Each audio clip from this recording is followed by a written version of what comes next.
James Connolly in America. The political development of an Irish Marxist as seen from his writings and his involvement with the American Socialist Movement 1902 to 1910. By Micheál Manus O'Riordan. Master of Arts. 1971. A 2009 introduction. I have been most fortunate in life as regards both educational opportunities and career choice. I say this as a preface to explaining how I came to be a student in the USA 1969 to 1971, and a student not only of the history of James Connolly's life in the New World a century ago, but also a witness of, and participant in, some of the most momentous developments in the living history of the U.S. anti-war and social and labor movements of 40 years ago.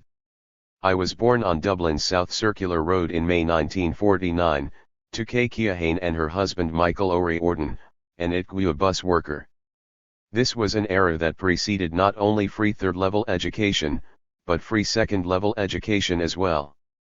My primary education was received in St. Kevin's National School, Grantham Street, and Christian Brothers School, Sing Street.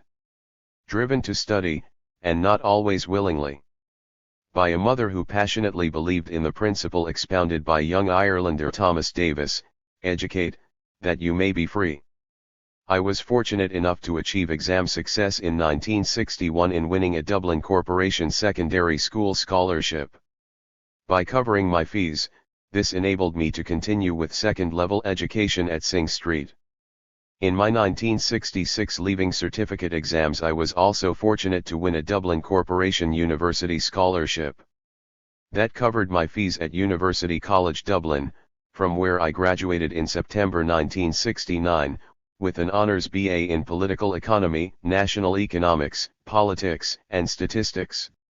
Based on my academic record to date, and following a March 1969 interview in UCD with Professor Sam Rosen of the Graduate School of Economics at the University of New Hampshire, USA, I was awarded a graduate assistantship to continue my studies at UNH, where I achieved an honours MA in Economics and Labor Relations in January 1971. I had more than one motivation for wishing to study in the United States. I had joined the Connolly Youth Movement in 1967, and developed a passionate interest in wanting to learn more and more about James Connolly's own life and work.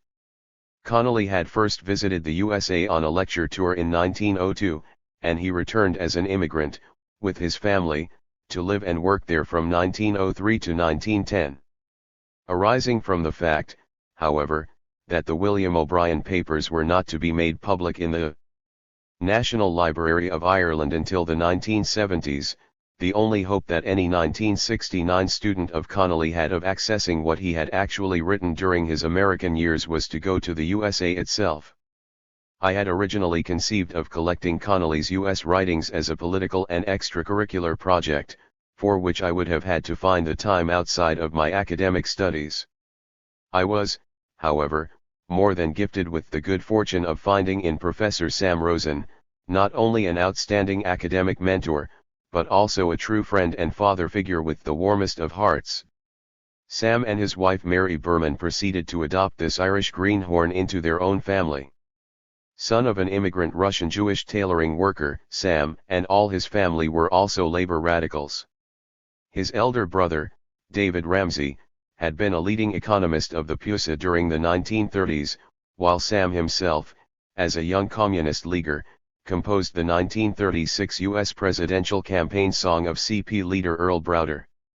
By the time of the 1948 U.S. presidential elections, David had become an economic advisor to the unsuccessful Progressive Party candidate, Henry Wallace, who had served as President Roosevelt's Vice President and Secretary for Agriculture 1941-45 and as President Truman's Secretary for Commerce 1945-46. Sam himself came to UNH in 1957 and became its professor of macroeconomic theory. A founding member and twice president of UNH's American Association of University Professors, Sam Rosen led the fight to win collective bargaining rights at UNH, while all three of his children went on to spend their working lives as union organizers. Not surprisingly, given such shared values, Sam himself became no less fired with enthusiasm for my proposed research on Connolly. And it is to the memory of the late Sam Rosen that full acknowledgement must go for making Connolly in America a much more realizable practical project.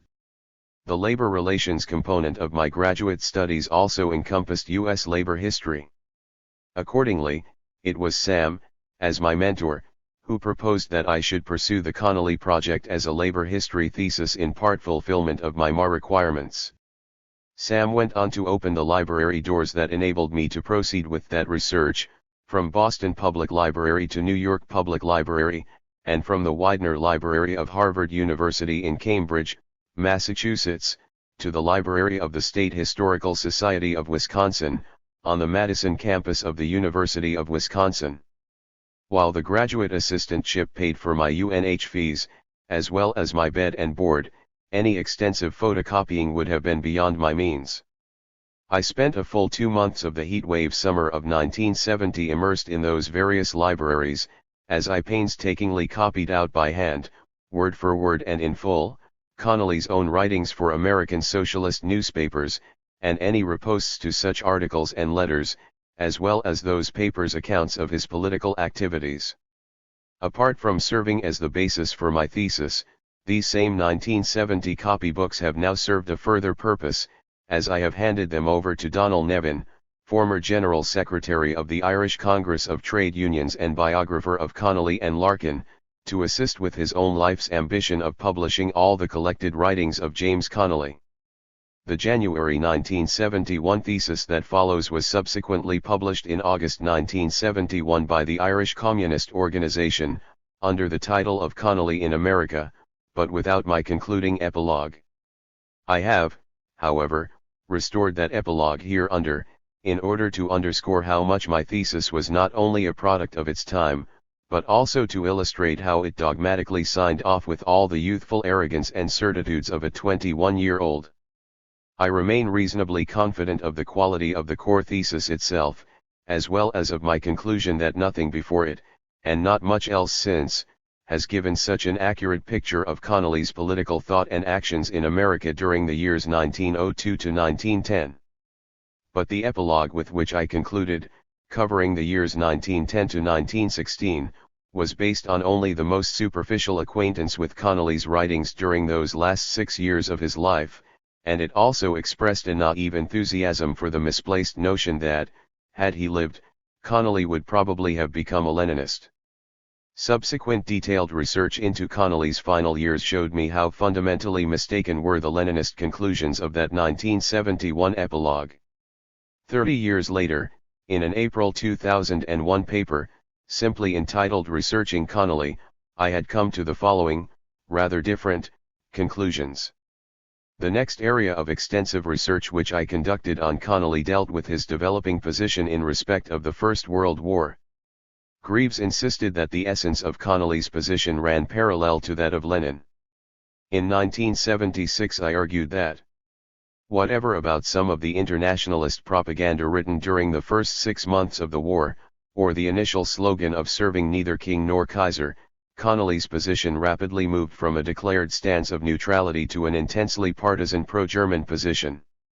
He made it clear that among those inspiring him was, the Polish nationalist and socialist Józef Pilsudski, who had also allied himself militarily with Germany and Austria, against Russia, in order to fight for an independent Poland. None of us here can honestly say what Connolly's position would have been on contemporary politics, and it is, I think, the wrong question to ask.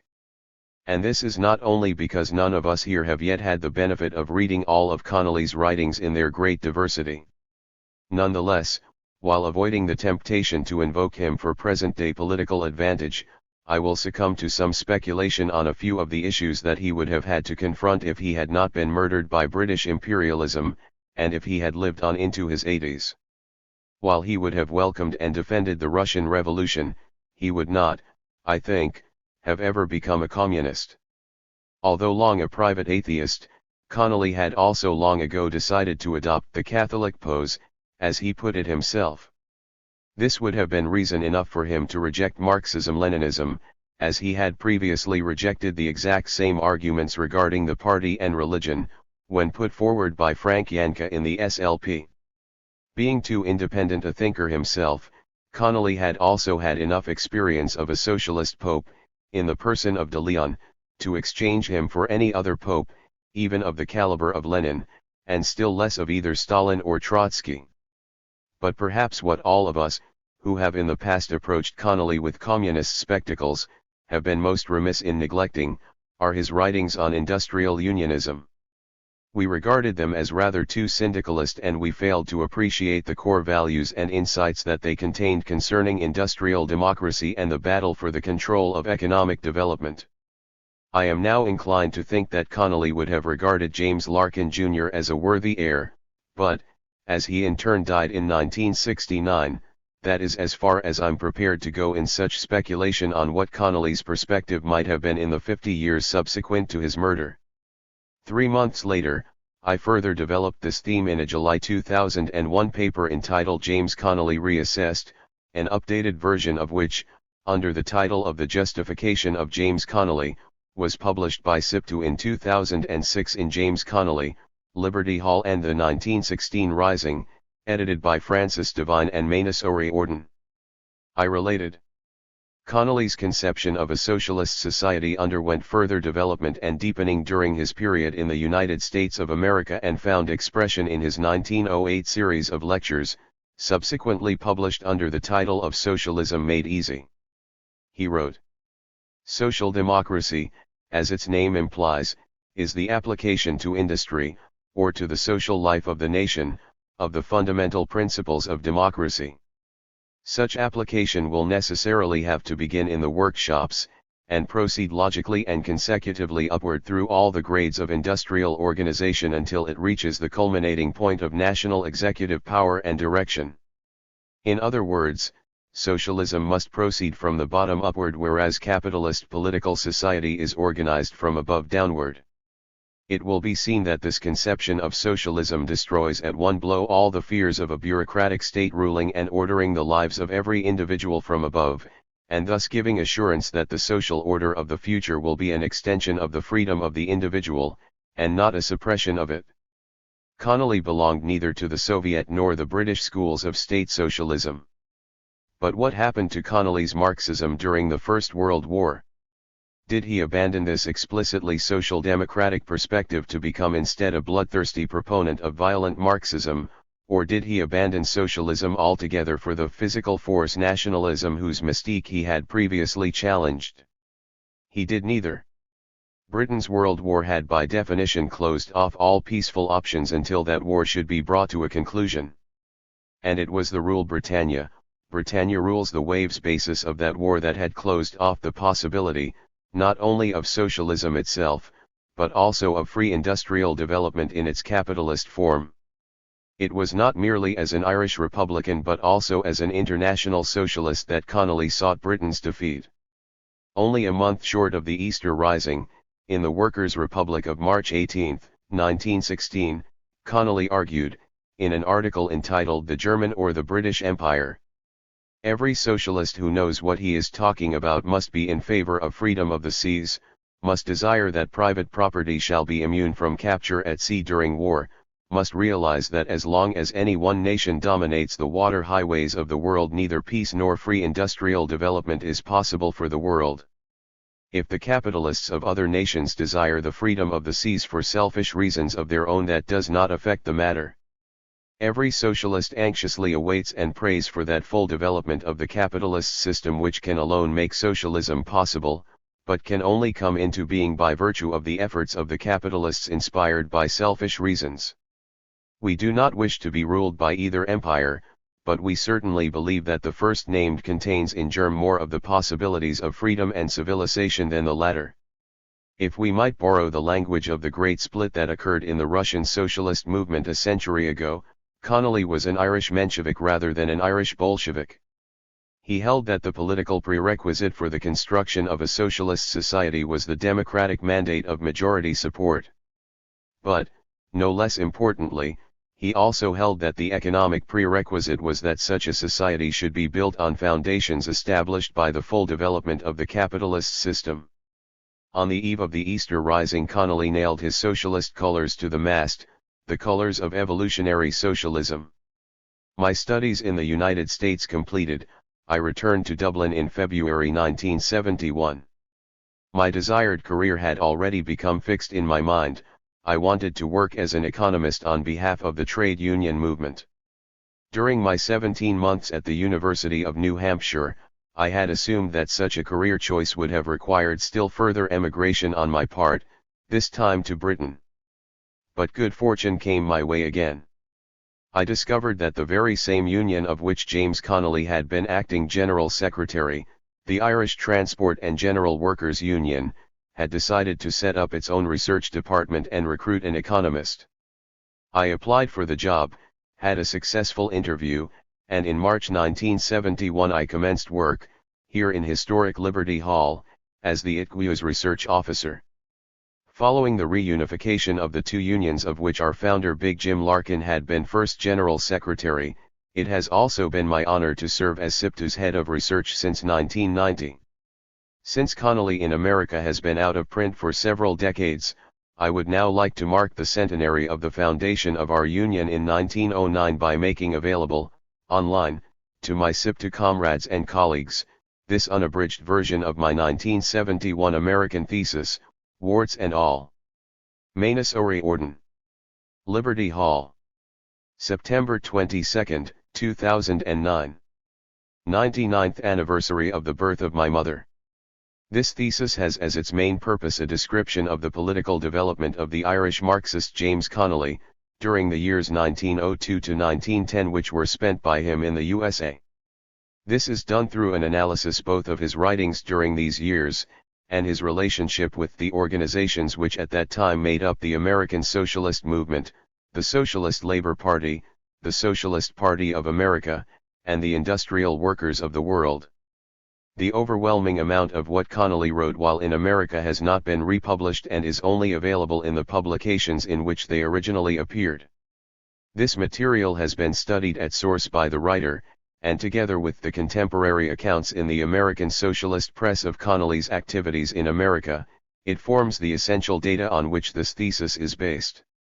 In view of the fact that Connolly's political position in America has been misrepresented, either through lack of reference to what he actually wrote and said during that period, or worse still, through distortions of it, a clear presentation of his position has necessitated the use of extensive quotations.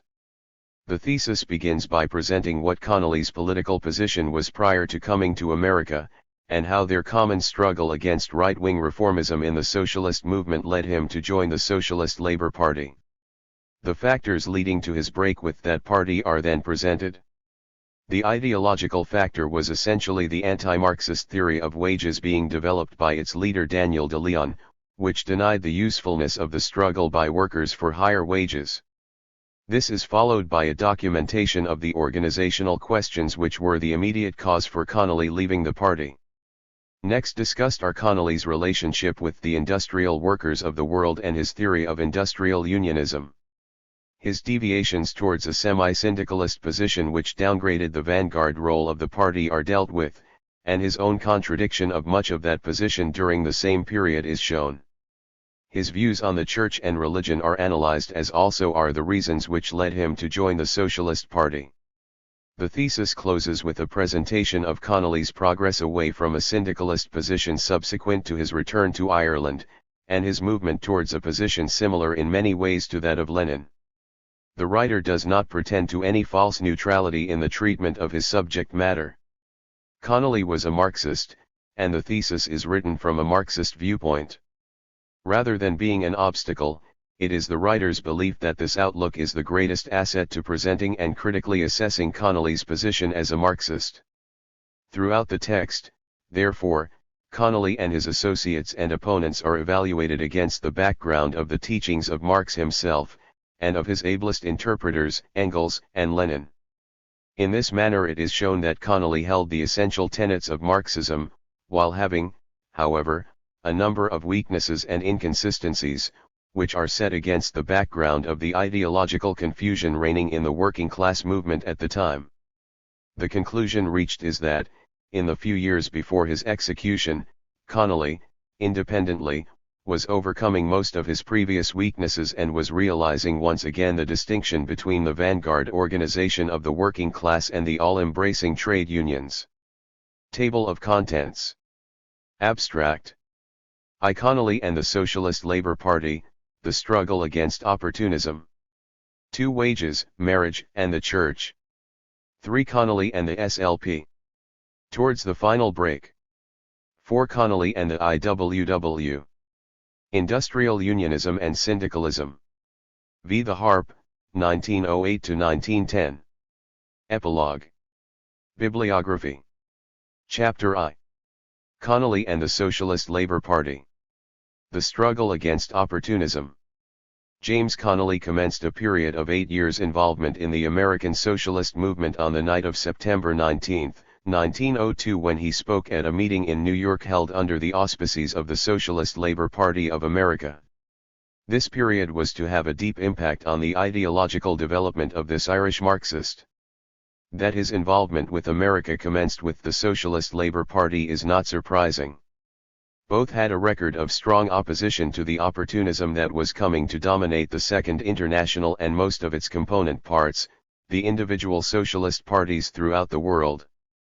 This opportunism found its most sophisticated expression in the revision of Marx's teachings undertaken by the German Social Democrat, Eduard Bernstein.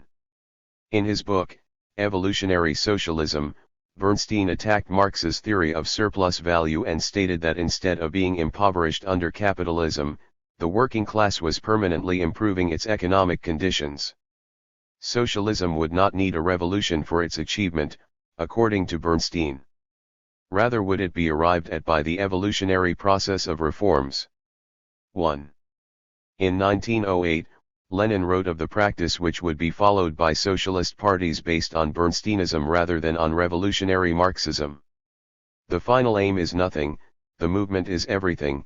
This catchphrase of Bernstein's expresses the substance of revisionism better than many long arguments. The policy of revisionism consists in determining its conduct from case to case, in adapting itself to the events of the day and to the chops and changes of petty politics.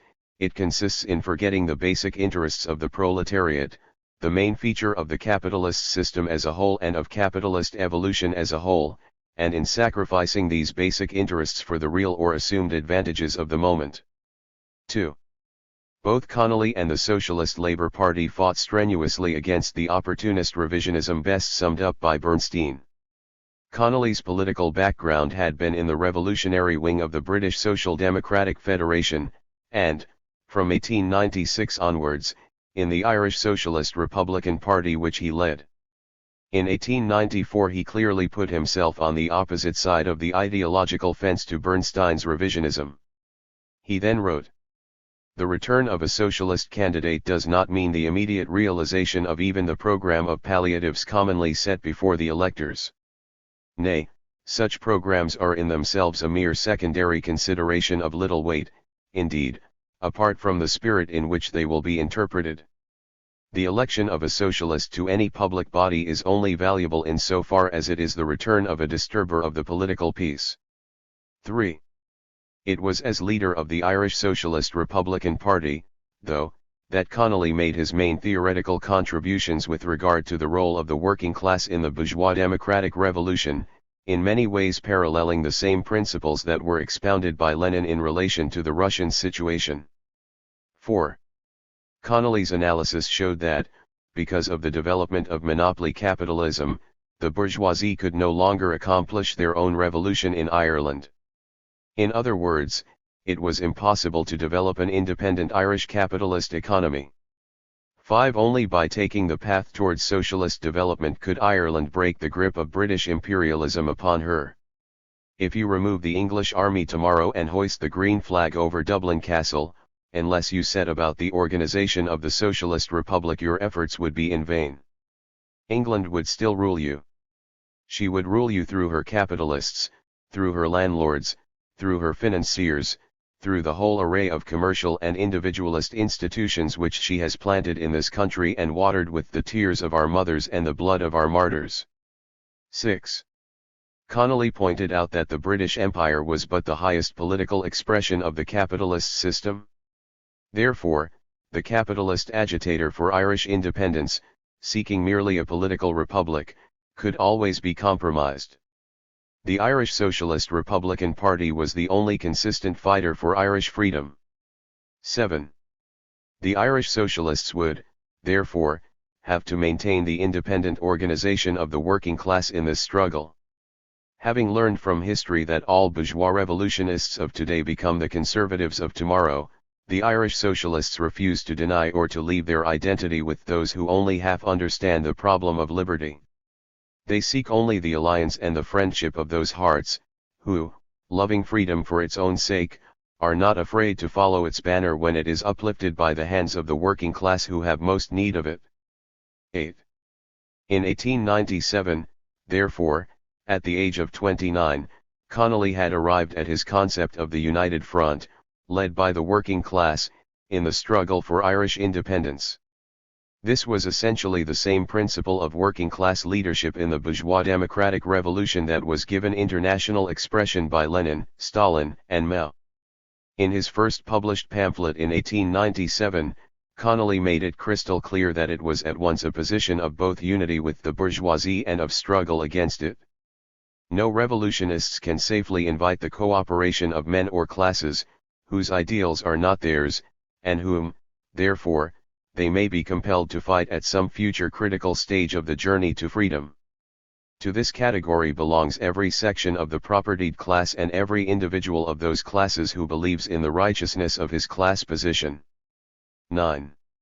Connolly's militant class-conscious position extended to all spheres of working-class activities. He showed himself to be a relentless opponent of class collaboration. While he had welcomed the development of the Dublin Labour Party, which although in no way socialist, did appear at first to be a genuine step forward in independent political action on the part of the working class, when it began to align itself with the bourgeois political parties and abandon all pretense of independence, Connolly was merciless in his criticism. No single important move in the interest of the worker was even moved.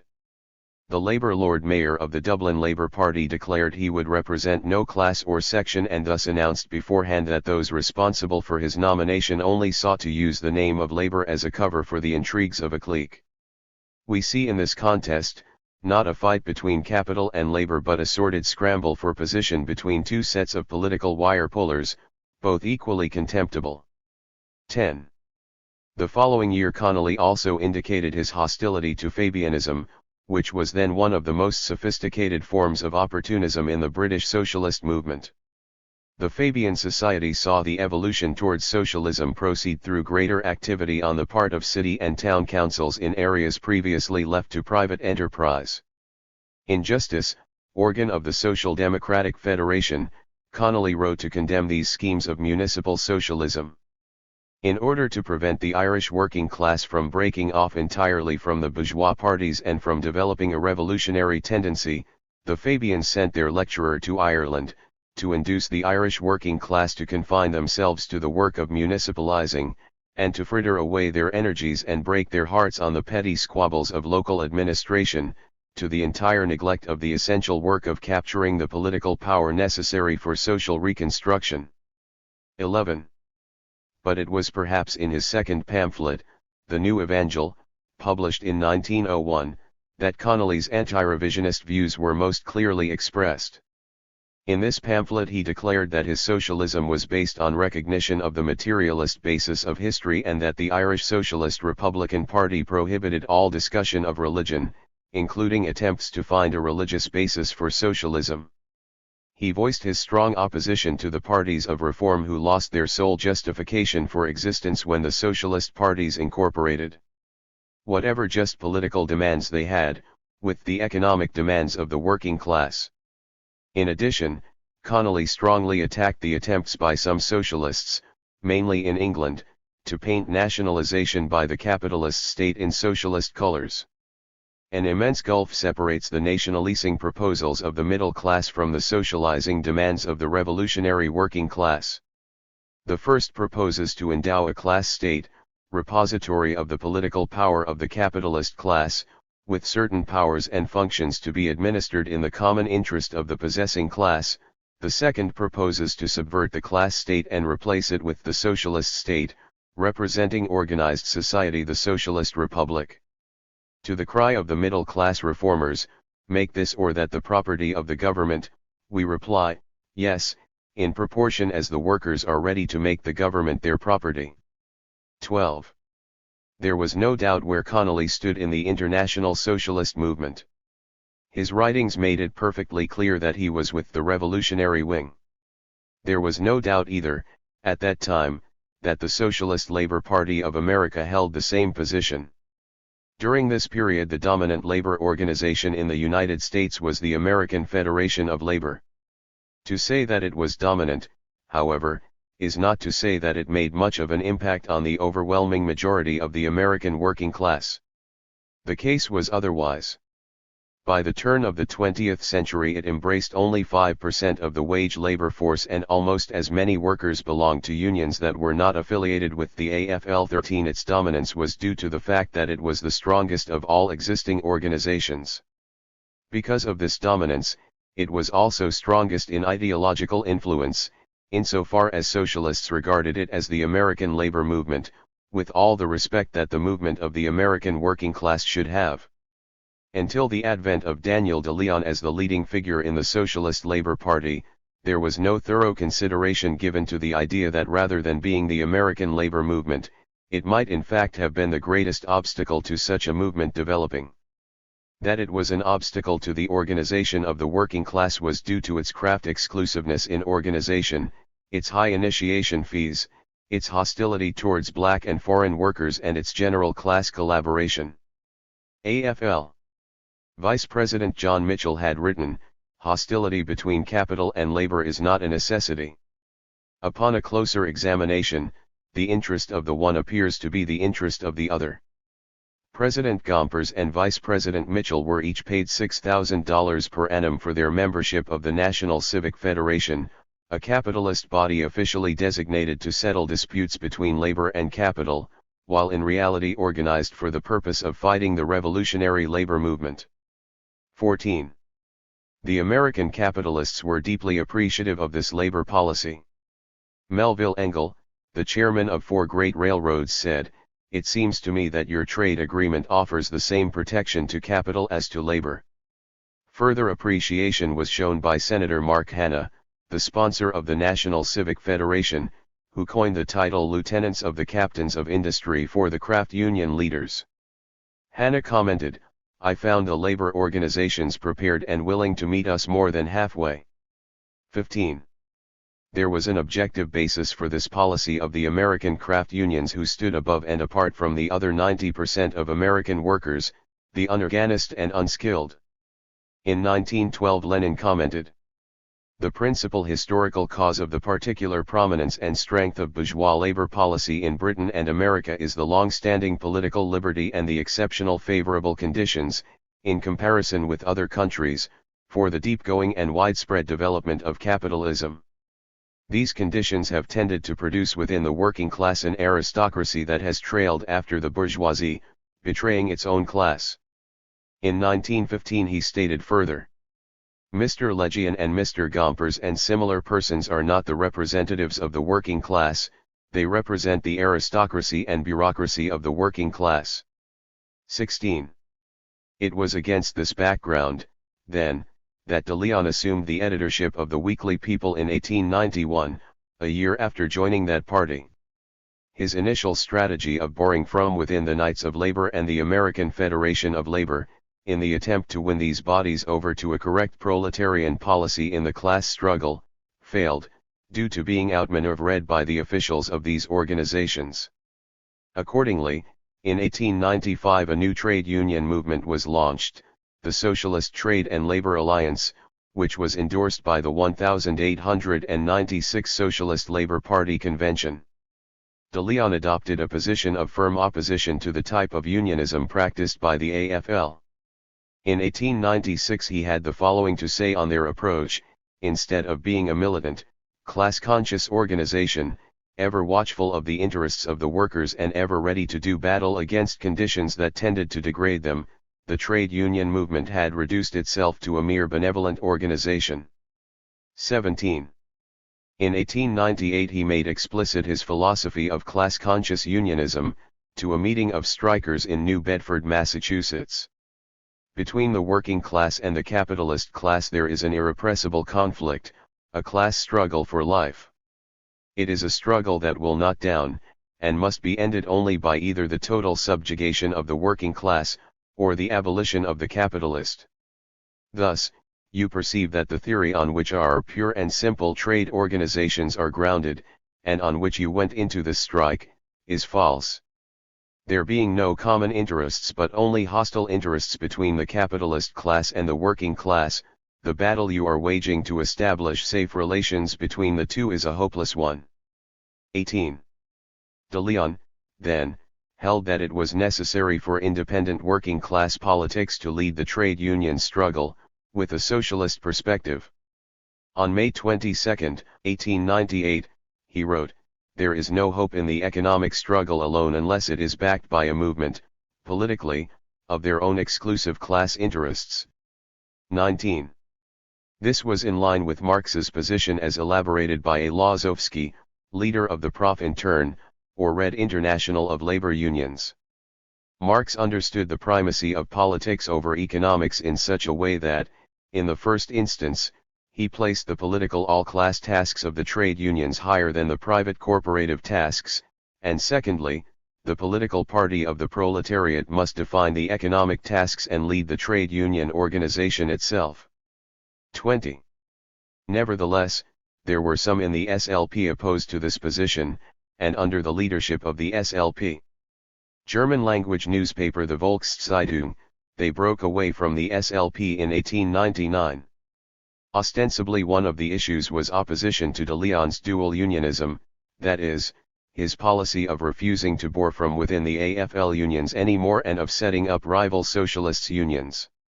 Quite possibly many of the rank-and-file members who participated in the split from the SLP genuinely believed that a revolutionary boring from within policy was both possible and preferable to de Leon's position, which was sectarian to the extent that he was opposed to any work at all in the AFL unions as an adjunct to SLP activity in its own independent unions, the S.T. and L.A.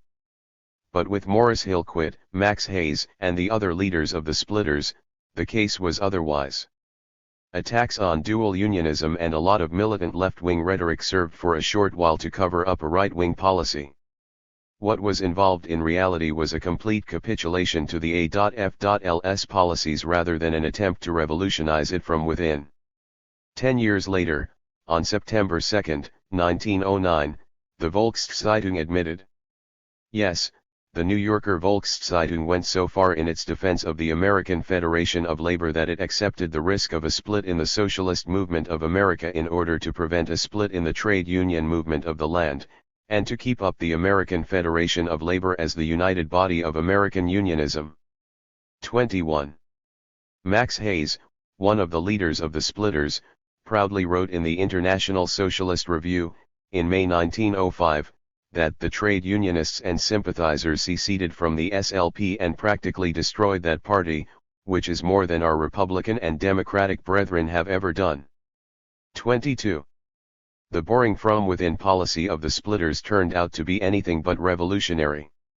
When the 1899 AFL Convention passed a resolution calling for the study of trusts and monopolies so as to permit an intelligent stand on nationalization, Max Hayes cried out, "This call practically places the AFL in the position of endorsing the collective ownership of the means of production. It opens the door to socialism." 23.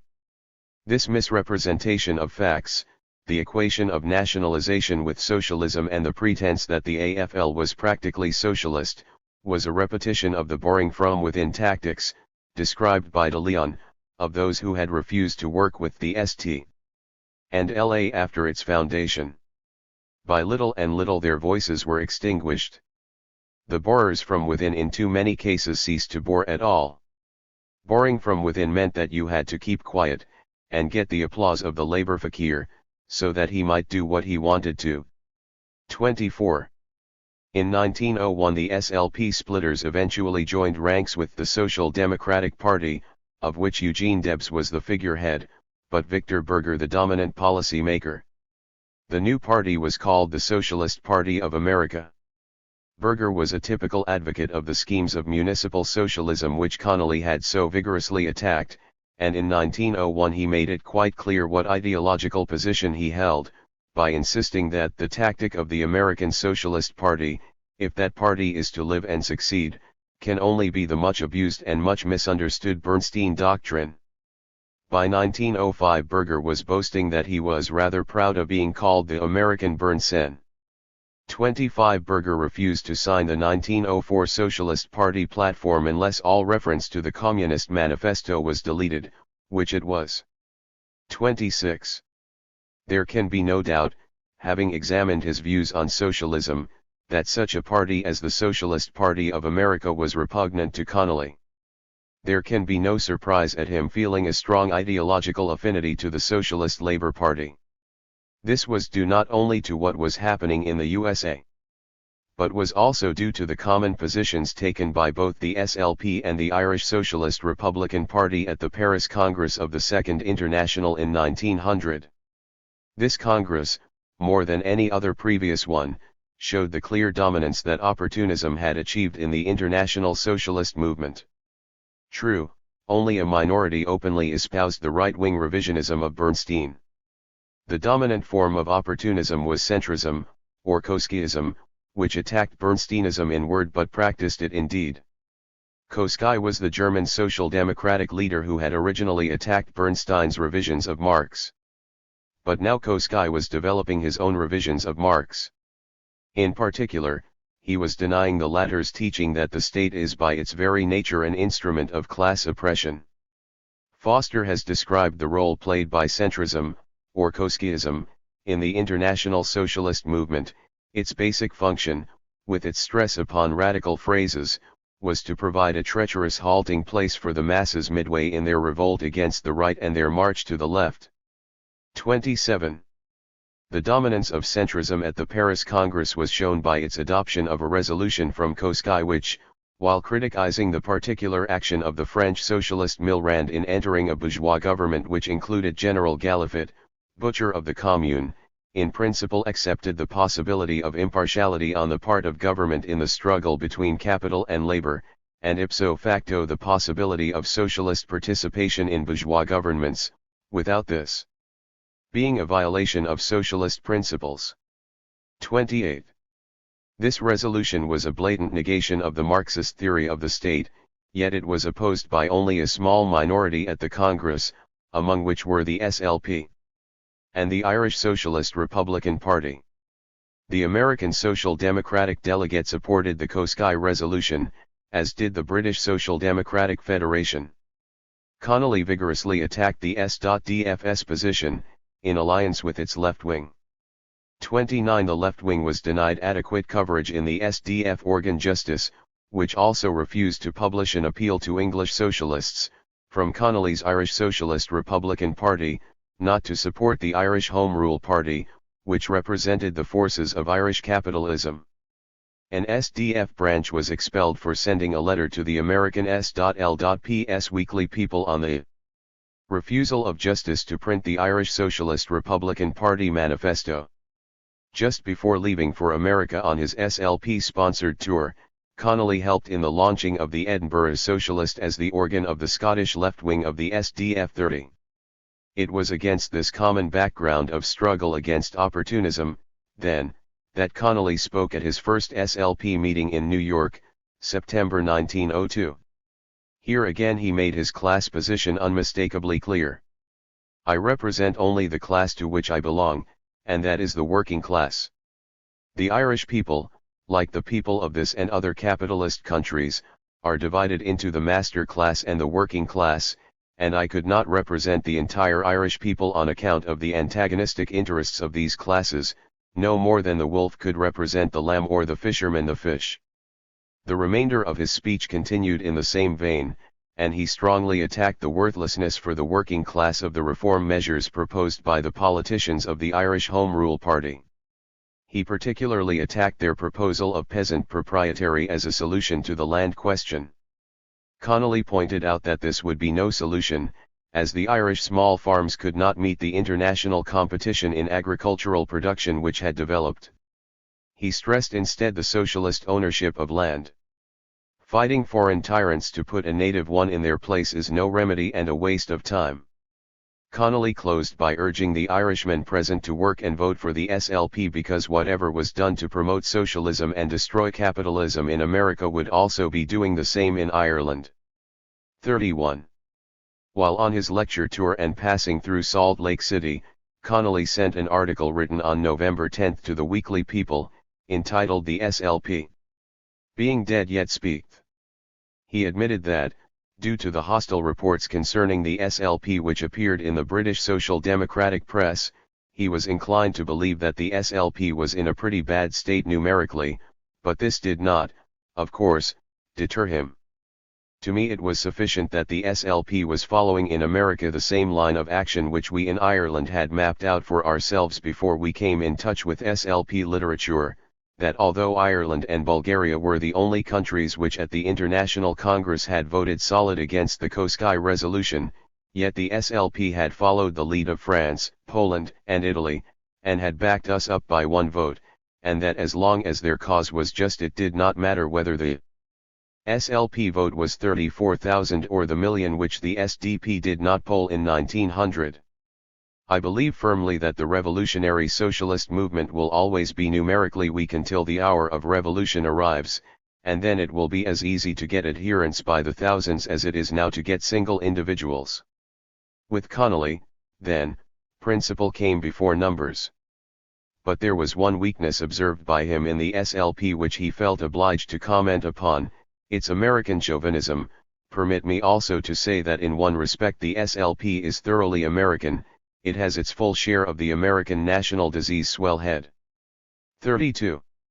This latter point may appear to have been a criticism of a personal fault Connolly found in SLP members, a criticism of a fault without much political significance.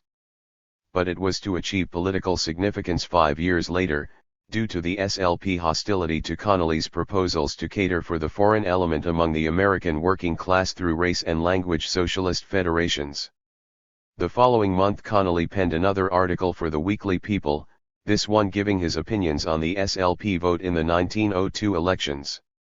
Because the American system of elections was very unfavorable to small parties, Connolly felt that the comparatively small vote of the SLP, as contrasted with the socialist vote of some European countries, was no reflection upon the tactics of the Socialist Labour Party. In fact, the reverse was the case. The Socialist Labour Party vote is the only vote in the world today of which it can be unqualifiedly said it was a vote for socialism, and absolutely uninfluenced by local considerations or by the personality of the candidates. He went on to express his opinions on the vote of the Socialist Party, in comparison to that of the SLP, and in doing so showed that he held to the vanguard concept of the party. Compared with the vote of the Social Democratic, alias Socialist, Party, it is, assuming even that the Social Democratic Party is honest, the vote of an army compared with the vote of a mob, and who, in the days of battle, would hesitate in choosing between the support of a large mob or a small army. 33.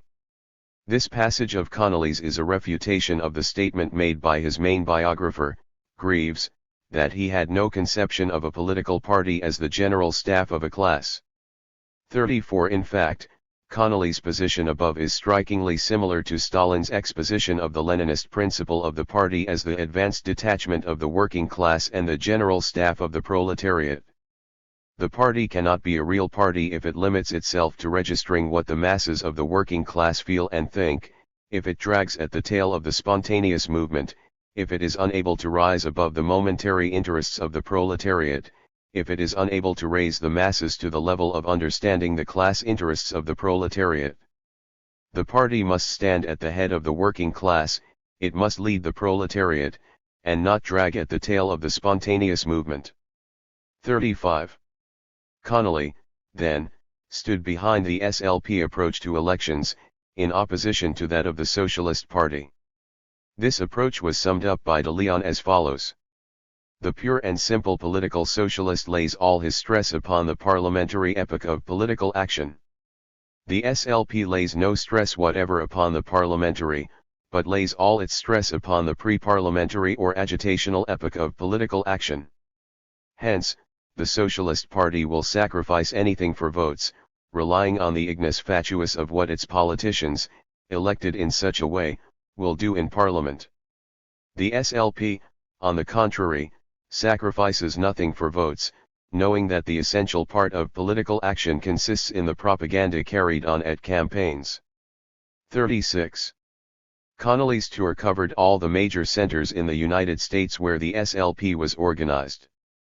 In his speech at San Jose, California, on November 19, he drew attention to what he felt were important differences between the trade and labor organizations of Ireland and the United States. Even though the union in Ireland was pure and simple, whenever it did endorse candidates, it was men of their own class. In America, however, the practice was one of endorsing candidates from the capitalist class. He felt that one of the main reasons for the corruption of the pure and simple union in the United States was the great number of political jobs at the disposal of capitalist politicians. Hence we find here labor fakirs holding down all kinds of jobs from that of cleaning spittoons in city halls to that of Commissioner General of Immigration. 37. Thus we can see that the reason for Connolly supporting the SLP policy of independent unionism was not because the AFL unions were not socialist, but because they were far worse than being merely pure and simple. They were the labor lieutenants of capital who, because of their collaboration with the employers, were turning the trade unions into instruments of bourgeois oppression instead of organs of working class struggle. This was a difference between Connolly's and de Leon's philosophy of unionism. De Leon felt it was sufficient for a union to be merely pure and simple, to justify setting up a rival socialist union in opposition to it. Connolly ended his American tour with a final rally in New York on January 2. He again felt the necessity to refer to the chauvinism he found pretty general throughout the country. He also attributed much of the lack of class consciousness and class solidarity which made itself apparent to him, to the extreme individualistic manner in which the United States was developed. Connolly went on to present again his views on the nature and function of the Party of the Proletariat and to state his belief that the SLP conformed to this concept. He believed the United States as a whole to be behind in the conception of the class struggle. From his observations of labor men he felt that what was wanted was not conciliation or a broad platform that would embrace them, but a narrow platform broad enough for the honest man, but too narrow for any crook to put his foot upon. Connolly concluded by reaffirming his belief that the Socialist Labor Party was the only party likely to carry out the emancipation of the workers. 38. In his reply, de Leon lent further substance to Connolly's complaint about American chauvinism, by presenting what might be called a left-wing version of American exceptionalism. He repeated his prophecy of 8 or 9 years ago, that America would be the strategic battleground in the conflict between capitalism and socialism, and that consequently it was the country upon which the emancipation of the workers of Europe depended. 39. Connolly returned to Ireland to fight a municipal election campaign in Dublin. In this campaign he put the SLP policy towards elections into operation and refused to hold out false reformist hopes for the working class. There is only one remedy for the slavery of the working class, and that is a socialist republic. There is only one way to attain that, and that way is for the working class to establish a political party of its own. In claiming this we will be only following the example of our masters. Every political party is the party of class. 40. Soon after this election campaign, differences arose within the Irish Socialist Republican Party, and a Socialist Labour Party was set up in opposition to Connolly's ISRP. The nature of this new group was explained in a letter to the Weekly People from Irish Socialist Republican Party Secretary, Micheál Rafferty. We have an attempt to disrupt the party by the wholesale resignation of an element which made the pretext of its resignation the charges of bossing against Comrade Connolly, said bossing consisting in the insistence of our duty to our American subscribers. This new party took to itself the name of Socialist Labour Party in order, presumably, to trade on the reputation gained by your party in America and the new party in Great Britain. In view of these circumstances, the Irish Socialist Republican Party has passed the following resolution. Resolved, that the Irish Socialist Republican Party proclaims itself to be the Irish section of the Socialist Labour Party. 41. Meanwhile, events had developed rapidly in the British Socialist Democratic Federation. Yeats, the manager of the Edinburgh Socialist, was expelled, and that newspaper condemned. In April and May of 1903 preparations were made by the left wing in Scotland, who had withdrawn from the SDF upon Yeats's expulsion, to set up a new party. Connolly went to Scotland to participate in the preliminary organising work for this party. Since the same anti-revisionist position was held by this group in Britain as the SLP in America, Connolly urged the adoption of the same name. "It doesn't matter what you call it," he argued, "it will be called the S.L.P." He further stated that the wobbling state of the movement in England was due to SDF leader Hindman and his policy of preach revolution and practice compromise, and do neither thoroughly. 42. Accordingly, the SLP was launched in Edinburgh on June 7, 1903. In the June 1903 issue of the Edinburgh Socialist, Connolly, in an article entitled "The SLP of America and the London S.D.F., explained why he supported the position of Daniel de Leon, as opposed to that of Hindman's SDF. The SDF professes to be a political party independent of all others, and the only real exponent of socialist principles, yet ever since the Independent Labour Party came into existence, the SDF has never had the courage to be engaged in a parliamentary candidature without soliciting the help of the Independent Labour Party and playing for the votes of the radicals. The SDF declares trade unionism to be played out, yet denounces any attack upon the labor leaders who declare trade unionism to be all-powerful. The SLP does everything the SDF has not the heart to do, it therefore shows its belief in its principles, and wins the respect of its enemies even whilst they hate it. On the other hand, the SDF recoils from the logical application of the principles it professes to believe in. 43. That fall Connolly was obliged to return to America due to economic pressure, and he was to spend the next 6 years of his life as an exile in the United States. These years naturally commenced with his re-involvement with the SLP. This time as a member. Upon his arrival in America, he told the readers of the Weekly People of the formation of the British SLP. While he admitted that the new party would have a hard fight, it would not be a fight to maintain its position as a socialist party. Due to the fact that it included whole branches which had left the SDF, the new party started with at least a local status everywhere. But there would be a stiff fight with those parties already in the field claiming to represent labor, especially since more and more trade unions were putting forward parliamentary candidates. When asked whether these candidates were socialist, Connolly replied, "No. And as a rule they don't even claim to be. They are for the most part liberals. Some are socialists of the stripe of George Barnes of the Amalgamated Society of Engineers, who declared that he did not mean to set class against class or people against employers or labor." The attitude of the British SLP towards this movement was one of criticism and exposure of its reformism and the sophistry and crookedness of its leaders. The SLP would enter candidates against them in the municipal elections, mainly for propaganda purposes, because, in my opinion, a great deal cannot be accomplished in a municipal direction anywhere. We require primarily to capture the powers of national government. With regard to SDF, Connolly commented that their chief aim was to unite with the reformist Independent Labour Party. They have been frightened by the big vote of the latter party and can think of nothing but running into its arms. On the other hand, the chiefs of the ILP do not want to unite, and lose no opportunity of insulting and kicking the SDF. Keir Hardie wants no mouthers of revolutionary phrases in his show.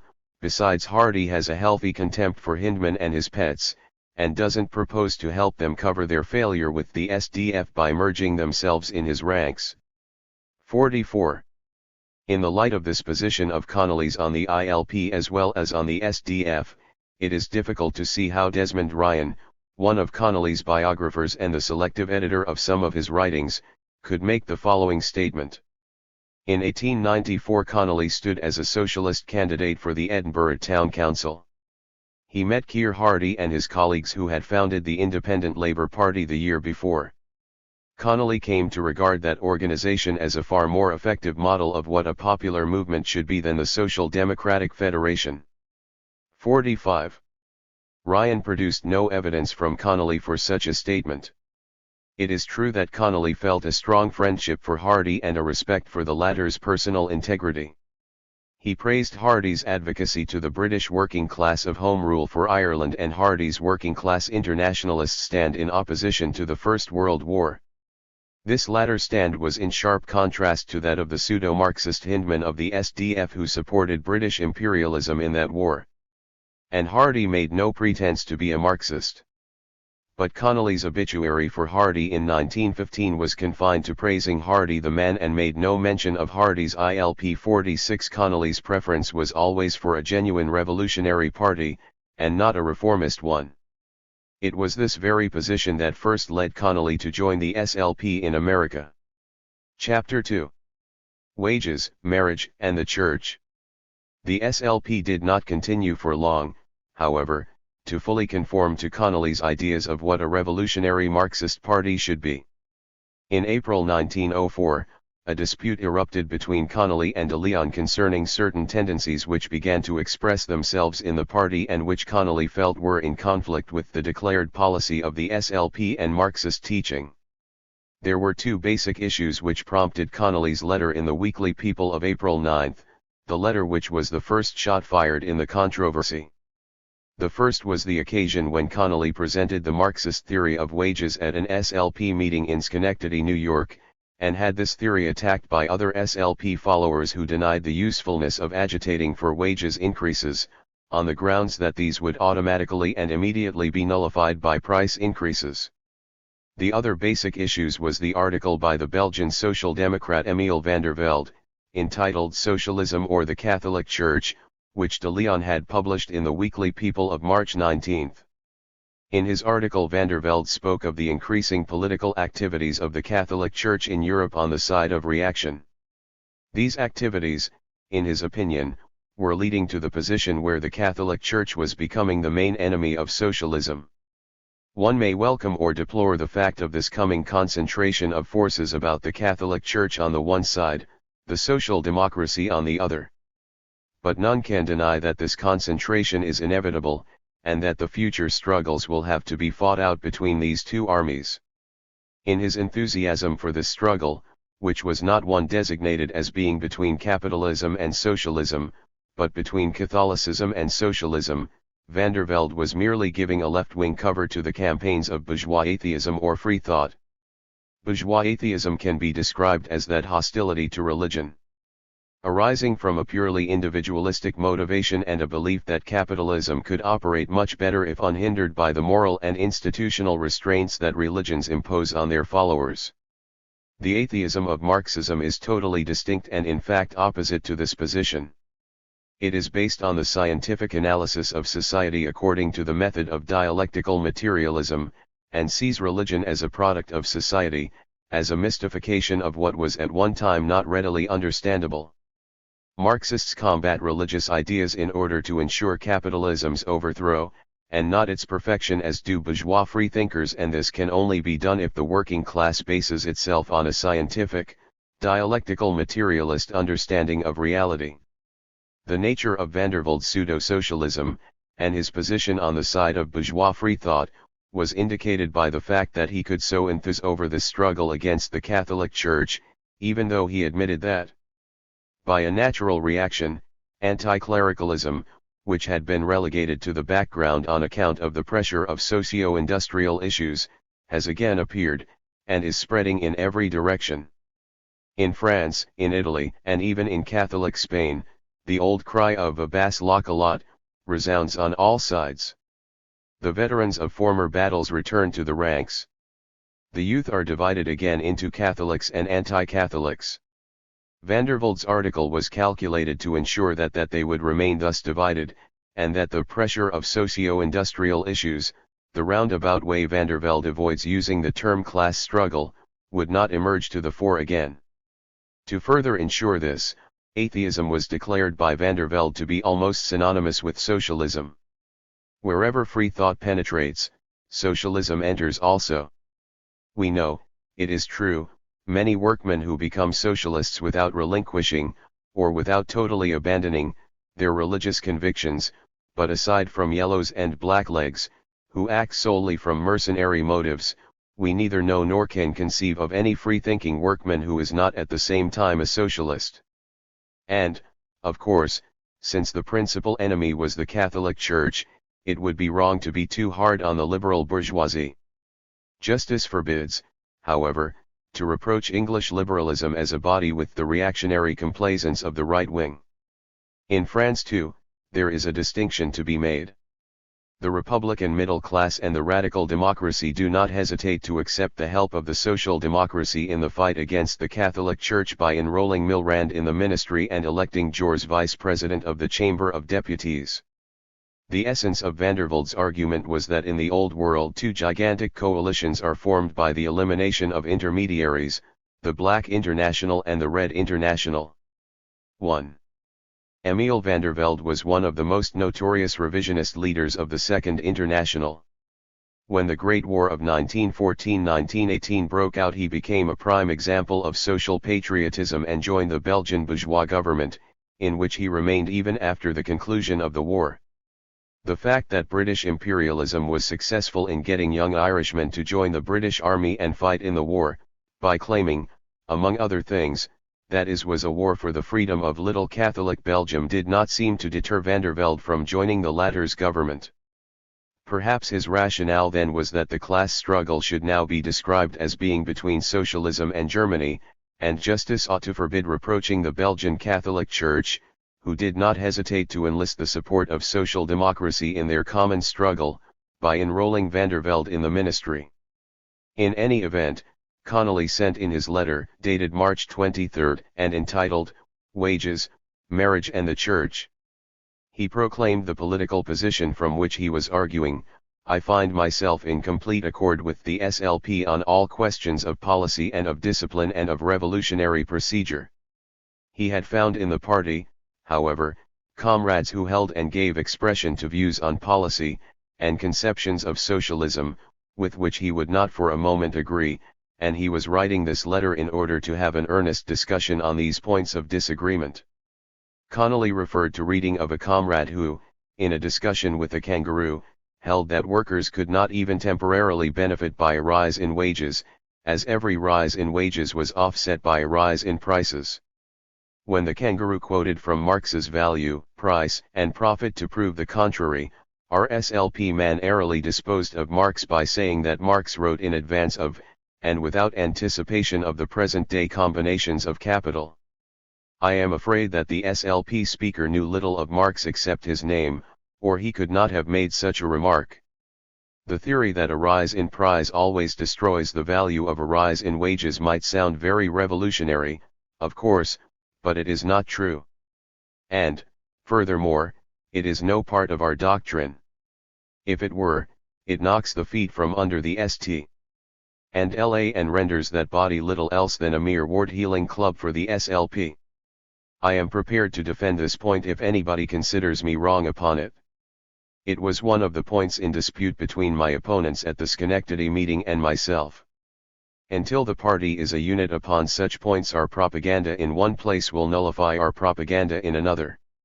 Connolly then went on to raise the question of marriage and referred to an incident during his 1902 tour when he met in Indianapolis an esteemed comrade who almost lost his temper with me because I expressed my belief in monogamic marriage, and because I said, as I still hold, that the tendency of civilization is towards its perfection and completion instead of towards its destruction. Connolly's opinion was that the opposite view was held by a large number of members, especially since the publication in serial form in The People of Woman by the German socialist August Bebel. Connolly held that these comrades were wrong, and furthermore that such works and such publications are an excrescence upon the movement. The abolition of the capitalist system will, undoubtedly, solve the economic side of the woman question, but it will solve that alone. The question of marriage, of divorce, of paternity, of the equality of woman with man, are physical and sexual questions, or question of temperamental affiliation as in marriage, and were we living in a socialist republic, would still be hotly contested as they are today. Connolly then referred to a case in point where the husband in a marriage ceased to love his wife and loved another, yet his wife still loved him. The fact that socialism would guarantee the wife economic independence would not, however, solve the human and sexual side of the problem. Unjust economic conditions aggravate the evil, but they do not create it. Connolly continued, Comrade de Leon says in his preface, which I have just seen, that Babel's woman raises up for the proletaire friends in the camp of the enemy. He felt that, on the contrary, getting involved in the sex question was going to weaken the political and economic struggle, as was going outside their own class for support. In the days of battle, will the claims of sex or the claims of their class weigh most with the ladies of the capitalist class? On this issue, Connolly concluded, Babel's woman is popular because of the quasi-prurient revelations of the past and present degradation of womanhood, but I question if you can find one woman who was led to socialism by it, but you can find hundreds who were repelled from studying socialism by judicious extracts from its pages. The question of religion was next taken up by Connolly. He stated that theoretically every SLP man agreed that socialism was a political and economic question, and had nothing to do with religion. But it is scarcely possible to take up a copy of the Weekly People of late without realizing from its contents that it and the party are becoming distinctly anti-religious. If a clergyman anywhere attacks socialism, the tendency is to hit back, not at his economic absurdities, but at his theology, with which we have nothing to do. Connolly proceeded to point out that Vandervelde's general kangarooism or reformism was recognized by every thinking student of the European socialist movement, but lo! He speaks against the Catholic Church and presto, he is become an oracle. Connolly added that Vandervelde's words were not a reasoned appeal to the working class, but an appeal to the freethinkers to look to the socialists to fight their battles for them. To this great doctrinaire the great struggle for freedom is but a kind of sideshow, or perhaps, an auxiliary, to the free-thinking movement. Connolly made it clear that his position was the same as held by him in the New Evangel, 1901, which was, the Socialist Party of Ireland prohibits the discussion of theological or anti-theological questions at its meetings, public or private. This is in conformity with the practice of the chief socialist parties of the world, which have frequently, in Germany for example, declared religion to be a private matter, and outside the scope of socialist action. 2. In this letter to the Weekly People, Connolly indicated that he opposed the anti-religious tone being developed by SLP publications and speakers, since this would only serve to bring confusion and emasculation to the class struggle. I shall certainly do my share towards repelling every such tendency as strongly as I would fight to prevent the movement being identified even by implication, with the tenets of the Catholic Church, or the Protestant, or the Shinto or the Jew. 3. Connolly's position, then, was clear. It was as much opposed to Christian socialism as to bourgeois atheism in the attempts of either to use the socialist movement as vehicles for their own particular struggles. In the same issue, de Leon published a lengthy reply from himself to Connolly's letter. He declared his agreement with the SLP speaker that a trade union could not raise wages without this wage increase being wiped out by a price increase. He, too, drew on Marx's value, price, and profit in an attempt to support his assertion, and quoted Marx as follows. Despite all the ups and down, and do what he may, the working man will, on the average, only receive the value of his labor, which resolves into the value of his laboring power, which is determined by the value of the necessaries required for its maintenance and reproduction. 4. De Leon added. In other words, higher wages, in the long run, without at least proportional higher prices of necessaries, would mean a market price for labor out of keeping with its value, which is determined by the value of the necessaries required for its maintenance, an economic absurdity. De Leon disagreed with Connolly that such a position knocked the feet from under the St. and L.A. While a trade union could not raise wages in the long run, he argued, there was a next best thing, the preventing of wages from dropping to the point that they inevitably would in the total absence of organization. De Leon declared that wages were declining on the whole, relatively and absolutely, but the coolie stage would long ago have been reached if the union had not acted as a brake on the decline. The St. and La was not alone in preventing further declines, as the pure and simple unions also performed the same function. If this was so, what more, then, had the St. and La to offer, in De Leon's opinion? Class-conscious unionism can profit by the truces that it concludes with capitalism because it will not mistake them for treaties that end the war. Consequently, its retreats would never be retreats that inevitably are but the preliminaries for further and even worse retreats, its retreats would be the preliminaries for final triumph. De Leon then took up Connolly's charges against the weekly people of attacks on theology. He stated that he had searched in vain for any substantiation in Connolly's letter of these allegations. He cited 7 instances of ministers of various religions being criticized for their attacks on socialism, and put the question to Connolly, after describing each case, whether it was an attack on theology. 6 of these could not have been said to be anti-theological. The 7th was a more doubtful case, and was certainly anti-Catholic. De Leon described it thus. The whole Catholic hierarchy in chorus slandered the socialists as murderers of rulers and disturbers of the state at the time of the Cholgaz affair. They were hit back by citing a long list of murderers of rulers down to the present days, including Cholgaz himself, all of whom were Catholics, and by showing that their theory of society, terrestrial society, by exaggerating the value of the individual and by claiming that governmental power comes from above instead of from below, was, under given conditions, a natural breeder of assassins of rulers, as the long list showed. But then De Leon stated that socialism should not attack theology, even when hitting back hard at clergymen who attack socialism. No man of sense and surely none of feeling will hit back at that tender vein. But it was quite another matter to allow clergymen to extend the jurisdiction of theology over terrestrial and civic matters. It was very necessary to hit back at this clerical usurpation of a domain which was not theirs. De Leon summed up his position on this issue by saying it was the same as that of Daniel O'Connell. With Daniel O'Connell, the SLP says, all the religion you like from Rome, but no politics. The question of Babel's woman was next dealt with by De Leon. Our critic is certainly right when he says that judicious extracts, that is garblings, from the work will repel.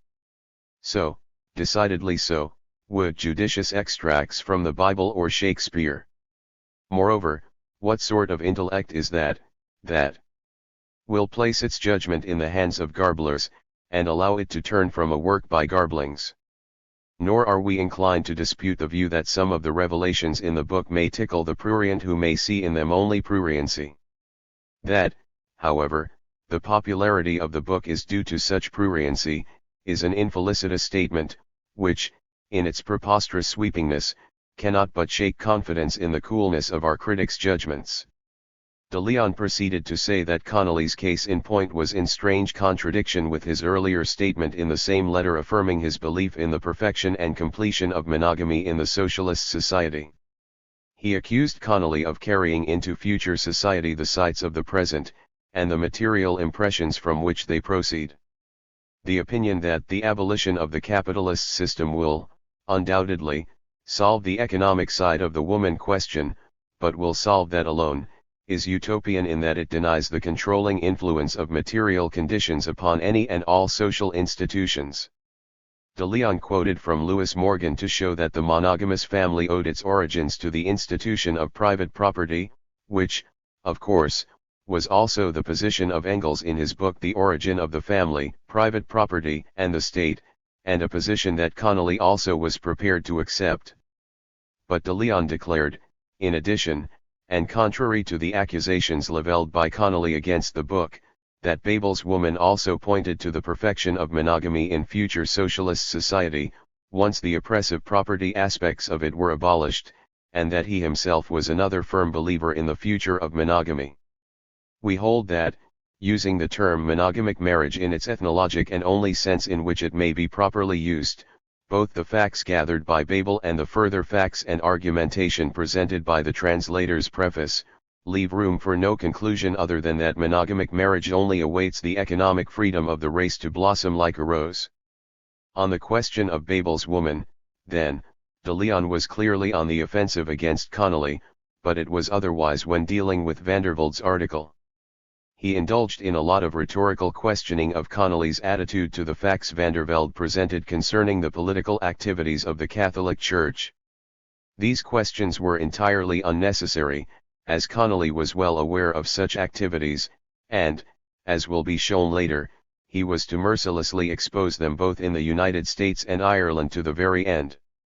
There had been no questioning by Connolly of Vandervelde's facts about these activities. The questioning was of Vandervelde placing the struggle against the Catholic Church, in an alliance with bourgeois freethought, as the principal coming task of socialists. De Leon had on many occasions taken Vandervelde to task for his many kangaroo activities, and he sought to capitalize on the fact that he had done so, in this reply to Connolly, so that he could proceed to ask, is a man wrong in what he is right because he is wrong in what he is wrong?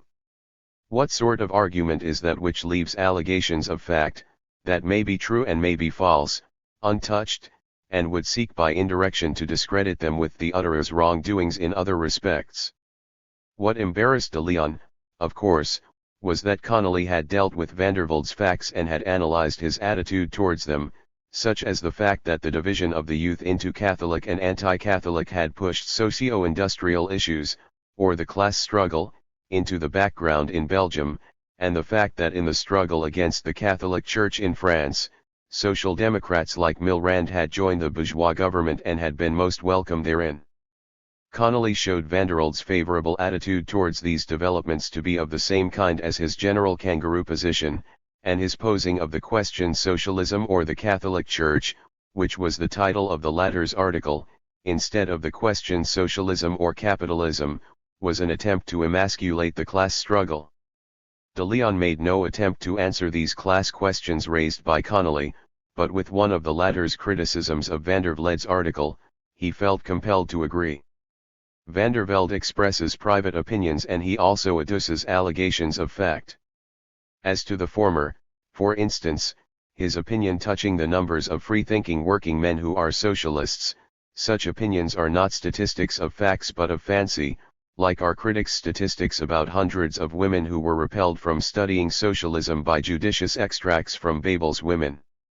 De Leon concluded, Socialism is a political and economic movement, and the SLP is seeking to clear the way for the social revolution. It will keep to that. It will neither degenerate into kangarooic vein splitting of hair on economics, nor will it allow any one clergyman or organization of clergymen, to rule it 1 inch off its legitimate, terrestrial field of action. It will firmly keep hold of the whole of its big enough and noble proposition. 5. Since both de Leon and Connolly each held that they were arguing from a Marxist position, it is necessary at this stage to review the position of Marx himself, and that of his ablest interpreters, Engels and Lenin. First, the question of wages.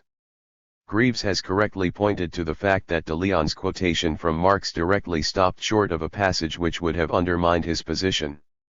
6. Marx had added, but there are some peculiar features which distinguish the value of the laboring power, from the value of all other commodities. The value of the laboring power is formed by 2 elements, the one merely physical, the other historical or social. Its ultimate limit is determined by a physical element. Besides this mere physical element, the value of labor is in every country determined by a traditional standard of life. It is not mere physical life, but it is the satisfaction of certain wants springing from the social conditions in which people are placed and reared up. The historical or social element, entering into the value of labor, may be expanded or contracted or altogether extinguished, so that nothing remains but the physical limit. 7. De Leon's theory of trade union struggle would ensure that wages remained at the physical limit. In a series of articles for the British Labour Standard in 1881, Engels pointed out that trade unions, by militant struggle, could raise this historical or social limit. The great merit of trade unions, in their struggle to keep up the rate of wages and to reduce working hours, is that they tend to keep up and raise the standard of life. 8.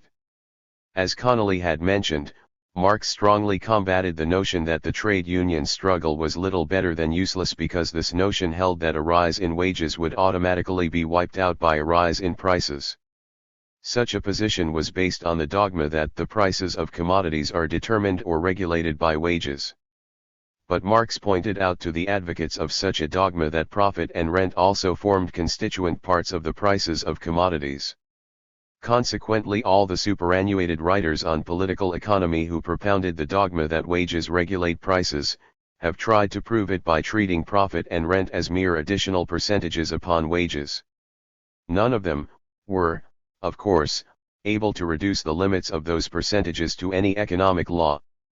Competition is sure to equalize the different rates of profit in different trades, or reduce them to one average level, but it can never determine the level itself, or the general rate of profit. 9.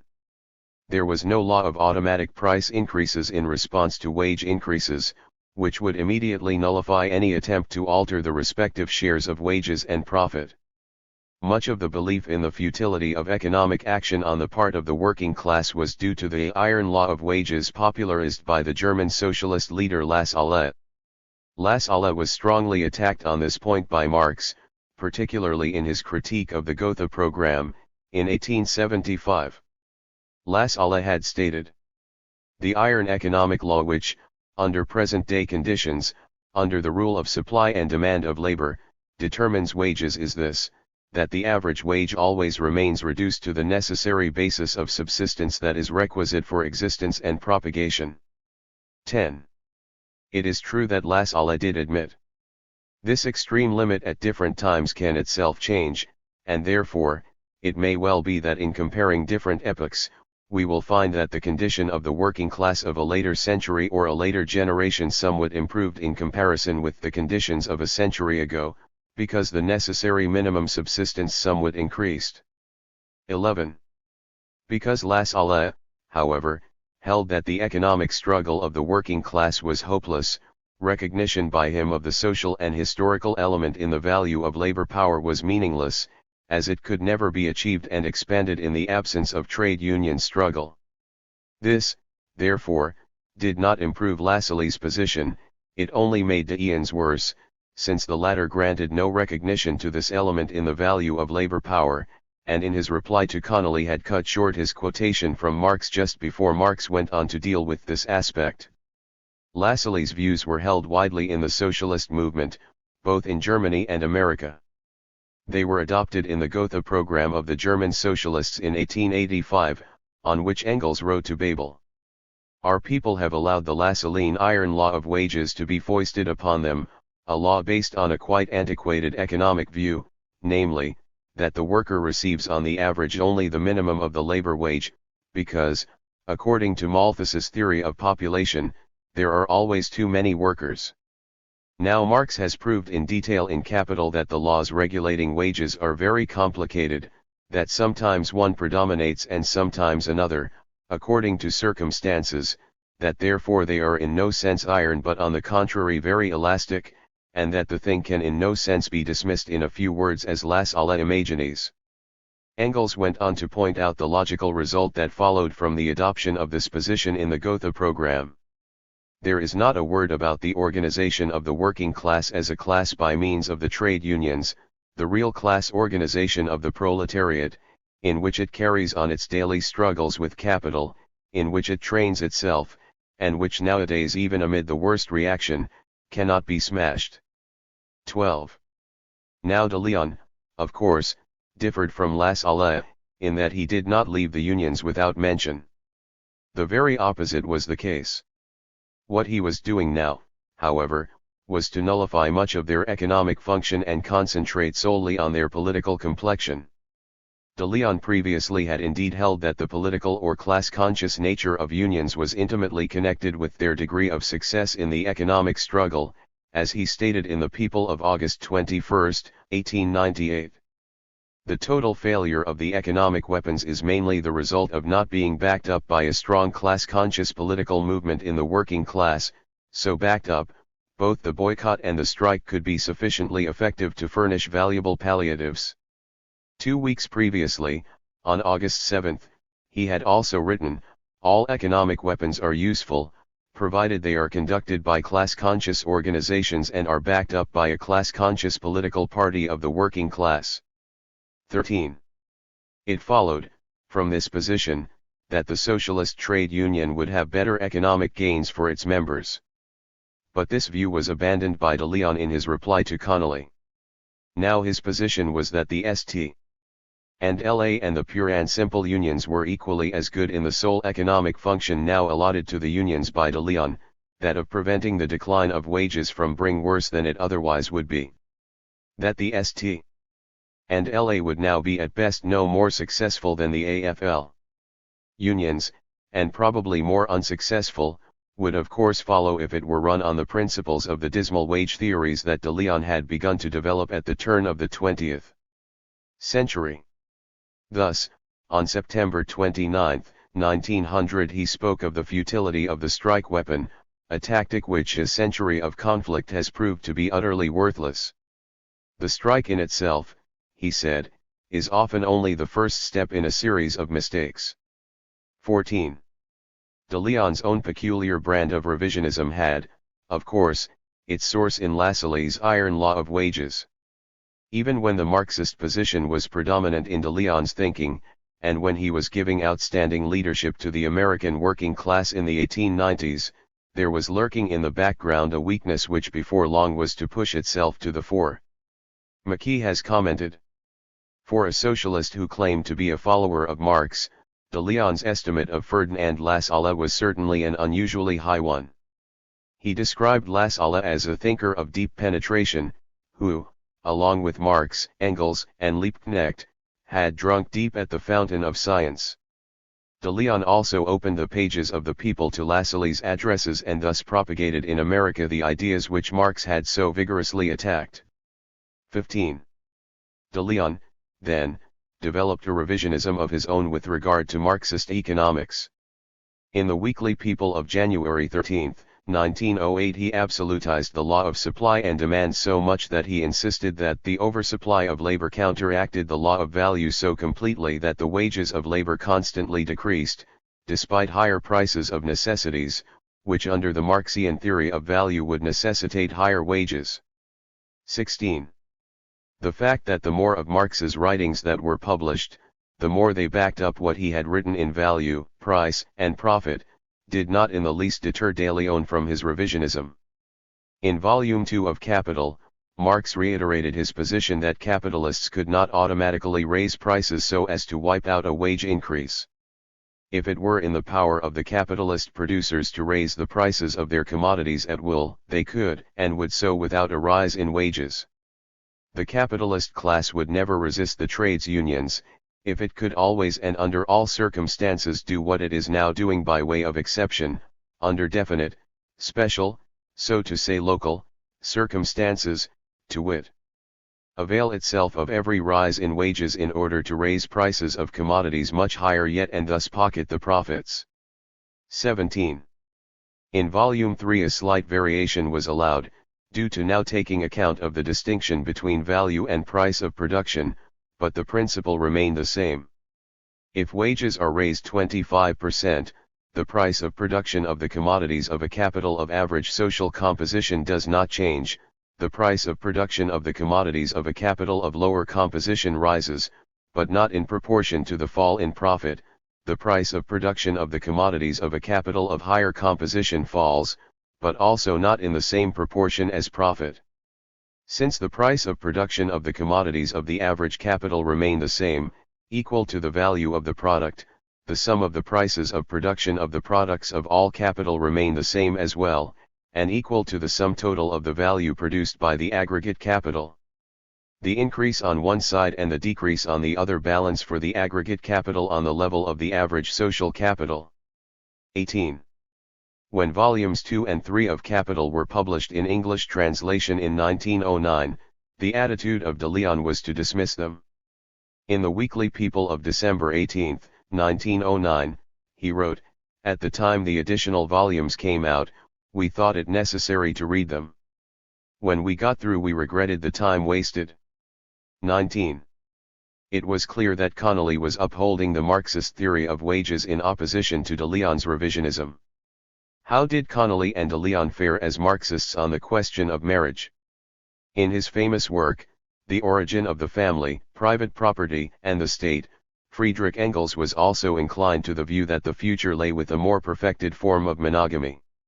If now the economic considerations also disappear which made women put up with the habitual infidelity of their husbands, concern for their own means of existence and still more for their children's future, then, according to all previous experience, the equality of woman thereby achieved will tend infinitely more to make men really monogamous than to make women polyandrous. But he refused to be dogmatic or utopian concerning the absence of a marriage question, even when these economic conditions had been fulfilled. It was this utopian view that Connolly had criticized in his letter. Engels went on to say, however, that such problems as would arise, would be more easily dealt with. The intense emotion of individual sex love varies very much in duration from one individual to another, especially among men, and if affection definitely comes to an end or is supplanted by a new passionate love, separation is a benefit for both partners as well as for society. Only people will then be spared having to wade through the useless mire of a divorce case. 20. On the question of Babel's woman, however, Connolly was somewhat alone in attacking it. Clara Zetkin described an interview with Lenin on the woman question, where he said, "It is said that a pamphlet on the sex question by a communist authoress from Vienna enjoys the greatest popularity. What rot that booklet is. The workers read what is right in it long ago in Babel. Only not in the tedious cut hand-dried form found in the pamphlet but in the form of gripping agitation that strikes out at bourgeois society." 21. Connolly's comrades in the Edinburgh Socialist also acclaimed Babel's book, although some criticisms were made of utopianism on the part of Babel with regard to relations between the sexes in the future socialist society. Another criticism was, "Throughout the book we occasionally find evidence of a strong anti-theological bias, almost querulous, and at times ludicrous in its irrelevance to the main argument. These, however, are minor faults in a great work, a work that should be in the hands of every socialist, male or female." 22. Even Elizabeth Gurley Flynn, Connolly's friend and fellow worker in the Irish Socialist Federation which he was to set up in the US a few years later, and a person who was strongly opposed to de Leon during her period as an organizer for the industrial workers of the world, even she was full of enthusiasm for Babel's woman, despite Connolly's hostility towards it. 23.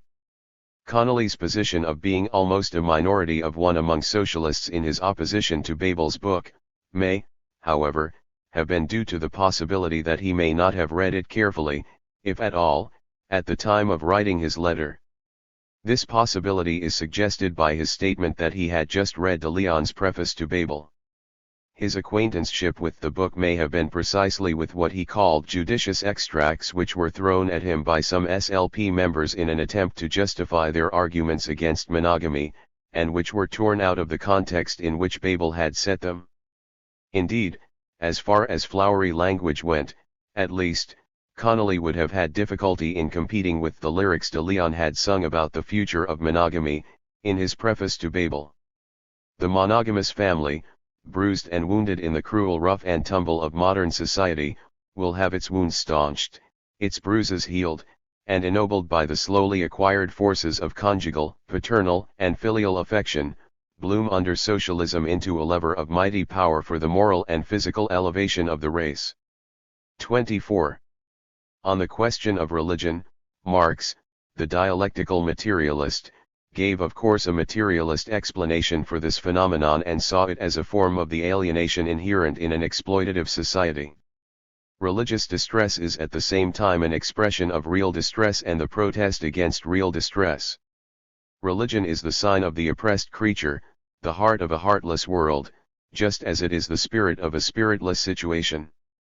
It is the opium of the people. The abolition of religion as the illusory happiness of the people is required for their real happiness. The demand to give up the illusions about its conditions is the demand to give up a condition which needs illusions. 25. This last sentence, which states the necessity for abolishing capitalism as a condition for the disappearance of the religious outlook, was, of course, ignored by the bourgeois atheists like van der Velde, who foisted themselves upon the socialist movement. Materialism is by its very nature ideologically opposed to religion. Logically it should follow that a party based on Marxism and its philosophy of dialectical materialism should also apply this position to religion. This was not followed, however, by the parties of the Second International. The 1891 Erfurt program of the German socialists declared that religion is a private matter for members of the party. This stand was attacked by Engels, but knowledge of his attack was suppressed by Koski and was only published for the first time in 1901, and then only in German. 26. Parties such as the ISRP and the SLP held the same position as the Erfurt program on this question. The essence of Engels' position was repeated by Lenin in 1905. So far as the party of the socialist proletariat is concerned, religion is not a private affair. Our party is an association of class-conscious, advanced fighters for the emancipation of the working class. Such an association cannot and must not be indifferent to lack of class consciousness, ignorance, or obscurantism in the shape of religious beliefs. Our program is based entirely on the scientific and moreover the materialist, world outlook. An explanation of our program therefore necessarily includes an explanation of the true historical and economic roots of the religious fog. Our propaganda necessarily includes the propaganda of atheism. But Lenin added that this must be put in the proper context. But under no circumstances ought we fall into the error of posing the religious question in an abstract, idealistic fashion, as an intellectual question unconnected with the class struggle, as is not infrequently done by the radical Democrats from among the bourgeoisie. It would be bourgeois narrow-mindedness to forget that the yoke of religion that weighs upon mankind is merely a product and reflection of the economic yoke within society. No number of pamphlets and no amount of preaching can enlighten the proletariat, if it is not enlightened by its own struggle against the dark forces of capitalism. Unity in this really revolutionary struggle of the oppressed class for the creation of a paradise on earth is more important to us than unity of proletarian opinion on paradise in heaven. 27. On November 19, 1918, Lenin stated further, "We must be extremely careful in fighting religious prejudice. Some people cause a lot of harm in this struggle by offending religious feelings. We must use propaganda and education. By lending too sharp an edge to the struggle we may only arouse popular resentment. Such methods of struggle tend to perpetuate the division of people along religious lines, whereas our strength lies in our unity. The deepest source of religious prejudice is poverty and ignorance, and that is the evil we have to combat." 28. It is clear from the above that Lenin would have had nothing but the deepest contempt for van der Velde's enthusiasm that Belgian politics were being divided along Catholic and anti-Catholic lines. We have previously referred to Connolly's statements concerning his belief in the materialist basis of history. The ISRP was based on this position and was opposed to attempts to give a religious basis for socialism in place of the materialist one. As Connolly said, "Do not base their socialism upon any interpretation of the language or meaning of Scripture, nor upon the real or supposed intentions of a beneficent deity, realizes that the facts upon which his socialist faith is based are strong enough to withstand every shock, and attacks from every quarter. We feel that socialism is based upon a series of facts requiring only unassisted human reason to grasp and master all their details, whereas religion of every kind is admittedly based upon faith in the occurrence in past ages of a series of phenomena inexplicable by any process of mere human reason." 29. This then was Connolly's materialist position. What de Leon's stand was, poses a problem. While he generally presented a materialist position similar to Connolly's, he was quite capable, when it suited him, of presenting an opportunistic caricature of it, as is evident from one of the examples he quoted in his reply to Connolly to show that, when hitting back at anti-socialism clergymen, he did not attack their theology. Another Roman Catholic prelate pronounced socialists unutterable on the ground of their materialist conception of history. He was hit back with 2 arrows from his own quiver. One was the passage where Jesus, before preaching to the multitude, satisfied their physical wants, and considered that so important as to even perform a miracle so as to first feed them on loaves and fishes. 30. In this case, at least, de Leon's philosophical position seems to have been one of miraculous materialism. While Connolly would only tolerate a materialist basis for socialism within the ranks of the ISRP, and while he himself personally gave a materialist explanation of the forms religion took, he did not follow this position to its logical conclusion as stated by Engels and Lenin, that religion could not be a private affair for the party. On paper, de Leon accepted Connolly's position, based on the Erfurt program, that religion was a private matter for the party. Connolly, however, was unlikely to have known of Engels's criticism of it, since only the German version was made available in 1901. De Leon would have been more likely to have known of it, since he was fluent in German, having translated Marx's critique of the Gotha program, Babel's Woman, and Lassalle's verse drama Franz von Sickingen from German to English. If he did know of Engels's criticism, unlike the case of Connolly, there would have been a conscious and deliberate rejection of it on de Leon's part. De Leon had once held to the Erfurt position in a principled manner and thoroughly denounced the anti-Catholic campaigns of the bourgeoisie, as was the case when he attacked the super-patriotic American Protective Association in the People of May 6, 1900. The movement of the anti-Catholic Protestants is but one of 1,001 manifestations of capitalist political and economic chicanery. It is but one of the many attempts to conceal the fact that the Protestant capitalist will feast as readily as the Catholic or Jew capitalist on the flesh and marrow of the working class, and will enjoy the plunder levied on the Protestant workingman not a bit less than the plunder on the Catholic or Jewish workingman. 31. This was also the attitude of Connolly towards such movements, and he often referred to the Unholy Trinity, his collective term for the Catholic government of Italy, the Protestant government of Germany and the free-thinking government of France, all oppressing the working class. 32. De Leon, however, was to develop a particular hostility towards the Catholic Church, which in a Catholic country where it was the major bourgeois force might be understandable, but in a country like the United States, where Catholics were in a minority, where a large section of the most newly arrived and most discriminated against immigrants were Catholics from Eastern and Southern Europe, and where anti-Catholicism at this time was an important element in the dominant bourgeois ideology, the case was otherwise. The manner in which de Leon handled this particular prejudice of his, led him into ideological association with bourgeois free-thinking fake socialist kangaroos like van der Velde, and contributed to bolstering up this particular aspect of the ruling ideology. A revealing example of this was de Leon's comment on Cholgas, already referred to in his reply to Connolly. Instead of giving a class analysis of the basis of anarchism and terrorism and showing their petit bourgeois roots, de Leon gave a religious basis for it. In a speech made in 1901 he listed 9 assassins, including Cholgas, and stated, "It is no accident that all of these, down to Cholgas, were Catholics." 33. De Leon said this was due to Catholic theory giving exaggerated value to the individual. This was a strange utterance from de Leon, in more ways than one.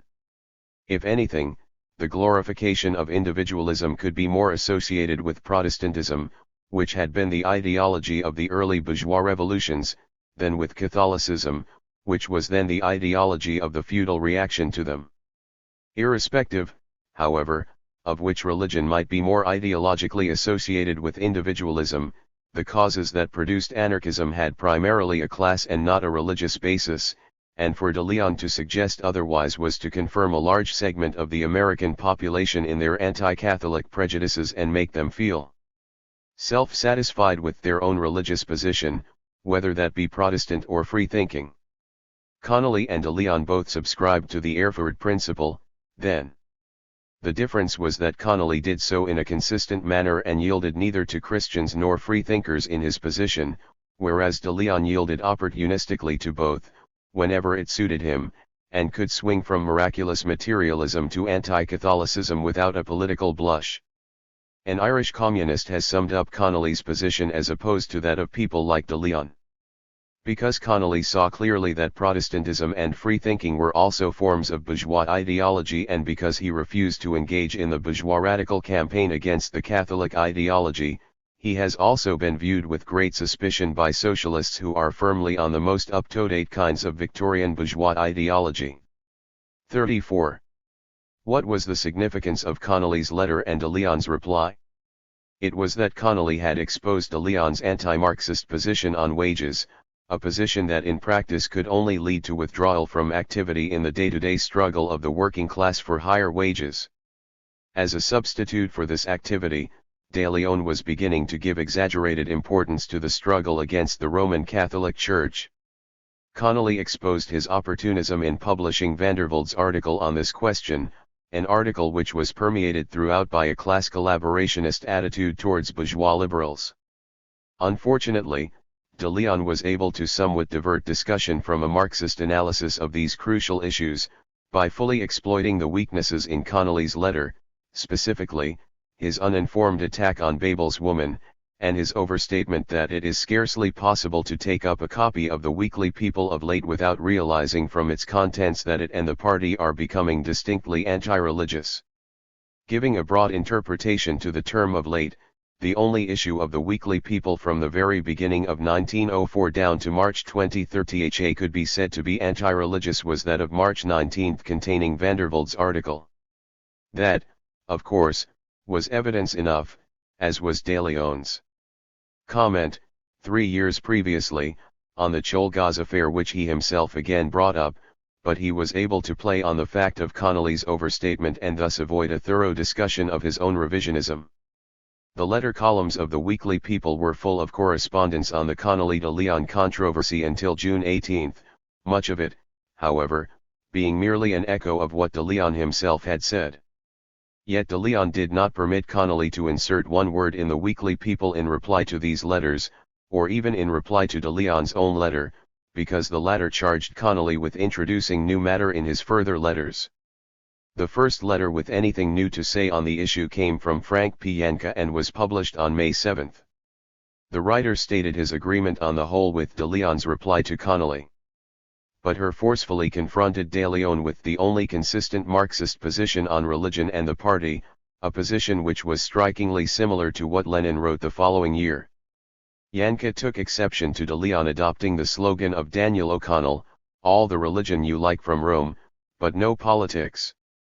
Janka continued, "Scientific socialism is based upon the materialist conception of history. The SLP is a scientific socialist body, and recognizes the materialist conception of history as set forth in the Communist Manifesto by Marx and Engels. Our entire literature is based upon this theory. On the other hand, theology or religion denies the materialist conception of history, and teaches that a divine being or power directs, or at least influences, the affairs of mankind. Therefore, how can Comrade de Leon say that the SLP does not concern itself with or attack theology, when at the very basis of scientific socialism we take our stand as against the teachings of theology, and we should not try to pass or smooth the question over? Every member of the SLP should be absolutely clear on this point, else trouble can follow in the future."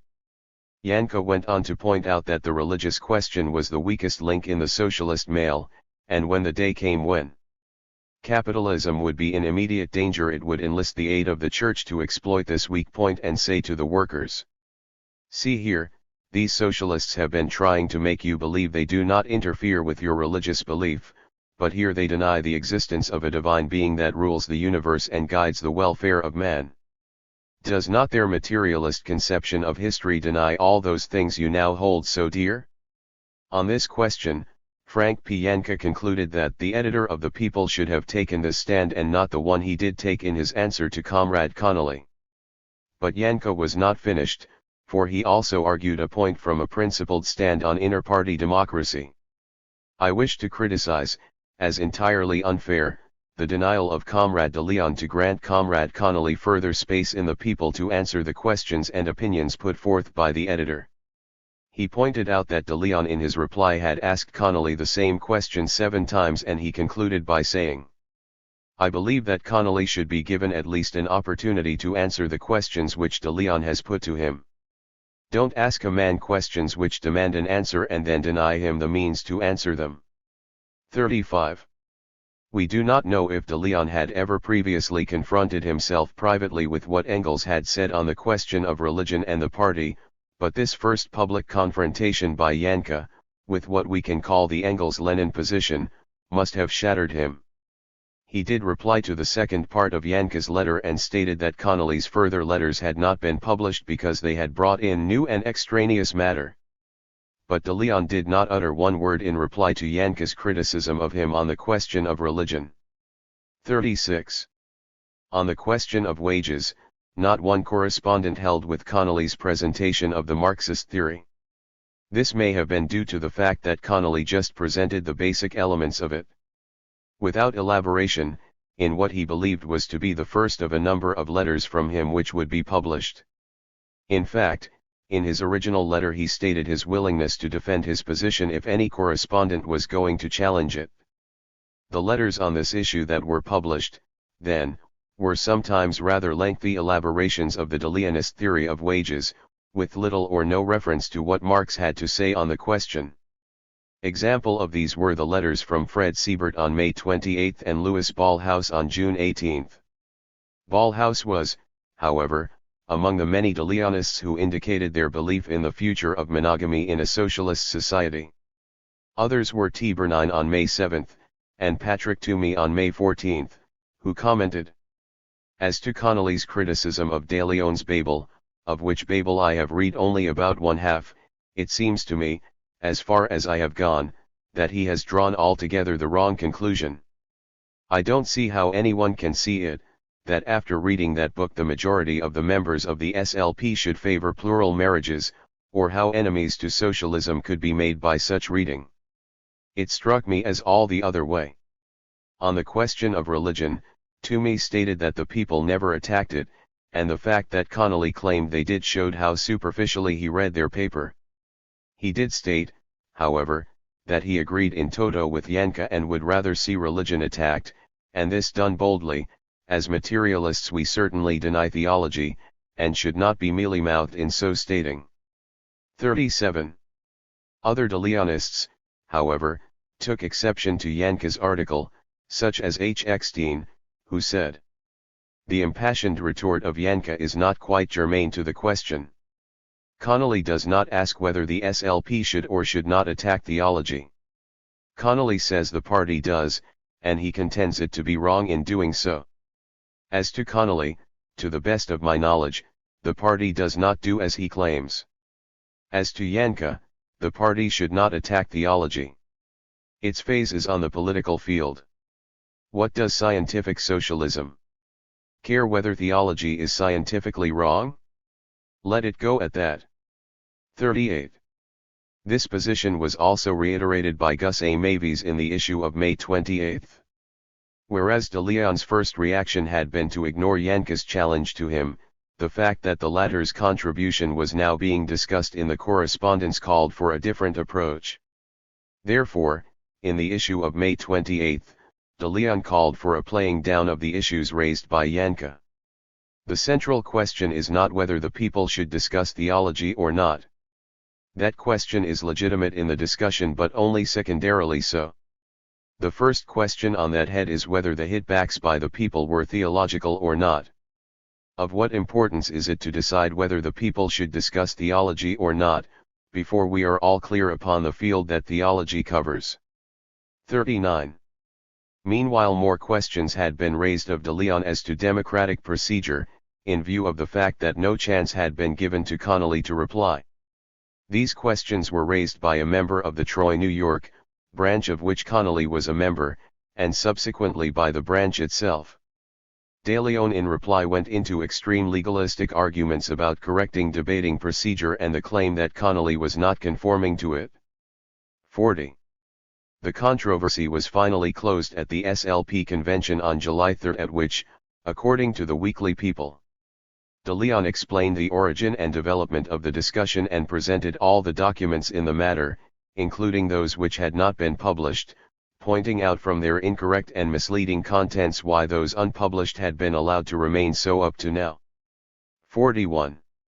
It is necessary at this stage to deal with the treatment of this dispute by Connolly's principal biographer, C. Desmond Greaves of the Khrushchevite Communist Party of Great Britain.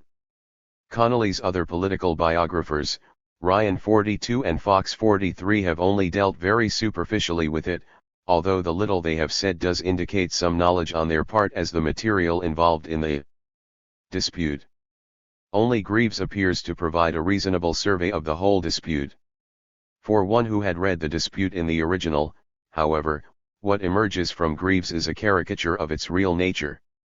This is due both to misstatements of fact by Greaves, and more particularly, to careful omissions of other facts, the end result of which misleads the reader as to the respective positions held by the protagonists in the dispute.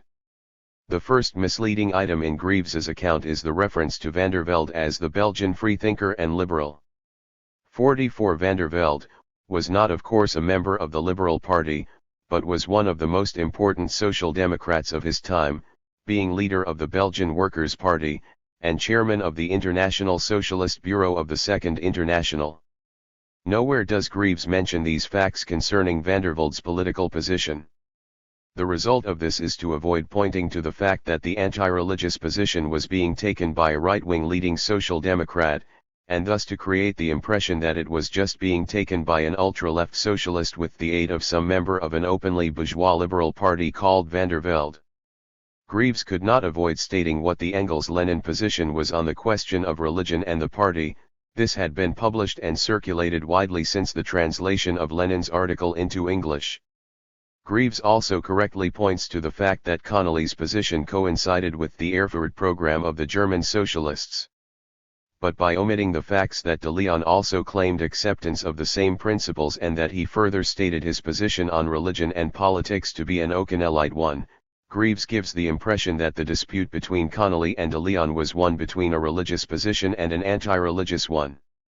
This impression is given because Greaves further states, "It seems likely that de Leon did not understand Connolly's position on religion. Connolly had been for many years working out a modus vivendi between scientific socialism, without which the working class could never become the victors, and Christian beliefs, for the sake of which many Catholics would forego all earthly benefits." 45. This is a complete misstatement of facts with regard to Connolly's position. While Connolly was on his SLP tour of 1902, he said at San Jose that most of the members of the Irish Socialist Republican Party were Catholics, but had the good sense to lay aside their religious beliefs when considering political matters. 45. Connolly's requirement that Christian beliefs should be abandoned when socialist questions were being studied can by no stretch of the imagination be reconciled with the view that he was working out a modus vivendi between them and scientific socialism. That Greaves was aware of the above refutation of the position he attributed to Connolly is indisputable, because he refers to the San Jose speech in his biography. While he did quote Connolly's statement in the same speech with regard to the Catholic Church's attitude towards socialism, that this institution would exercise the precaution of not placing all its eggs in one basket for fear they might be broken, he chose to omit all reference to Connolly's statement on religious beliefs. 47. The former statement of Connolly's could be acceptable to the most theologically inclined of left-wing Catholics, but no theological-minded person could agree with his latter statement. Clearly, then, there was no attempt on the part of Connolly to achieve this modus vivendi attributed to him by Greaves, and ipso facto there could be no requirement that de Leon should understand a position of Connolly's which just did not exist. In fact, the charge of attempting this modus vivendi could more correctly be made against de Leon, in view of his supposed defense of materialism by referring to the gospel story of one of Jesus Christ's miracles. The ordinary reader of Greaves, unacquainted with the original source material in the dispute, would get the impression that de Leon had some sort of anti-religious position akin to that of Engels and Lenin. In view of de Leon's undemocratic treatment of Connolly's replies in the dispute, and in view of the fact that he also held an anti-Marxist theory of wages, the net result of Greaves's account would tend, by association, to discredit the Engels-Lenin position in the reader's mind, in contrast to the Erfurt position held by Connolly. This weakness in Connolly's position would then have been raised to the level of a virtue, as it would appear to be the only unbigoted position in the dispute. In fact, Greaves suppresses all mention of the existence of a clear position almost identical with that of Engels and Lenin, in the dispute, a position which was directed primarily against de Leon and only secondarily against Connolly.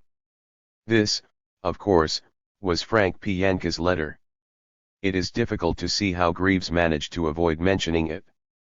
Aside from the religious question, this letter was the clearest criticism in the whole dispute of de Leon's undemocratic treatment of Connolly's right to reply. In addition, Greaves quotes from Toomey, whom he describes as the ex-Catholic, more anti-Christian than the devil, the following statement: "We certainly deny theology and should not be mealy-mouthed in so stating. We must fight organized church fakirdom." 48. Greaves gives no indication that he stops his quotation midway through Toomey's sentence, the rest of which puts his anti-religious position in political perspective. Toomey's sentence reads in full: "We must fight organized church fakirdom as we fight organized labor fakirdom, and that it is only in the measure that we hew our way through fakirdom of all kinds, will we ever reach our goal, namely, abolition of class rule and emancipation of the race from the last and the worst form of slavery." 49.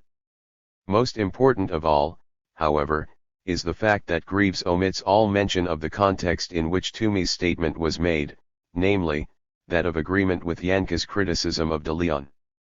It seems that Greaves felt that knowledge of the existence of Yanke's letter, one of the most important in the whole correspondence, should never be brought to the attention of his readers.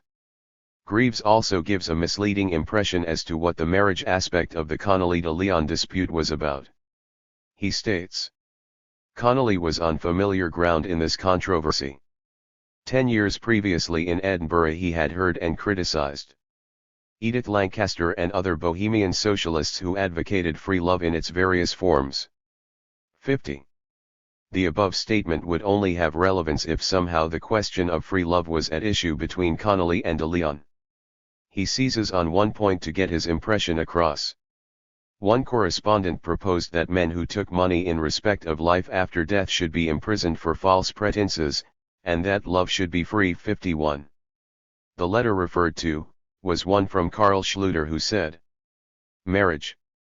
Every marriage is a world in itself, therefore, all laws are almost impossible to benefit the people, since love cannot be compelled and must be free. The Church. We must stand firm by science and knowledge. It is impossible for any human being to know how we will live when we are dead, and any man who claims to know is a liar and a fakir. If he obtains money for it, he obtains money under false pretenses and should be imprisoned." 52. This statement can be seen to be slightly more ambiguous as to its meaning than the clear-cut position one would understand it to be from Greaves. Whatever its meaning, however, Greaves seizes on this isolated crank letter and presents it as representative of the comments on the marriage question, in spite of the fact that it is the only letter in the 20 or so that comprised the correspondence, which could in any sense be interpreted as advocating free love. Greaves is also indirectly disparaging about Babel's woman. Possibly it was the only now that he realized the dangerous strain in the SLP. He had overlooked this when his main efforts were concentrated on combating reformism in Britain. What he saw now was a swing to the other extreme. He picked up the People week by week and found their Babel's woman, first serialized, then advertised in book form. Babel's speeches were translated in extenso, and everything was done to exalt his importance as a theorist. Partly this must have been done to stimulate the sale of the book. 53. Since Greaves did not make the slightest attempt to indicate exactly what he thought was wrong with woman, the above statement, with its cheap swipes at Babel, can be considered as merely an attempt to demolish a work without presenting any evidence against it. More important still, while Greaves quotes de Leon to the effect that the monogamous family owed its origin to property, the classical Marxist position. Nowhere does he state that, if anything, de Leon had a more enthusiastic position than Connolly on the future of monogamy under socialism. That this was de Leon's own position and that of the majority of the SLP members who wrote on this issue, was one of the main weaknesses of Connolly's letter, his exaggerated claim concerning hostility to monogamy in the party due to the reading of Babel. Greaves refuses to point to these weaknesses in Connolly's letter. Instead he makes virtues out of whatever political weaknesses he had from the Marxist-Leninist viewpoint, such as his support for the Erfurt position. At the same time he makes it appear that Connolly had weaknesses which he did not have, by withholding mention of the consistency of Connolly's materialist position in refusing to give way to religious beliefs on matters of socialism, and by suggesting that, on the contrary, he was trying to work out a modus vivendi between them. Greaves's general misrepresentations of Connolly's position have been exposed by others, 54, but the particular distortions of the Connolly-de Leon controversy are prize-winning in their scope and magnitude. Chapter 3. Connolly and the SLP. Towards the final break. Despite this dispute with de Leon, Connolly had not yet reached the stage where he became disillusioned with the SLP. He seemed to have been of the opinion that the anti-Catholic action of de Leon is publishing Vandervelde's article, and his challenging of the Marxian theory of wages, were but temporary aberrations from a basically sound party policy. This was all the more so his opinion because these positions de Leon had taken up were in flat contradiction to his previous utterances. Connolly pointed to these contradictions in an article he wrote for the June 1904 issue of the Edinburgh Socialist, due to the fact that he had been denied access to the weekly People itself for comment on the points raised by de Leon in the dispute. Connolly recalled that when anti-Catholic agitation developed after Czolgosz had assassinated President McKinley, de Leon had resisted it on the grounds that the assassin's religion was irrelevant. He also pointed out that the Marxian theory of wages, which de Leon was now denying, had previously been clearly expressed by him. Connolly quoted de Leon as saying that the theory that increased wages means increased prices, and that therefore, an increase of wages is a barren victory, is frequently advanced by half-baked Marxists. 1. In this article Connolly gave his opinion on what he felt was one of the weaknesses in the socialist movement of the time. I have long been of the opinion that the socialist movement elsewhere was to a great extent hampered by the presence in its ranks of faddists and cranks, who were in the movement, not for the cause of socialism, but because they thought they saw in it a means of ventilating their theories on such questions as sex, religion, vaccination, vegetarianism, etc., and I believe that such ideas had or ought to have no place in our program or in our party. 2. Engels had also been aware of the same problem. All those who have nothing to look forward to from the official world or have come to the end of their tether with it, opponents of inoculation, supporters of abstemiousness, vegetarians, anti-vivisectionists, nature healers, free community preachers whose communities have fallen to pieces, authors of new theories on the origin of the universe, unsuccessful or unfortunate inventors, victims of real or imaginary injustice who are termed good-for-nothing pettifoggers by the bureaucracy, honest fools and dishonest swindlers, all throng to the working-class parties in all countries. 3. Desmond Ryan mentions in a footnote that one of the examples given by Connolly of the type of people he had in mind in the passage above was George D. Herron. 4. Ryan did not elaborate, however, on the political position of Herron. If he had, the full significance of Connolly's statement would have been made clearer. This statement referred to the Socialist Party as well as to the Socialist Labour Party as far as the presence of the phenomenon, complained of by Connolly, was concerned, and was directed as much against Christian socialists, as against bourgeois freethinkers, foisting themselves upon the working class movement. For it was to the former that George D. Herron belonged. Herron was a member of the Socialist Party who was one of the chief advocates of Christian socialism in that party. 5. The fact that the position represented by Herron repelled Connolly as much as Vandervelde did, was but one of the many factors which militate against Connolly being attracted away from the SLP by the Socialist Party. Both the center and the right wings, which dominated the latter party, held that strikes were too costly at best, and hopeless at worst. 6. The class collaborationist approach of the Socialist Party towards the AFL leadership, a position which the SLP vigorously opposed, would have intensified Connolly's distaste for the former party's trade union policy. When all these factors are taken into account, then, in addition to Connolly's belief that de Leon's stand in the dispute was out of character, it is not surprising that Connolly declared in this Edinburgh Socialist article that his political affiliation was still the same as it was before the dispute. I consider the SLP of the US the clearest and most revolutionary of the socialist parties in the world today. 7. In the succeeding period, Connolly continued to hold firmly to the SLP concept of a well-disciplined, clear-cut Marxist party. Thus, when Mrs. Olive Johnson wrote to the Weekly People advocating a more vigorous attempt to seek a basis of unity with Socialist Party members, Connolly, in reply, counseled caution in such a venture. We could have got harmony a long time ago if the SLP had allowed everyone who chose to assume the name, and pose as a socialist, whilst rejecting the necessary harness of a disciplined organization. I would be surprised to learn that the recent article of Mrs. Olive M. Johnson meant anything more than a plea for the more discriminating and tolerant tone toward the rank and file of the social democracy.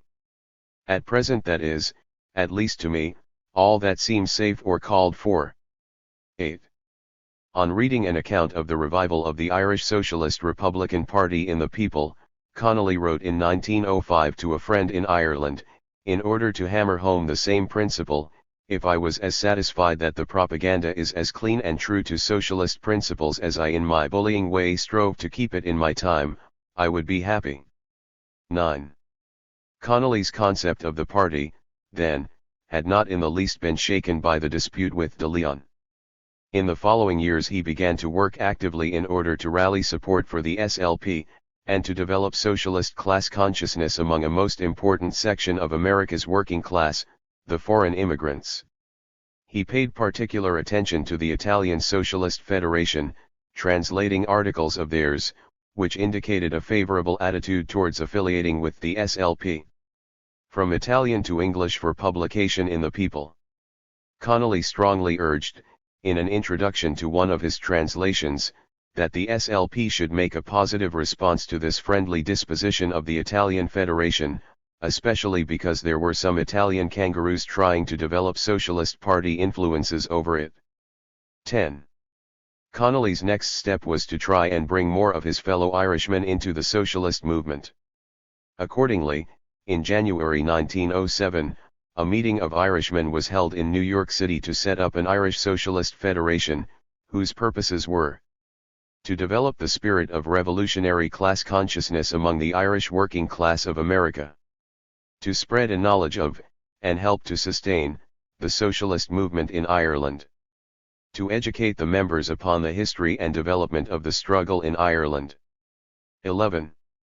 Quite unexpectedly, SLP member Stromqvist launched into an attack on race and language federations in the Weekly People of February 23, 1907, and declared his opposition to the formation of the Irish Socialist Federation.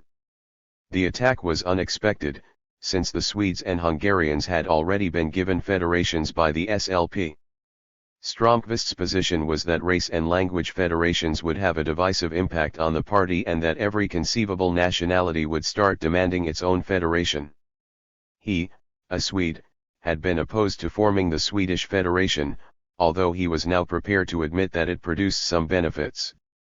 But, he continued, the first duty of a socialist was to tear down and remove all the artificial obstacles in the way of complete industrial and political unity of the workers of the world presented by the differences in race, color, creed, and standards of living, instead of trying to keep these things alive and erect others where none now exist.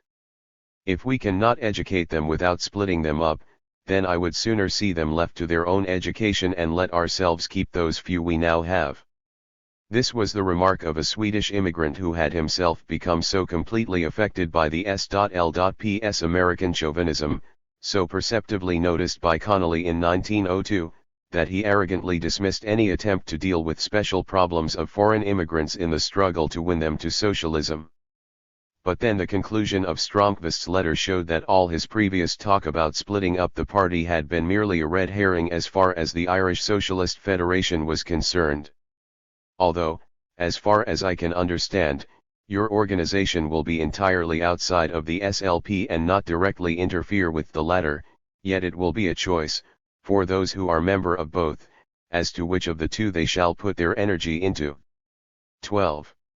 Connolly in his reply reiterated his opposition to race and language branches within the party and stated he would vote to abolish them all. But, as strongly as I am opposed to language branches in the party, am I in favor of race or language federations to organize all the sections of our heterogeneous population. The function of such bodies is to act as organizers or drill sergeants or that socialist army of which the American proletariat must furnish the main and directing body.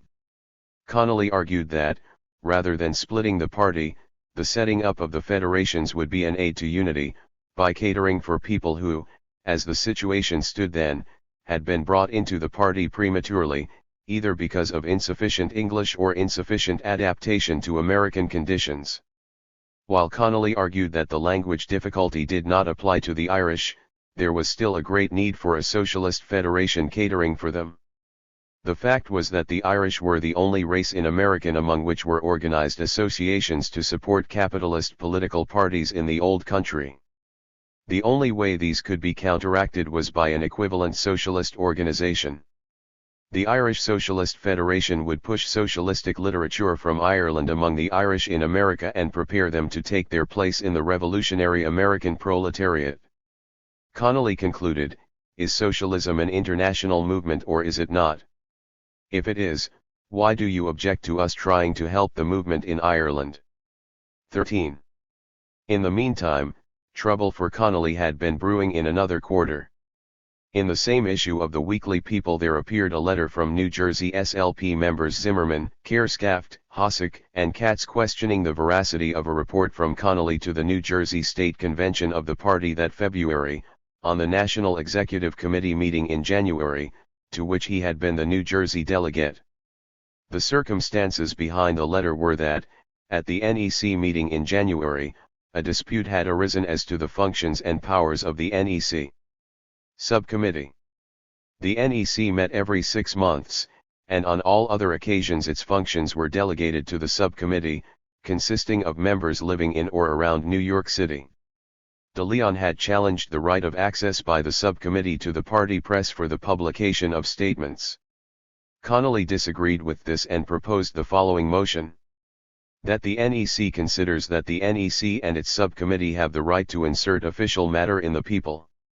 This motion was rejected, and Connolly reported to the New Jersey Convention that this meant that henceforth the NEC itself claimed no right of access to the People. This, of course, can be seen to be the correct interpretation of the motion's defeat, because of its particular wording. It seems, however, that it was only after the NEC meeting was over that the members who voted against the Connolly motion realized the implications of this for the NEC itself, and not just for the subcommittee alone, which had been the main issue in dispute at the meeting.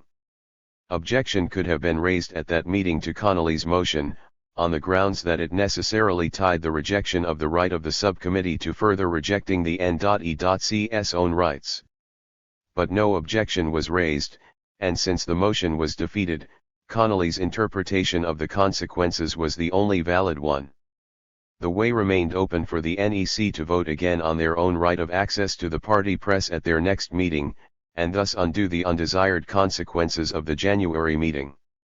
But De Leon and his followers decided otherwise, and were to proceed instead to deny that Connolly's motion was worded the way he said it was. In their letter to the Weekly People, the 4 New Jersey members said that Connolly's report stated that the NEC had voted away its right of supervision over the editor and the contents of the People. That insofar as even party notices, letters, etc. are concerned, the NEC voted that the editor of the People, should he see fit, has the power to deny them publication. The 4 wanted to have De Leon's explanation of the matter. 14. This, of course, was an entirely improper procedure on their part. The inquiry as to what happened at the NEC meeting should have been addressed to the secretary who took the minutes of the meeting. De Leon proceeded to give an extremely lengthy and ponderous reply to their question. He stated that Connolly's report was incorrect, that the rights of the NEC were undisputed and indisputable, and that the point at issue at the meeting had been the subcommittee's rights. He added, "I recall no mention made of the NEC, except by myself when addressing the NEC on Connolly's motion. I said that even if the motion contemplated the NEC itself, so sweeping a motion would be senseless, where it is not superfluous." 15. In the issue of March 16, a letter appeared from New Jersey SLP members Eck, Wolf, Schonleber, Schraft, Hossack, and Zimmerman, introducing a series of replies they had received from NEC members in answer to the request for their recollections of the January meeting. Kircher replied that his answer was De Leon's answer, that Connolly was in error on the matter in his report. Merrick also agreed with De Leon's reply and stated that Connolly's report was uncalled for, insofar as that the NEC voted away its power over the editor of the party organs, putting in the editor's hands the dictatorship of the party organization. Reimer had no recollection of the NEC voting away its right of supervision over the people. He was of De Leon's opinion that only the subcommittee's rights were under discussion. If he had thought the defeat of Connolly's motion would have meant the denial of the N.E.C's rights, he would have protested against it as a violation of the party constitution, which he thought Connolly should have done if he also thought it would have had the same results. While Gilchrist stated that Connolly was in error on several particulars, he was of the opinion that the minutes should have been consulted for the information sought, a much better way than asking a member to state his recollection of certain occurrences. Concerning the Connolly motion, Richter replied, "I am not sure whether it said NEC or subcommittee of NEC has the right to publish any matter in party organs. I am inclined to believe that he put it NEC, as I recollect speaking upon his motion and pointing out that what the motion intended was so obvious that the motion was ridiculous, and worse, was irrelevant to the matter under consideration, the rights and powers of the subcommittee and the editor." The last NEC member, Jacobson, said that De Leon's reply had stated the NEC proceedings better than he could, and he further approved it as correct as far as his memory went. He added, however, "I am not able to remember just the wording of the motion made by James Connolly. As a member of the subcommittee at that time, I was first in favor of the motion of Connolly, but after the discussion the point was clearly made to me that it was dangerous to adopt a motion of that kind, and I, therefore, recorded my vote against Connolly's motion, with the disapproval of the subcommittee members present at the time." He disagreed with Connolly's interpretation of his motion's rejection. "I consider that the NEC at its last meeting clearly proved that it is the controlling power over all party affairs, and that the subcommittee is not the NEC when the NEC is not in session, the subcommittee only having that power in case of emergency." 16. At the NEC subcommittee meeting of March 10, Connolly made formal complaints against these New Jersey members for addressing their inquiries to the editor of the People and the NEC members, instead of to the National Secretary. He also complained that a letter sent by him on March 3 to the Daily People had not yet been published, although letters from the other NEC members, dated later, had been. A committee of 3 was set up to investigate his complaint. 17. On March 23, Connolly's letter was published in the Weekly People. He explained the reasons which led him to word the resolution the way he did. In order to uphold the contention, that, in the absence of the NEC, the subcommittee ought to exercise all its powers and functions subject to the overruling vote of the party membership. For this purpose it was necessary to include the two bodies, which I accordingly did in their proper order. In effect, what Connolly was proposing was democratic centralism.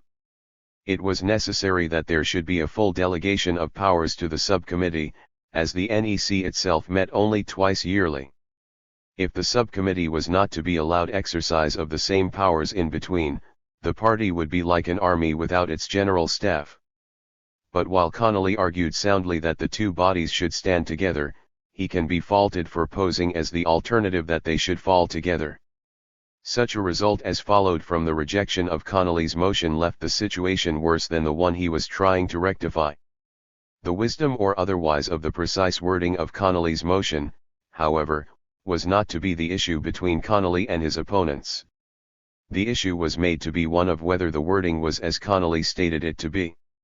Connolly proceeded to clarify this point. When this resolution was accepted as in order to be discussed, I made a copy of it and handed that copy to the secretary. The original is lying beside me as I write this letter.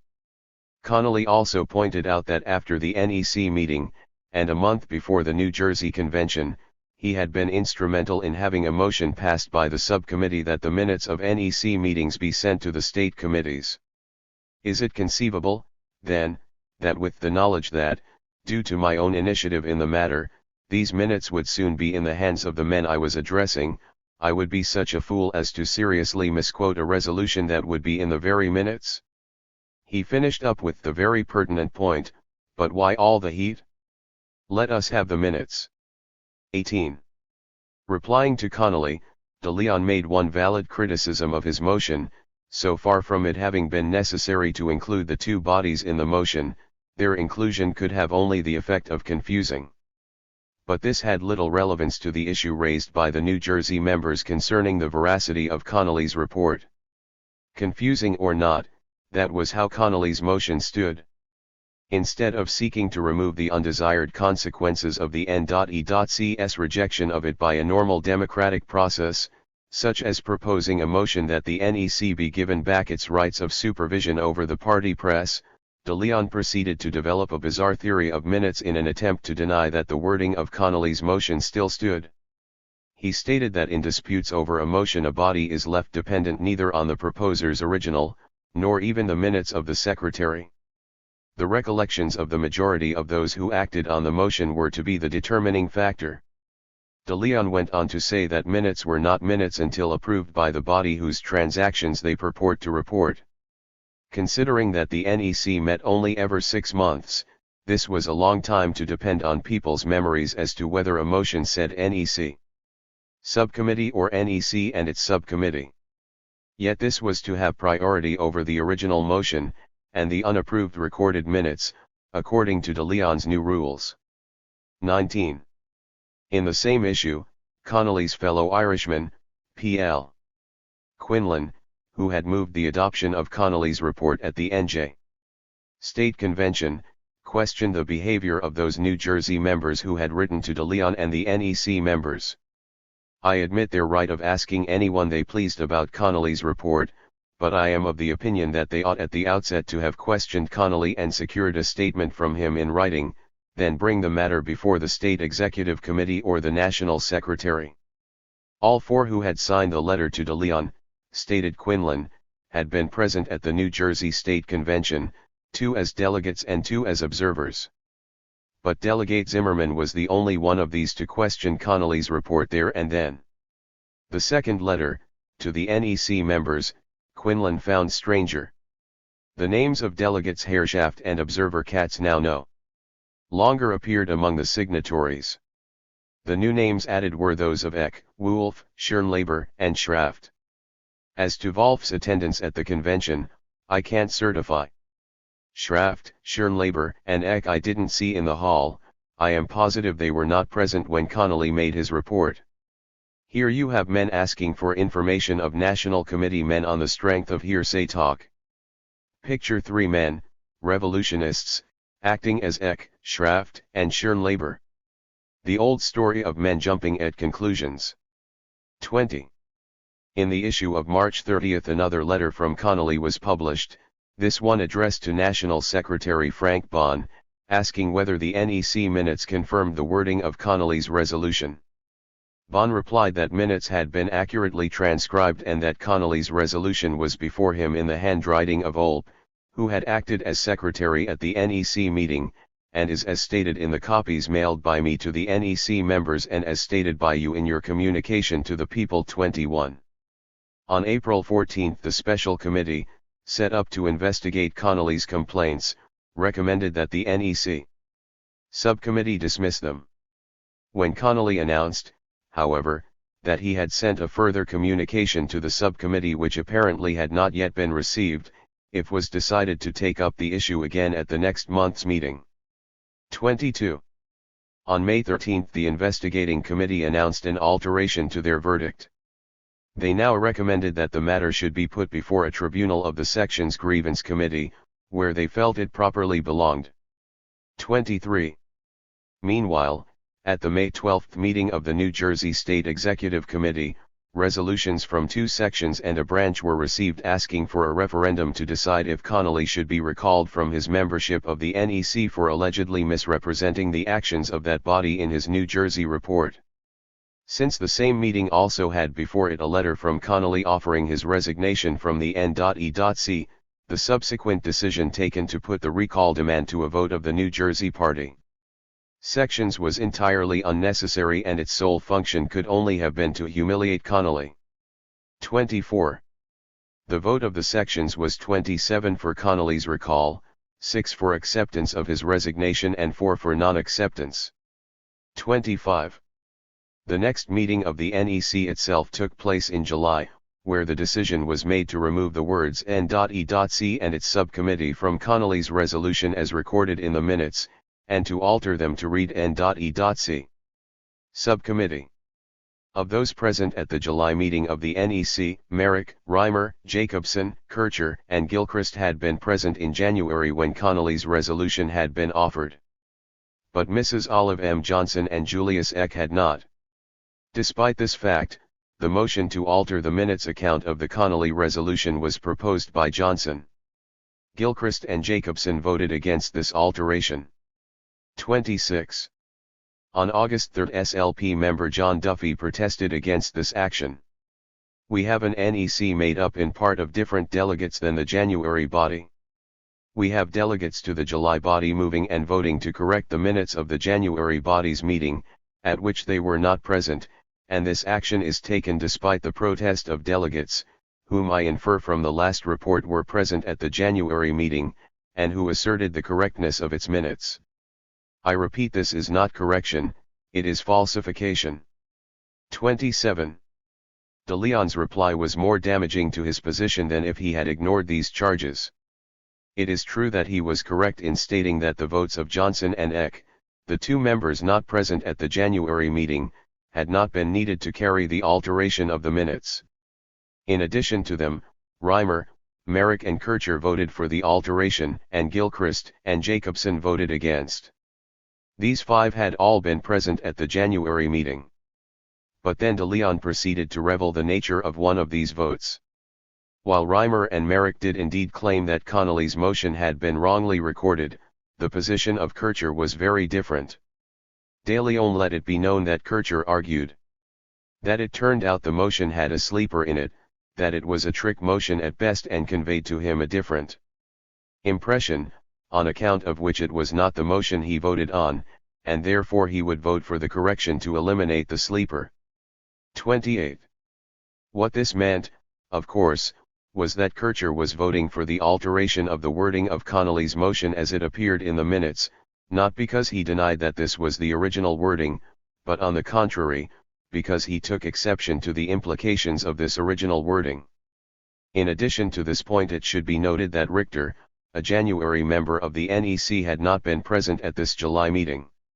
Richter was a staunch De Leonist who, in his letter which appeared in the issue of March 16, strongly attacked Connolly for allegedly making disparaging remarks about De Leon in his New Jersey report.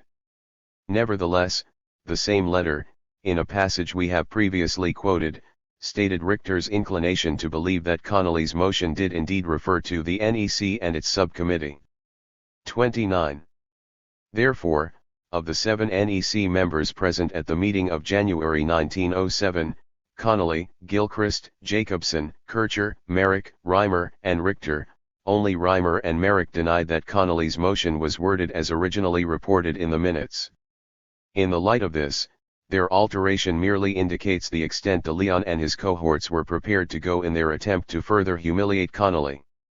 It was perfectly clear that there was no longer any place for Connolly in the SLP and, accordingly, he left the party. but the attempt to discredit Connolly was not yet over.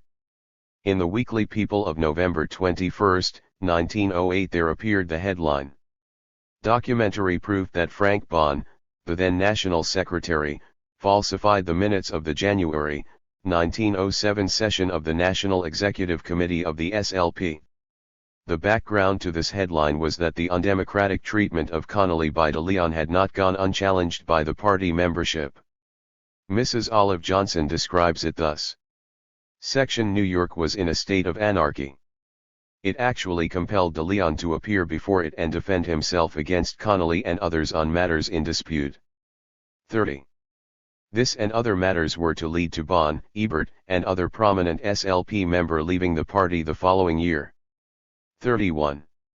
It was in the context, then, that the headline above appeared over an article by Paul Augustine, who succeeded Bonn as SLP National Secretary. Augustine pointed out that if Connolly's motion had been worded as the latter claimed, the defeat of such a motion would give color to the damaging charge made by Connolly against the NEC for defeating such a motion, against the editor of the People for promoting its defeat, and against the party at large for tolerating such officers. But such a motion had not in fact been defeated, contended Augustine. Connolly's motion had not been worded the way Connolly and Bonn claimed, and he had documentary proof. In the old papers that Bonn, when retiring as National Secretary, had left behind him, Augustine stated he had found the original minutes of the January 1907 NEC meeting in Olp's handwriting, from which he reproduced a photocopy of Connolly's motion contained therein. This reproduction in the Weekly People appeared to read the NEC subcommittee, which seemed to give the lie of the claims of Bonn and Connolly. 32. This, indeed, was a most serious charge of falsification against Bonn and Connolly, yet none of Connolly's biographers have grappled with it. Greaves, at least, was aware of it, since it was restated in Rudolf Katz's biography of de Leon, which was one of the sources used by Greaves and from which he quoted other passages. 33. But Greaves makes no mention of it whatsoever, despite the fact that it meant, if the allegation was correct, that Connolly was a thorough scoundrel in being a party to such a falsification, or if it was incorrect, that it was the de Leonists who were the scoundrels in inventing such a charge. The facts of the case were soon revealed by Bonn in the New York Call of November 24. Bonn stated, "The words 'and its' were between N.E.C. and subcommittee. The use of 'and' for 'and' occurs repeatedly in the minutes and once again in the portion photographed and printed in the People. It should be remembered that the document was written with a lead pencil. The bungler who erased the two words left a portion of the T untouched, and it shows plainly in the photograph. The period after NEC has been inserted. The S stood exactly in the present position. The word 'have' after subcommittee clinches the case. It proves that the subject of the clause was plural, N.E.C. and its subcommittee. Had the subject been singular, the word 'has' would have been used. But the bunglers dared not erase 'have' for fear that even the utterly stupid, those who might not recognize the resulting wrong construction of the sentence, might be forced to admit the erasure. What Bonn claimed was the top of the vertical stroke of the T did indeed appear in the photocopy of Olp's minutes in the Weekly People of November 21. Without explanation, however, the whole of Augustine's four-column article was again reproduced in the Weekly People of November 28, this time with the stroke no longer appearing in this photocopy. To clinch the issue, Bonn continued. Finally, Comrade Fred A. Olp, secretary of the meeting, has turned the trick. Going, on Saturday last, to the People office, he demanded to see the minutes written by himself. Looking down the page, what he knew to be erasures appeared to be well done. The top of the T which shows in the photograph had since been removed. But holding the paper up to the light, he showed the gullible suckling who now serves as National Secretary that the gloss of the paper had been taken off by the erasure. Other SLP members have since seen the document and agree that another crime has been committed in the People office. Because Bonn's letter had received such wide circulation, de Leon felt obliged to reprint it to the Weekly People, where he tried to pooh-pooh it under the headline, Bond squeals guilty. But, as was to be expected from the gentleman, not as a man. 34. There was not the slightest attempt, however, to refute the contents of Bond's letter. The case of Fred Olpe is of further interest. He had not been involved in the de Leon-Connolly or de Leon-Bond disputes. Indeed, Augustine in his article referred to him as Comrade Olpe and in no way implied that his allegations against Bond also extended to Olpe. But, as Bond pointed out, Olpe could not stand idly by after his minutes had been tampered with. Olpe was secretary of the New York State Executive Committee of the SLP from spring 1907, and it was under his name that the New York SEC reports and notices appeared in the Weekly People. The last report signed by him appeared in the issue of December 19, 1908. The next report from the New York SEC appeared on January 23, 1909, over the name of Edmund Moon Ellis as secretary. Moon Ellis referred to the fact that Olpe had been expelled from the party. No explanation was given, but it would not be presumptuous to assume that it was in connection with his protestations against the erasures done on his minutes. While Katz's biography of de Leon, which was originally serialized in the Weekly People of 1915, did repeat, as we have mentioned already, Augustine's allegations against Connolly and Bond, subsequent SLP writers have felt it wiser to drop them. Thus, in 1950, the then SLP National Secretary ignored this issue, despite the fact that in his account of the Connolly-Bond de Leon dispute he was prepared to raise another fantastic question, whether Connolly may or may not have been a paid tool of the Catholic political machine. 35. This is also the case with Olive Johnson's 1931 account, which states that Connolly wanted the paper and the party, for a job for himself, after both had been purged of all that was obnoxious to the Church of Rome. 37. De Leon next proceeded to carry his vendetta against Connolly into the ranks of the industrial workers of the world, to which both belonged. Chapter 4. Connolly and the IWW. Industrial Unionism and Syndicalism. The first Constitutional Convention of the Industrial Workers of the World was held in Chicago, June 1905. This was a militant class-conscious industrial union movement formed by a coming together of de Leon's Socialist Trade and Labor Alliance with the Western Federation of Miners led by Big Bill Haywood, along with other elements which had withdrawn from the AFL because of the latter thwarting their efforts at developing industrial unionism from within. 1. The boring from within approach to the AFL was running up against a stone wall.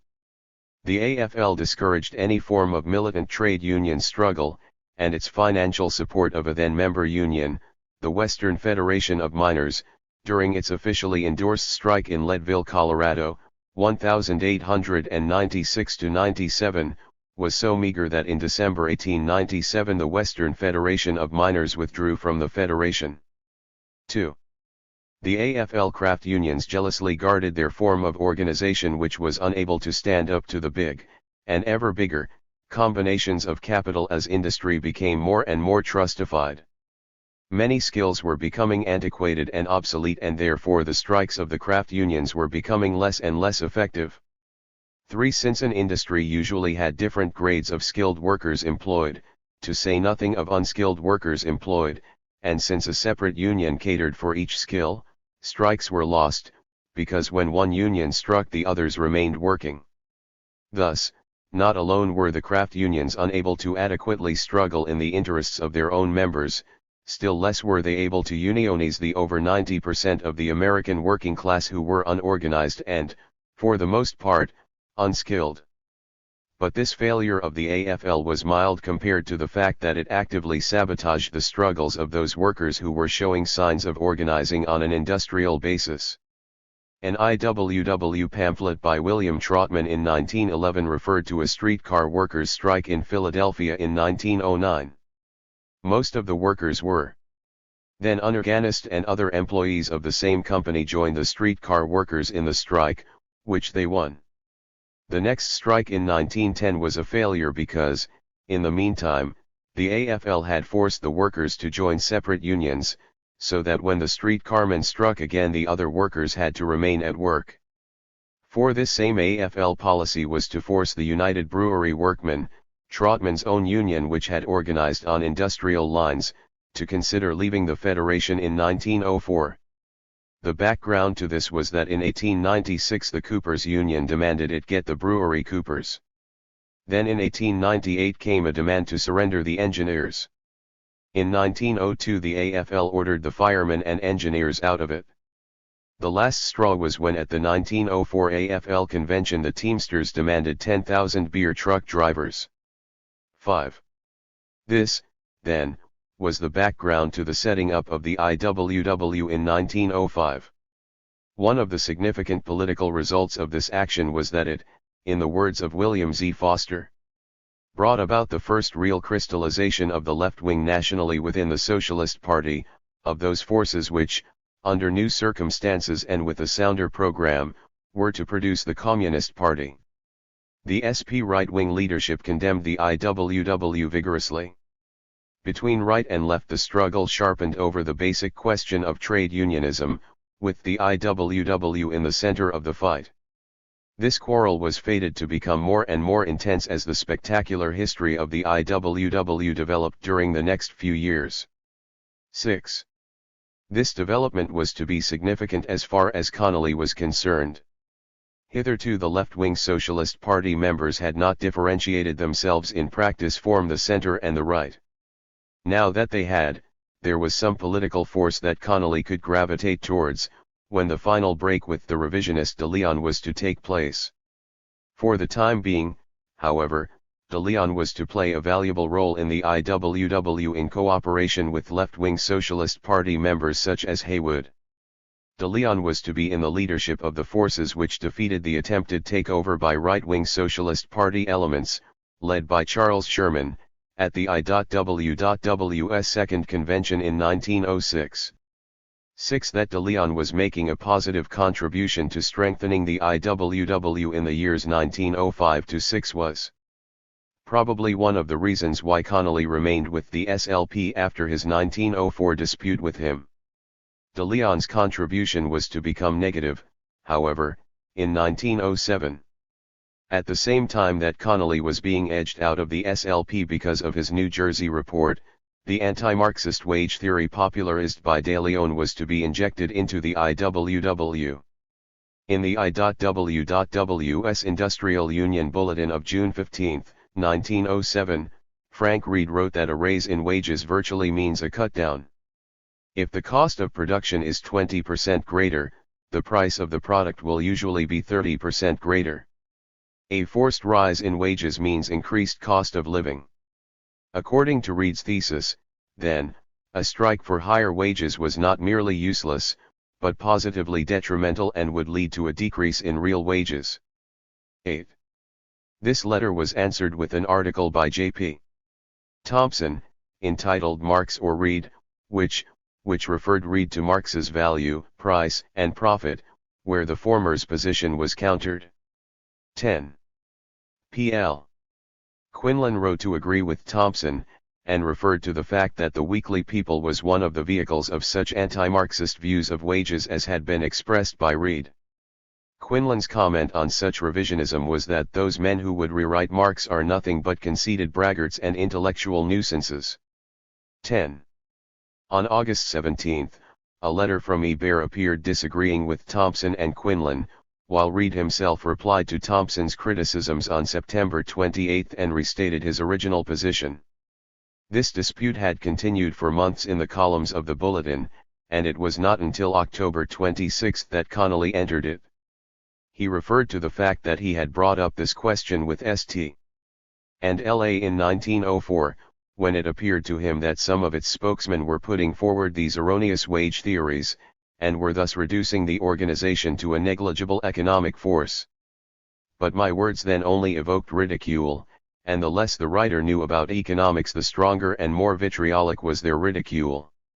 That the IWW might not fall into the same pitfall, might not make the mistake of confounding revolutionary phraseology with true revolutionary teaching, I desire to say a few words in amplification of the contention of my fellow organizer, Thompson. Connolly continued. I would not deny for a moment that he can recover his losses eventually by speeding up, by new machinery, by improved methods, by the leveling process of economic crises, reducing wages again below their former level, and by many other means. This was not the question at issue, however, stated Connolly. The question was whether the raising of prices was the method by which a capitalist could recover what he lost through a rise in wages. Connolly's answer was no. He argued that wages paid were not the determining factor in causing high prices, citing value, price, and profit in support. The contention that a rise in wages is offset by a rise in prices, is best crystallized in the formula that wages determine prices, a theory that Marx calls antiquated and exploded and an old, popular, and worn-out fallacy. 11. One of the most significant aspects of Connolly's letter was that his argument that wage increases were not immediately and automatically wiped out by price increases was by no means a reformist contention that the prospect for the worker was one of ever-increasing prosperity due to successful trade union struggle. On the contrary, being the Marxist that he was, he pointed out the workers' living standards were being constantly undermined by the accumulation of capital and its impact on the introduction of new machinery and the ups and downs of the industrial cycle. If trade union struggle did not take place for higher wages attainable during the upturn of the cycle, which would be the result of accepting the Deleonist theory of wages, these downward pressures on wages would never be even partially offset, and the prospect would be one of a rapid secular decline of the working class's standard of living. This is how Marx himself expressed it. During the phase of sinking market prices and the phases of crisis and stagnation, the working man, if not thrown out of employment altogether, is sure to have his wages lowered. If during the phases of prosperity, when extra profits are made, he did not battle for a rise of wages, he would, taking the average of one industrial cycle, not even receive his average wages, or the value of his labor. If he resigned himself to accept the will, the dictates of the capitalist as a permanent economical law, he would share in all the miseries of the slave, without the security of the slave. 12. On November 6, de Leon wrote to Rudolf Katz, an SLP member of the IWW General Executive Board. He stated that he had been requested by two people to write an article for the Industrial Union Bulletin in reply to Connolly's one on wages and prices. De Leon continued, "I don't fancy the idea of taking the initiative in the matter. Edwards having exhibited his woeful ignorance on economics by publishing such stuff, and also his lack of alertness by allowing such an assault on the St. and La, a spontaneous answer by me might wound his susceptibilities." De Leon was of the opinion that Katz should write to Edwards suggesting that he be requested to answer Connolly's letter in the bulletin. 13. Apparently not all of the stages were accomplished in de Leon's rather awkward and roundabout approach to writing a simple article. No refutation of Connolly's article written by him appeared in the bulletin. But while de Leon wrote no article, he did pursue his attacks on Connolly by more elaborate methods. Thompson describes the background as follows. The General Executive Board met in New York December 22, 1907. Connolly appeared before it with a plan that, if acted upon promptly, might have brought 12,000 New York longshoremen, then independent, into the IWW. Action was hampered when de Leon induced the board to go into secret session to try Connolly on his charge that his articles on economics constituted heresy. Even the SLP members of the board felt all this was ridiculous, but indignantly rallied to their leader when the board published his proceedings. 14. IWW. Secretary William Trotman's minutes were published in the Bulletin of February 1, 1908. According to these minutes, de Leon intimated that there was a police spy at work in IWW affairs, and proceeded with the outline of his theory, until he had established sufficient grounds to bring out open charges against James Connolly, the organizer of the Industrial District of New York City. Trotman stated that de Leon commenced his accusation against Connolly by stating that the mischievous acts of one man in the SLP must be reflected in his doings in the IWW. De Leon then discussed at length the destructive effect of Connolly's article on wages and prices in the Bulletin, an article in which he assailed the record of the Socialist Trades and Labor Alliance, by asserting that said alliance had taught false economics, whilst in reality the claim of Connolly that prices go up first before wages are increased was an absurd and false doctrine to propound. Further charges against Connolly were that he had used IWW stationery to write derogatory letters concerning the IWW and that he had poured cold water on a strike led by cats. De Leon's accusations then became transatlantic when, according to the minutes, he stated that Connolly's record in Ireland proved him to be a destroyer and wrecker of any movement he had been connected with and that he had ruined the Socialist Labour Party of Ireland. The chairman of the meeting, Williams, then ruled that such charges were out of place before a GEB meeting, and furthermore that Connolly's article could not be construed as an attempt to inject SLP matters into the IWW inasmuch as the ST and LA was considered an economic organization. 15. Katz protested against these minutes on February 8 and was replied to in the same issue by Trotman, who revealed further aspects of De Leon's accusations against Connolly. All members of the GEB, except Katz, agreed that the minutes were complete and detailed, although others had demanded that the chain of evidence against Connolly presented by De Leon in secret session should also be published. Trotman had not done this, as the chain of evidence dealt largely with the domination of the Catholic Church over affairs in the labor movement and, if published, might induce libel actions by people who had been named in connection with this. If demanded by the GEB, however, this would be published by Trotman at a serious risk. 16. De Leon published his version of the affair in the Weekly People of February 29. De Leon admitted accusing Connolly of seeking, with injury to the movement in America, to inject into it the religious question, but this had been a minor element in his evidence against Connolly. De Leon continued. I charged Connolly with using the Industrial Bulletin to befuddle the workers with false economics, and to slander a valuable IWW contingent, the ST and LA element in the ranks of the IWW. I proved my charges by submitting the Industrial Bulletin of last October 26, in which Connolly advanced the theory that prices invariably go up first, and wages climb up afterwards, and by submitting the statistical report of prices and wages, proving that prices went up during, before, and after the rise in wages. De Leon admitted to further charging Connolly with seeking to inject the religious question into the S.L.P. as soon as he had arrived in America, and that he was now trying to inject the racial question into the movement. 17. What was the significance of this behavior by De Leon? The first point to note is the existence of a new political difference between him and Connolly, the racial question. His accusation that Connolly was trying to inject it into the movement is without foundation. As Connolly explained his position, described in the previous chapter, he was trying to take it out of the party where it already was causing difficulties, by setting up auxiliary organizations to cater for foreign immigrants. The position De Leon now took revealed his agreement with Stromqvist's opposition to such developments, in line with De Leon's general American chauvinism towards the special problems of immigrants. De Leon's rehashing of his differences with Connolly on wages and the church also revealed that the 1904 disputes was not a temporary aberration on the part of the former, but the beginning of a revision of his previous Marxist position on wages and his Erfurt position on religion. This time, however, De Leon was not prepared to systematically tackle Connolly's presentation of the Marxist theory of wages.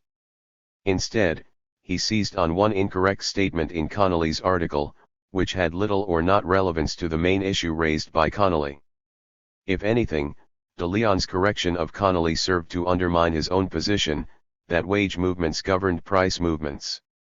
The statistical evidence presented by De Leon showed price rises to take place independently of wage rises, thus demolishing still further the causal relationship that was inherent in the De Leonist theory of wages. The fact that De Leon felt Connolly's criticism of the ST and LA to be an attempt to inject SLP matters into the IWW also indicated that De Leon was of the opinion that party and union affairs were pretty much synonymous. This view was to be transferred to the IWW itself, and its leaders felt that de Leon's action against Connolly was one more example of undue SLP attempts to interfere in IWW affairs. They increasingly complained of de Leon's sectarian actions within the IWW, which were having a detrimental effect on building it up as a strong union movement to organize the unorganized. 18. The growing friction with de Leon was to lead to a split at the 1908 IWW convention, de Leon then setting up his own I.W.W. with headquarters in Detroit. 19. The actions of the Detroit I.W.W. were to reveal the practical implications of the de Leonist theory of wages, that of social pacifism in the economic struggle.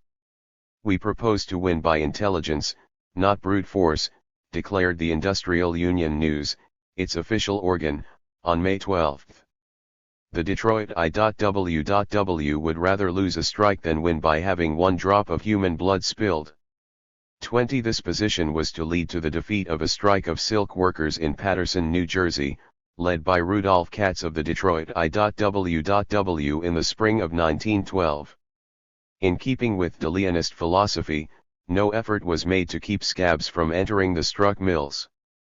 Peaceful means is the slogan, reported a newspaper on March 31 from Paterson.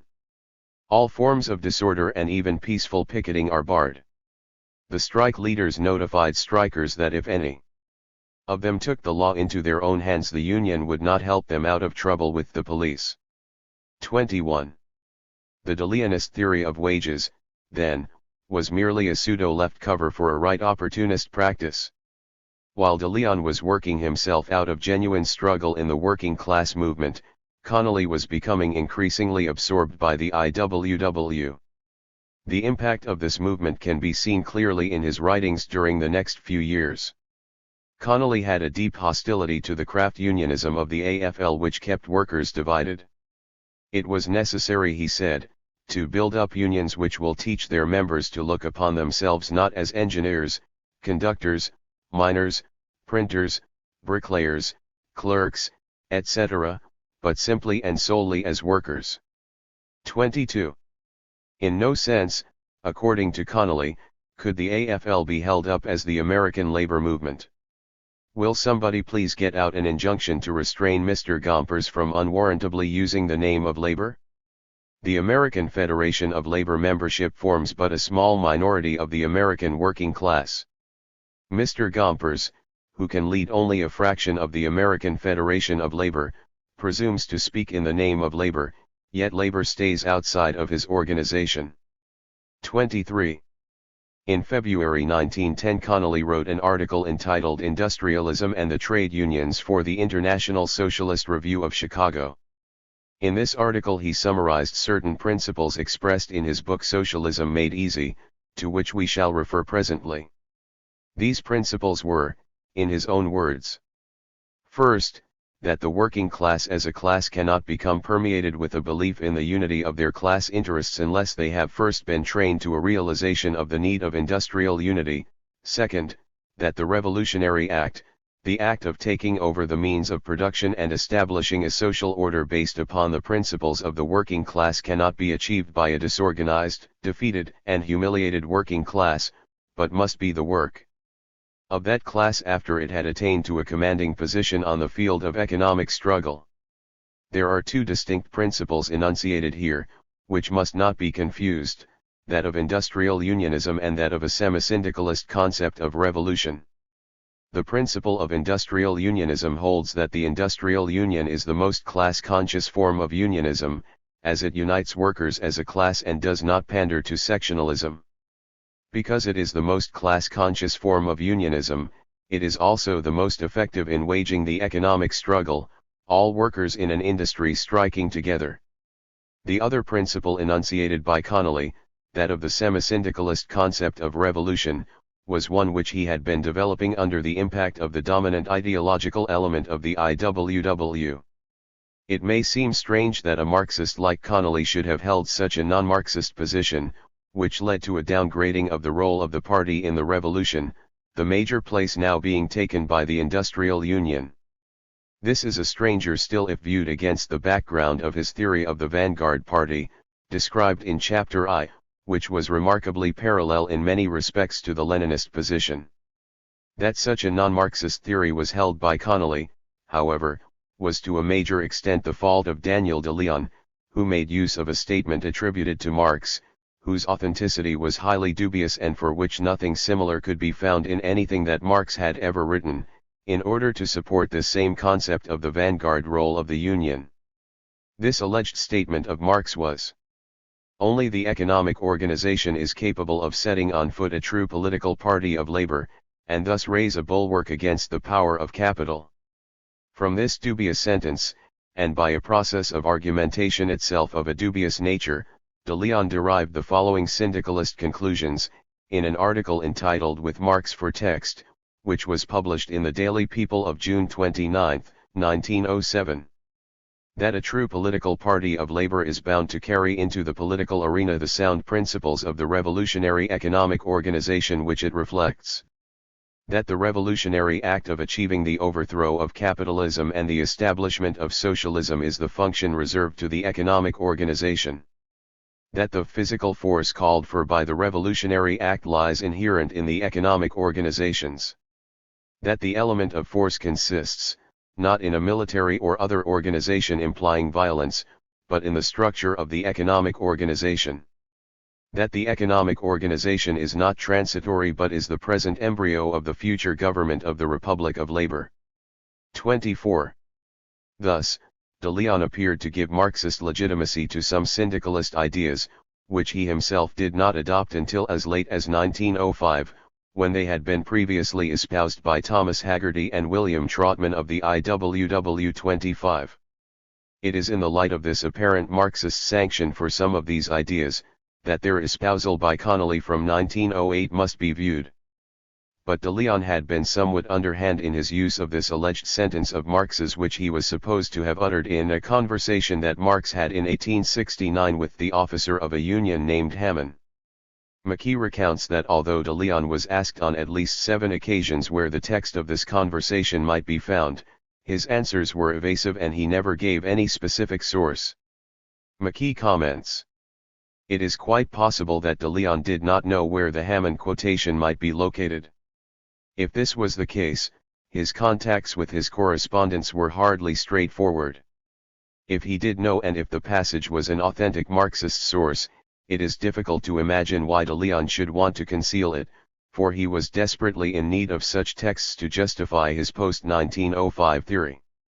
If he did know, therefore, it is probable that he recognized its dubious authenticity and for this reason did not wish to reveal it." 26. Here again, therefore, de Leon was guilty of generating ideological confusion in the working class movement. To return to Connolly's discussions of industrial unionism, in the February 1910 article, he posed the question of whether the present form of American trade unions provide the socialist movement with the economic force upon which to rest, or whether the American Federation of Labor developed towards industrialism sufficiently for our needs. Connolly felt the answer was in the negative, but he hastened to point out, in case of misunderstanding, that he was not debating whether it was possible for an AFL member to become an industrialist, or for all its members, but whether, even if this happened, the organizational nature of the AFL was such as to permit the subsequent transition to the industrial form. He believed not, and pointed to the consequences which would follow if, say, all the building trades branches of Chicago resolved to join together in an industrial union. Every branch which did so, would forfeit its charter in the craft union and in the AFL, and outside Chicago its member would be considered scabs. Connolly's conclusion was that the IWW should be built up because the most dispersive and isolating force at work in the labor movement today is craft unionism, the most cohesive and unifying force, industrial unionism. 27. Perhaps Connolly's best-known work of his period in America was the pamphlet Socialism Made Easy, published in 1909. Section 2, which dealt with the trade union question, was based on the 2 articles by Connolly in his own magazine The Harp, June and December 1908, and another article in the Industrial Union Bulletin, April 19, 1908. This was Connolly's most comprehensive expression of his industrial unionist and semi-syndicalist positions. Connolly again demonstrated how craft unionism, by keeping one grade of workers on the job, while another was on strike in the same plant, sabotaged the economic struggle of the working class, and fostered a spirit of sectionalism. In contrast, he cited the successes of industrial unionism in Scandinavia. He felt that there were political conclusions to be drawn also from the negative effects of the craft spirit, and asked whether it was not common sense to expect that the recognition of the necessity for concerted common action of all workers against the capitalist enemy in the industrial battleground must precede the realization of the wisdom of common action as a class on the political battlefield. 28. But then Connolly went on to expound his semi-syndicalist theory of the proletarian revolution.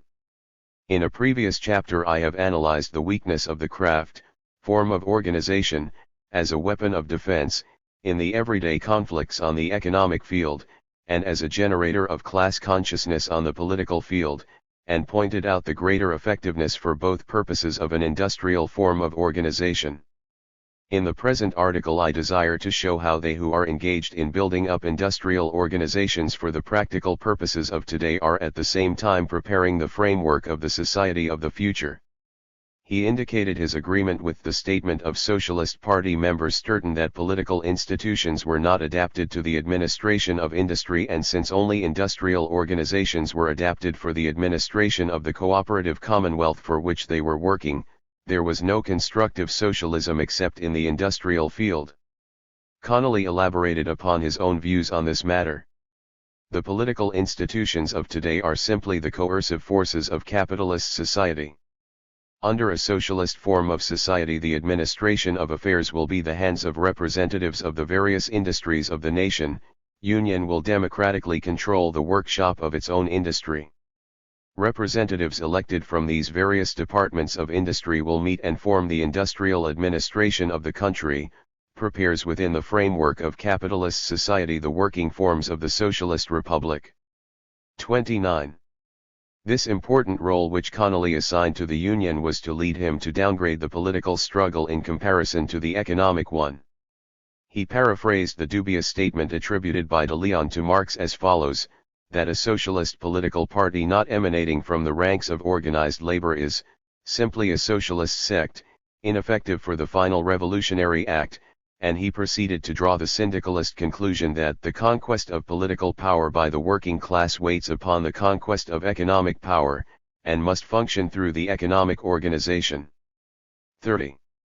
The tendency known as syndicalism has been defined as follows by William Z. Foster, the former leader of the Syndicalist League of North America, who later abandoned that position and became the outstanding leader of the Communist Party, USA.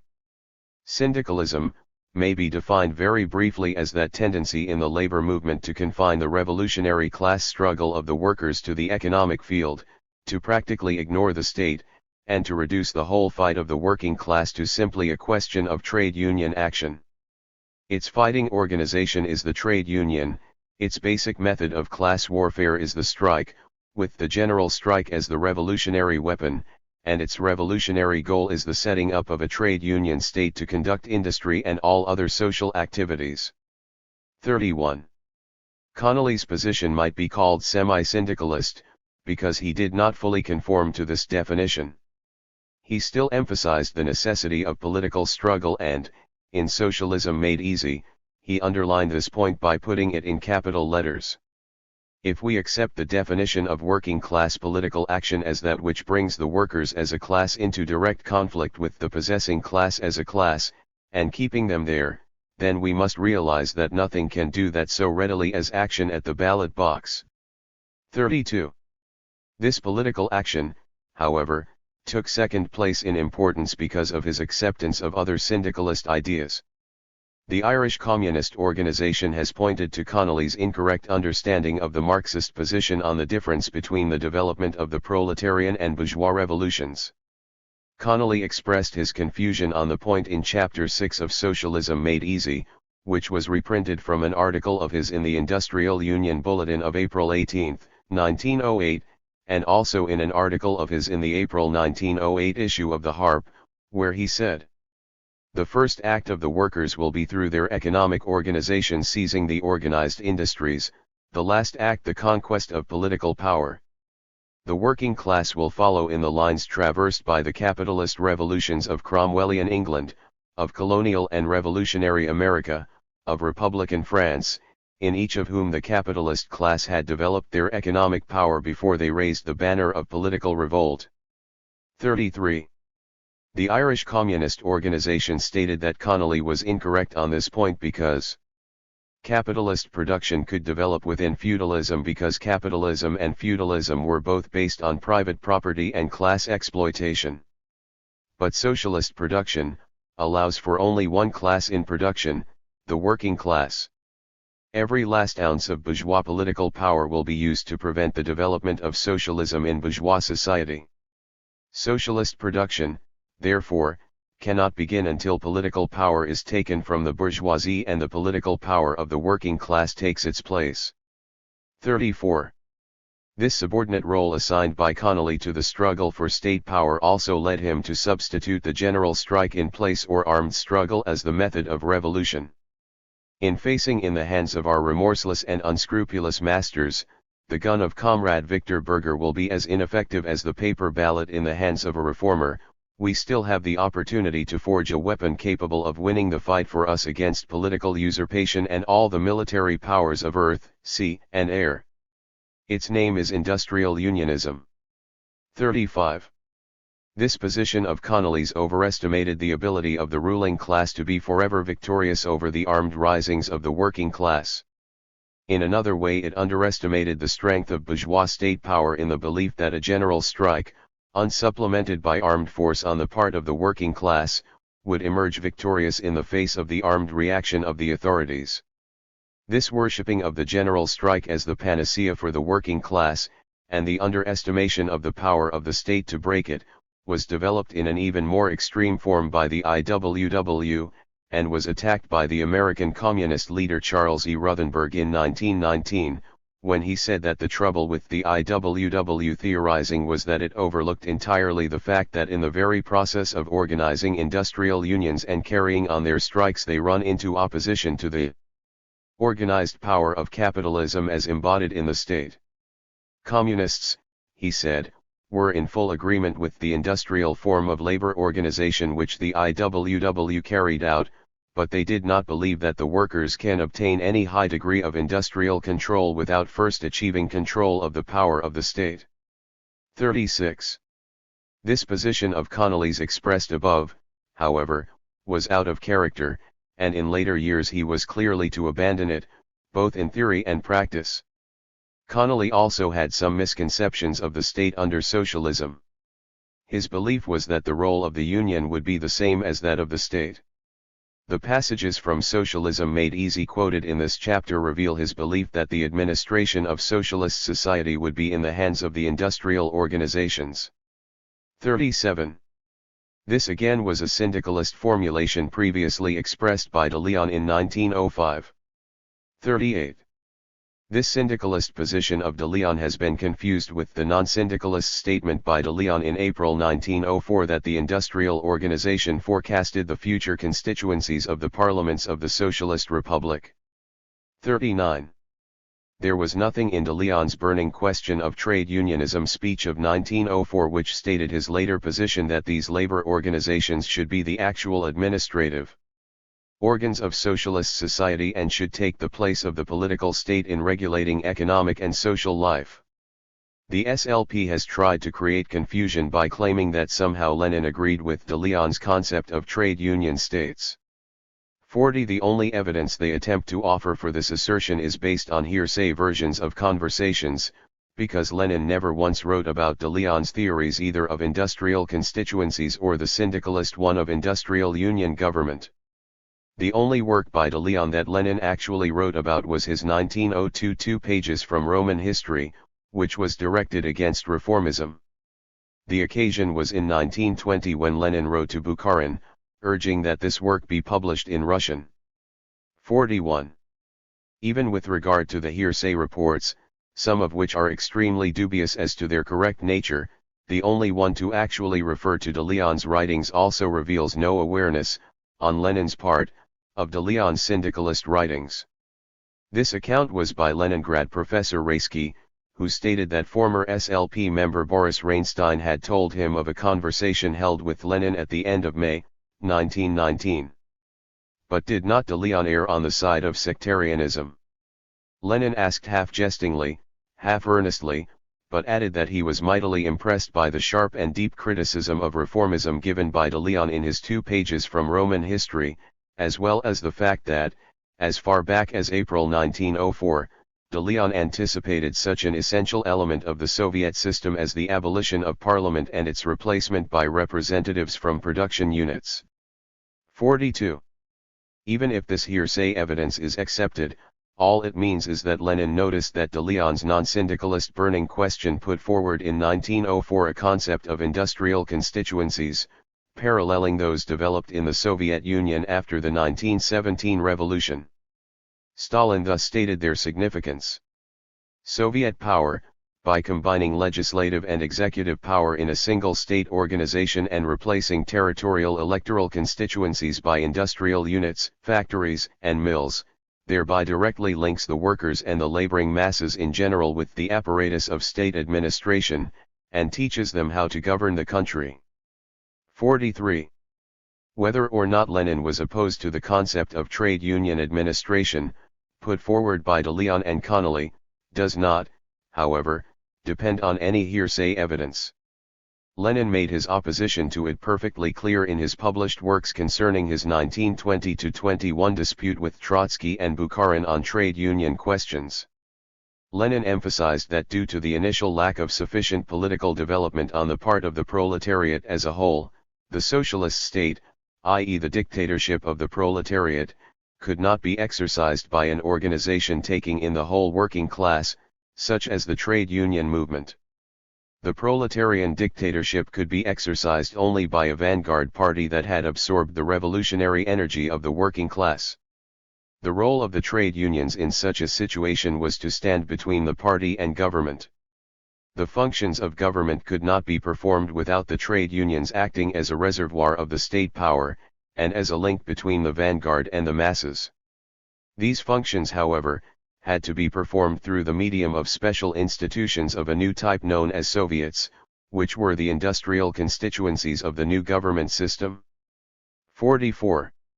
A resolution of the Second Congress of the Communist International, which was amended and supplemented by Lenin, pointed out that in the first stage of socialism it was absolutely necessary not to blur the distinction between party, trade union, and Soviet, due to the uneven development of socialist class consciousness. The necessity of a political party of the proletariat can cease only with the complete abolition of classes. On the way to this final victory of communism, it is possible that the relative importance of the 3 fundamental proletarian organizations of modern times may undergo some change, and that gradually a single type of workers' organization will be formed.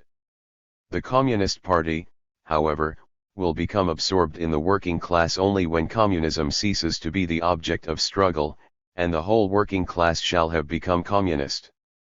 45. The refusal to recognize the distinction between the vanguard and mass of the proletariat in the transitional stage of socialism, however, was the difference between communism and syndicalism, as described by Lenin. Communism says, the Communist Party, the vanguard of the proletariat, leads the non-party workers' masses, educating, preparing, teaching and training the masses, first the workers and then the peasants, to enable them eventually to concentrate in their hands the administration of the whole national economy. Syndicalism hands over to the mass of non-party workers, who are compartmentalized in the industries, the management of their industries, thereby making the party superfluous, and failing to carry on a sustained campaign either in training the masses or in actually concentrating in their hands the management of the whole national economy. 46.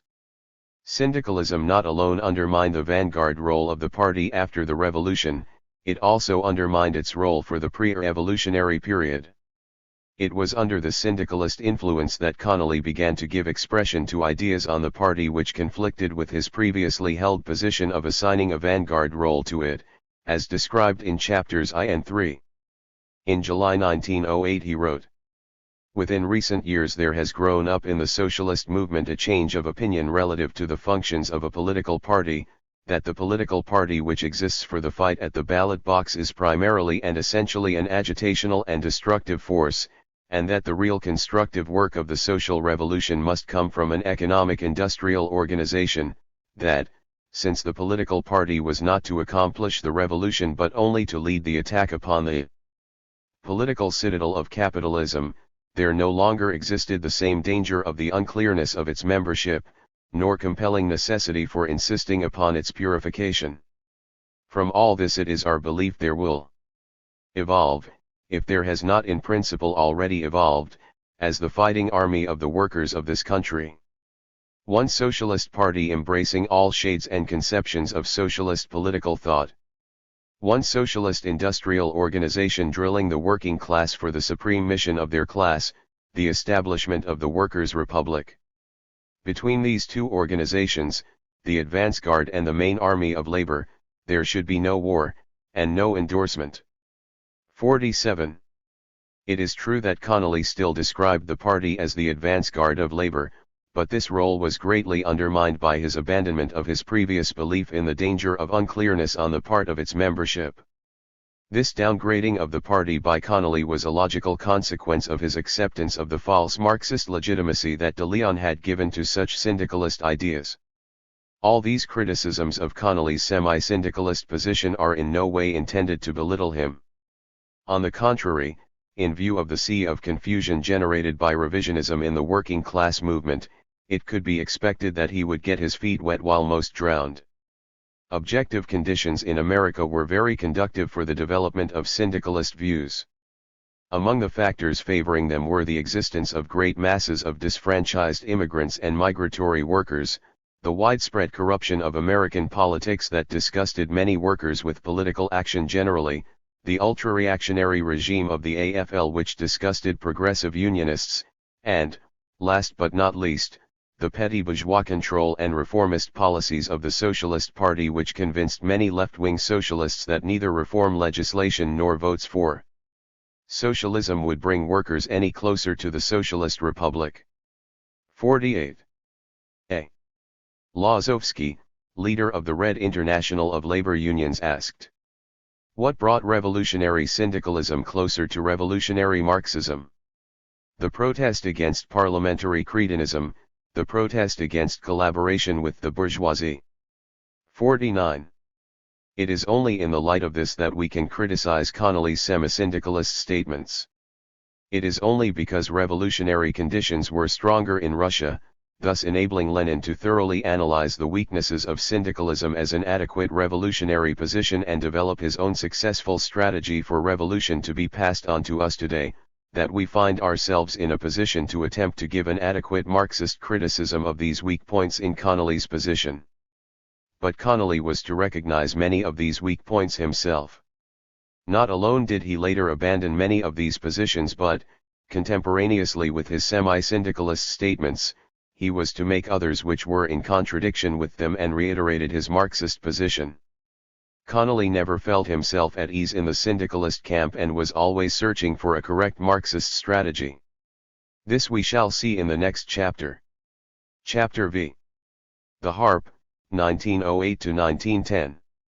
In January, 1908, the Irish Socialist Federation, which had been set up despite the opposition of the de Leonists, launched a monthly journal as its main means of socialist propaganda among the Irish in America. This journal was entitled The Harp, and was edited and mainly written by Connolly himself. In 1924 Connolly's biographer Desmond Ryan commented on its significance. Too long has James Connolly been known to the mass of his countrymen through his published books and pamphlets. His maturest thoughts and developed convictions lie buried in the scattered files of labor journals in Ireland, Great Britain, and America. In his genial and trenchant manner he expresses in The Harp his best criticisms of American society, Irish-American politicians, his complete political and social ideals, as well as his practical policy for Irish workers. 1. Despite this testimony by Ryan, he was to leave most of Connolly's Harp articles and all of his weekly People writings still buried, although publishing many of Connolly's mediocre and repetitive writings in his 3-volume selection of the works of Connolly, 2 decades later. It is our intention to focus attention in this chapter on Connolly's views on the church, religion, the party, and the Irish national question, as revealed in the Harp. It is in this journal that we find Connolly's clearest refutation of the de Leonist allegation that he was submitting to the attacks of the Roman Catholic Church on the socialist movement. Connolly's attacks on clerical interference in political and educational matters were to be much stronger and more specific than anything de Leon or Vandervelde had said when Connolly challenged their positions in 1904. The fundamental difference was that Connolly's criticisms were made from a socialist point of view, whereas Vandervelde's and de Leon's were made from a crude bourgeois, liberal and anti-Catholic position which could only have the effect of splitting up the working class along religious lines. In the issue of May 1908, Connolly strongly attacked the despotic control by the Church over education in Ireland, and the arbitrary exercise of its power to dismiss teachers at will. Connolly explained the origins of the Church's power.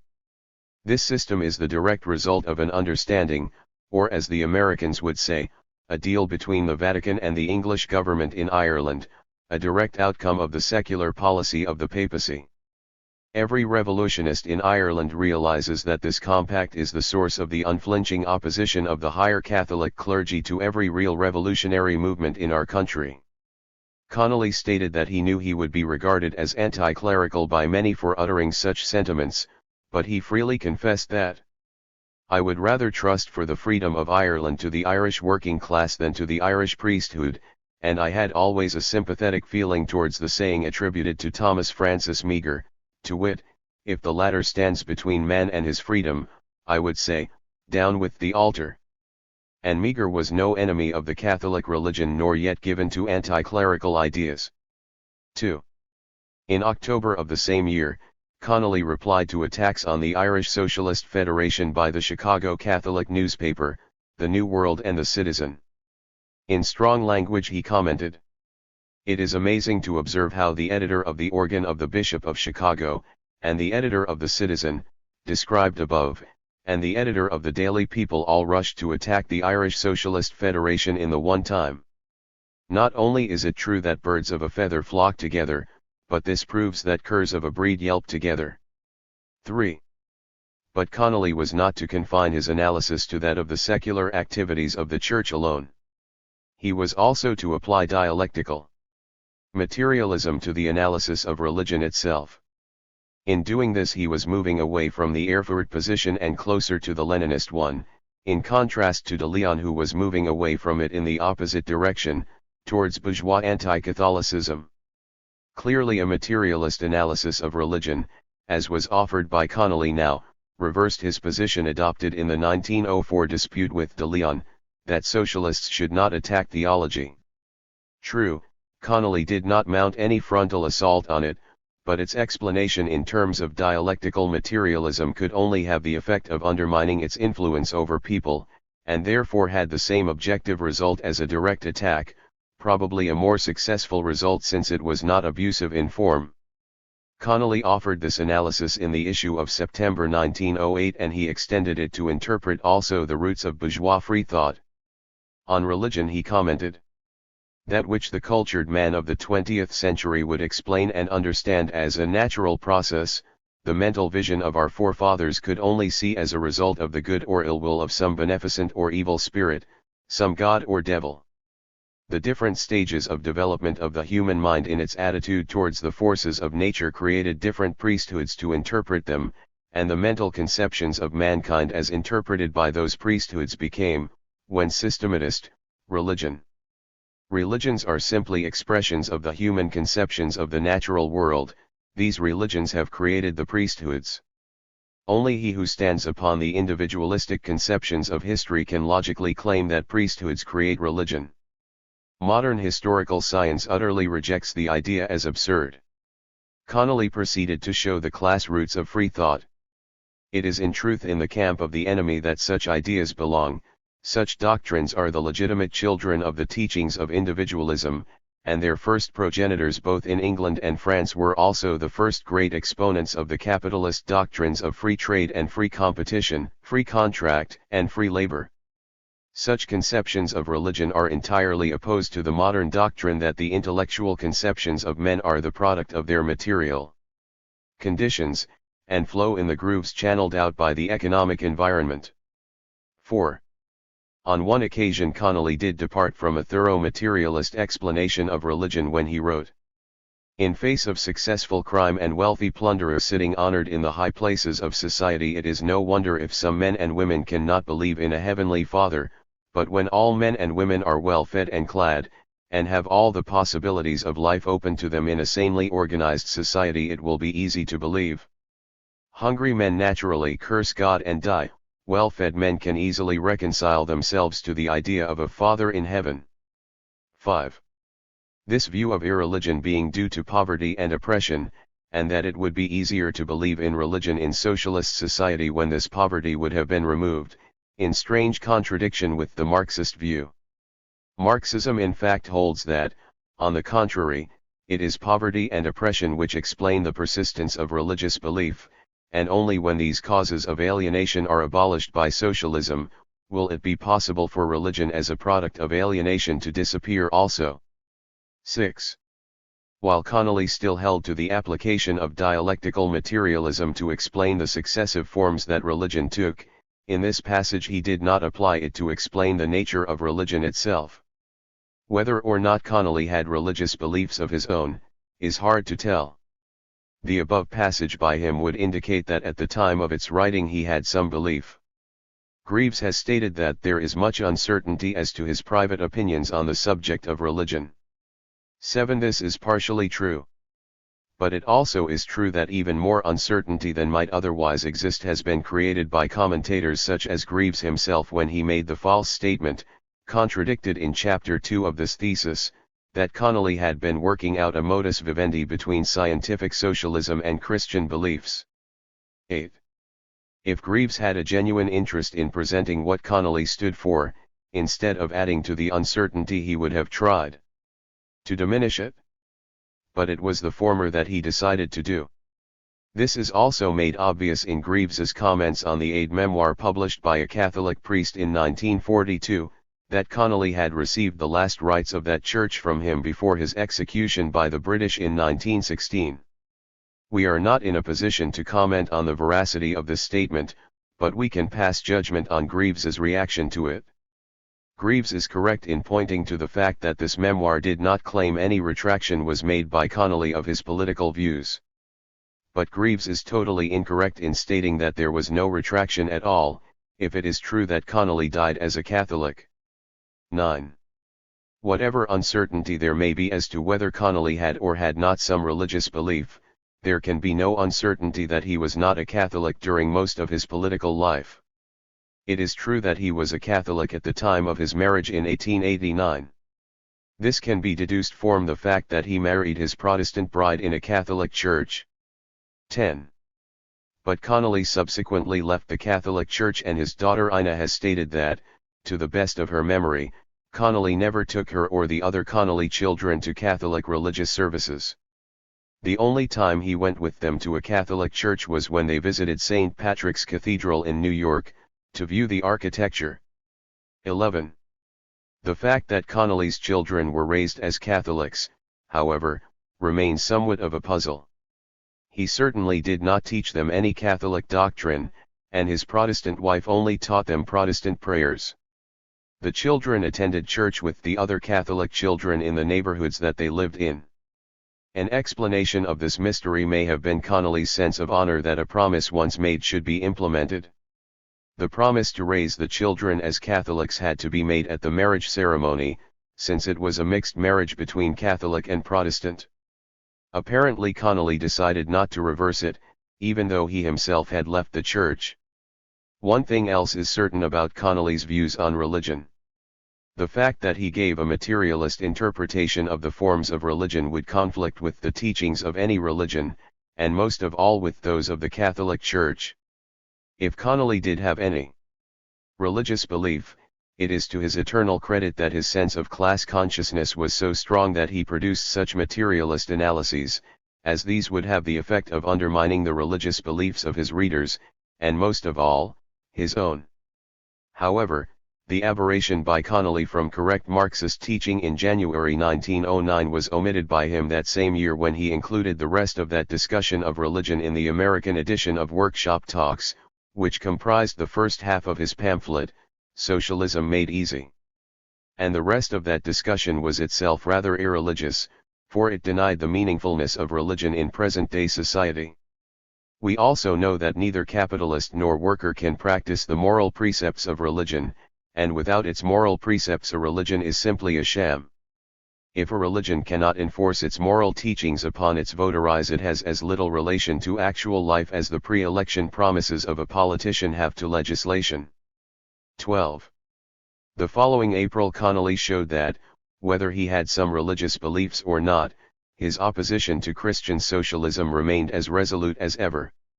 He did admit that it could be all right for socialists who themselves were Protestants to appeal to their fellow Protestants to become socialists, by using among their arguments scriptural interpretations which differed from those accepted by the teachers or clergymen of their churches. This might be possible since Protestantism permitted private interpretation of Scripture. This was not the case with Catholicism, however, where the tenets of this religion vested the power of interpretation with the clergy alone. Socialists who were Catholics, therefore, should not use religious arguments in the attempt to win their fellow Catholics to socialism. It goes without saying that this position of Connolly's applied even more strongly to non-Catholic socialists who attempted to do the same thing. Connolly pointed out the dangers of using such religious arguments. You are inviting the Catholic to contest the authority of celery upon a question of religious beliefs.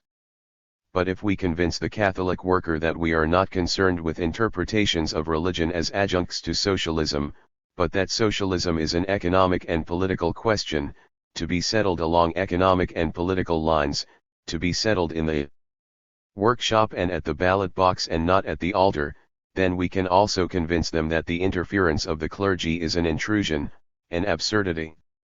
But every time we approach a Catholic worker with a talk about Christian socialism, we make this a religious question, and on such a question his religion teaches him that the clergy must say the final word.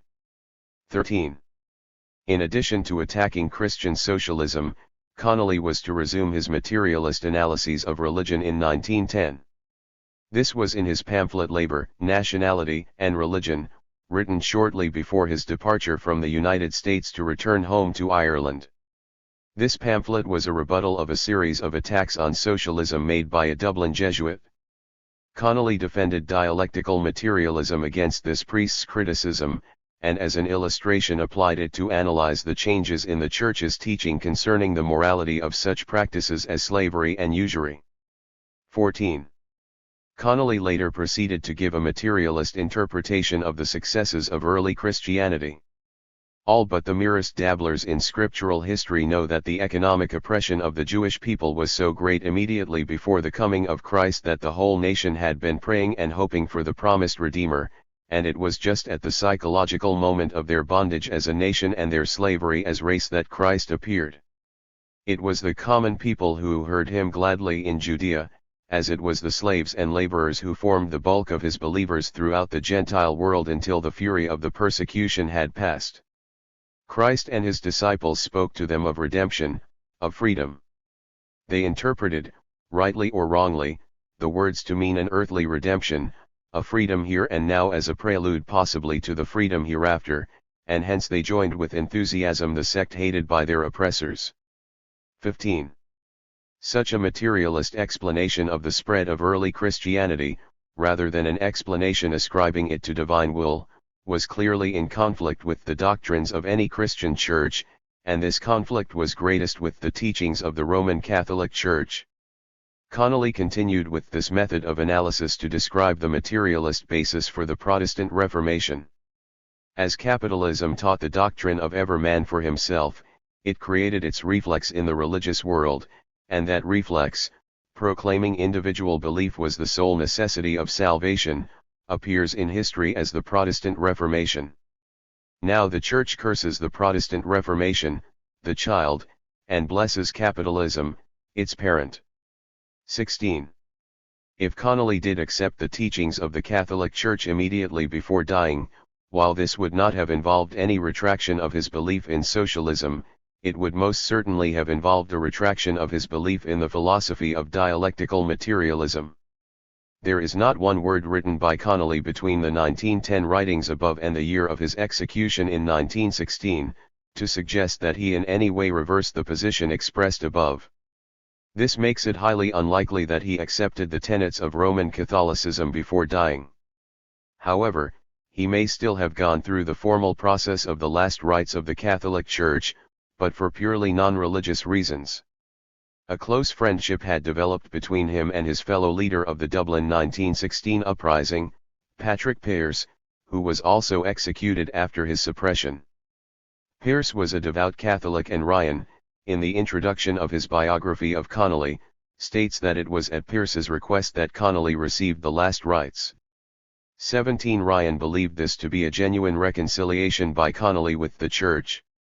We think otherwise, but we are prepared to accept that Connolly went through the formal motions in response to Pearse's dying request, in order to set the latter's mind at rest. Such an action would be in keeping with Connolly's previous action in formally having his children raised in the Catholic Church. It was not only on matters of the Church and religion that the Harp was to clarify Connolly's position. Some of its most important articles dealt with his position on the party. In the first issue he declared his disapproval both of the Socialist Labour Party and the Socialist Party, whose attacks on one another now amounted to mere slander and no longer served the interests of the working class. Yet a strong sentiment for common action did exist among the rank and file of both parties. This common ground of action, however, could not emanate either from the SLP or the SP, or by unity conferences, or by amalgamation of the two parties. There were too many leaders, too many saviors of the working class who feared that a general reunion might mean a general house cleaning and their own consequent dumping on the garbage heap. Thus, there was no organization on the political field which could be clearly supported as the most acceptable party of the working class. But it was otherwise on the economic field, where he had no difficulty in choosing the IWW as against the class collaborationist AFL. Connolly felt that the IWW could have an important political role to play in addition to its economic function. On the day that the IWW launches its own political party, it will put an end to all excuse for two socialist parties and open the way for a real and effective unification of the revolutionary forces. We do not say this will end forever all fear of the existence of two parties calling themselves socialists. Compromisers and schemers will still erect parties to serve their personal ends, but they will be deprived by their power to delude the real revolutionist by the simple fact of the existence of a political party of socialists dominated by and resting upon the movement of the working class. 18.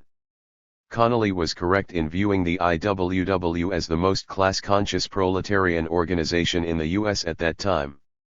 This was made clear in the first paragraph of the preamble adopted by its first convention in 1905. The working class and the employing class have nothing in common. There can be no peace so long as hunger and want are found among millions of working people, and the few, who make up the employing class, have all the good things of life.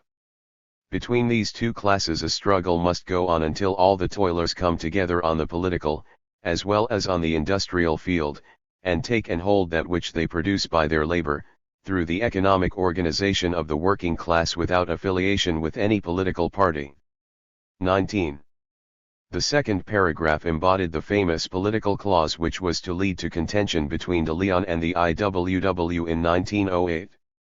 Even as it then stood, it embodied the syndicalist conception of the economic organization playing the major role in the seizure of power by the working class.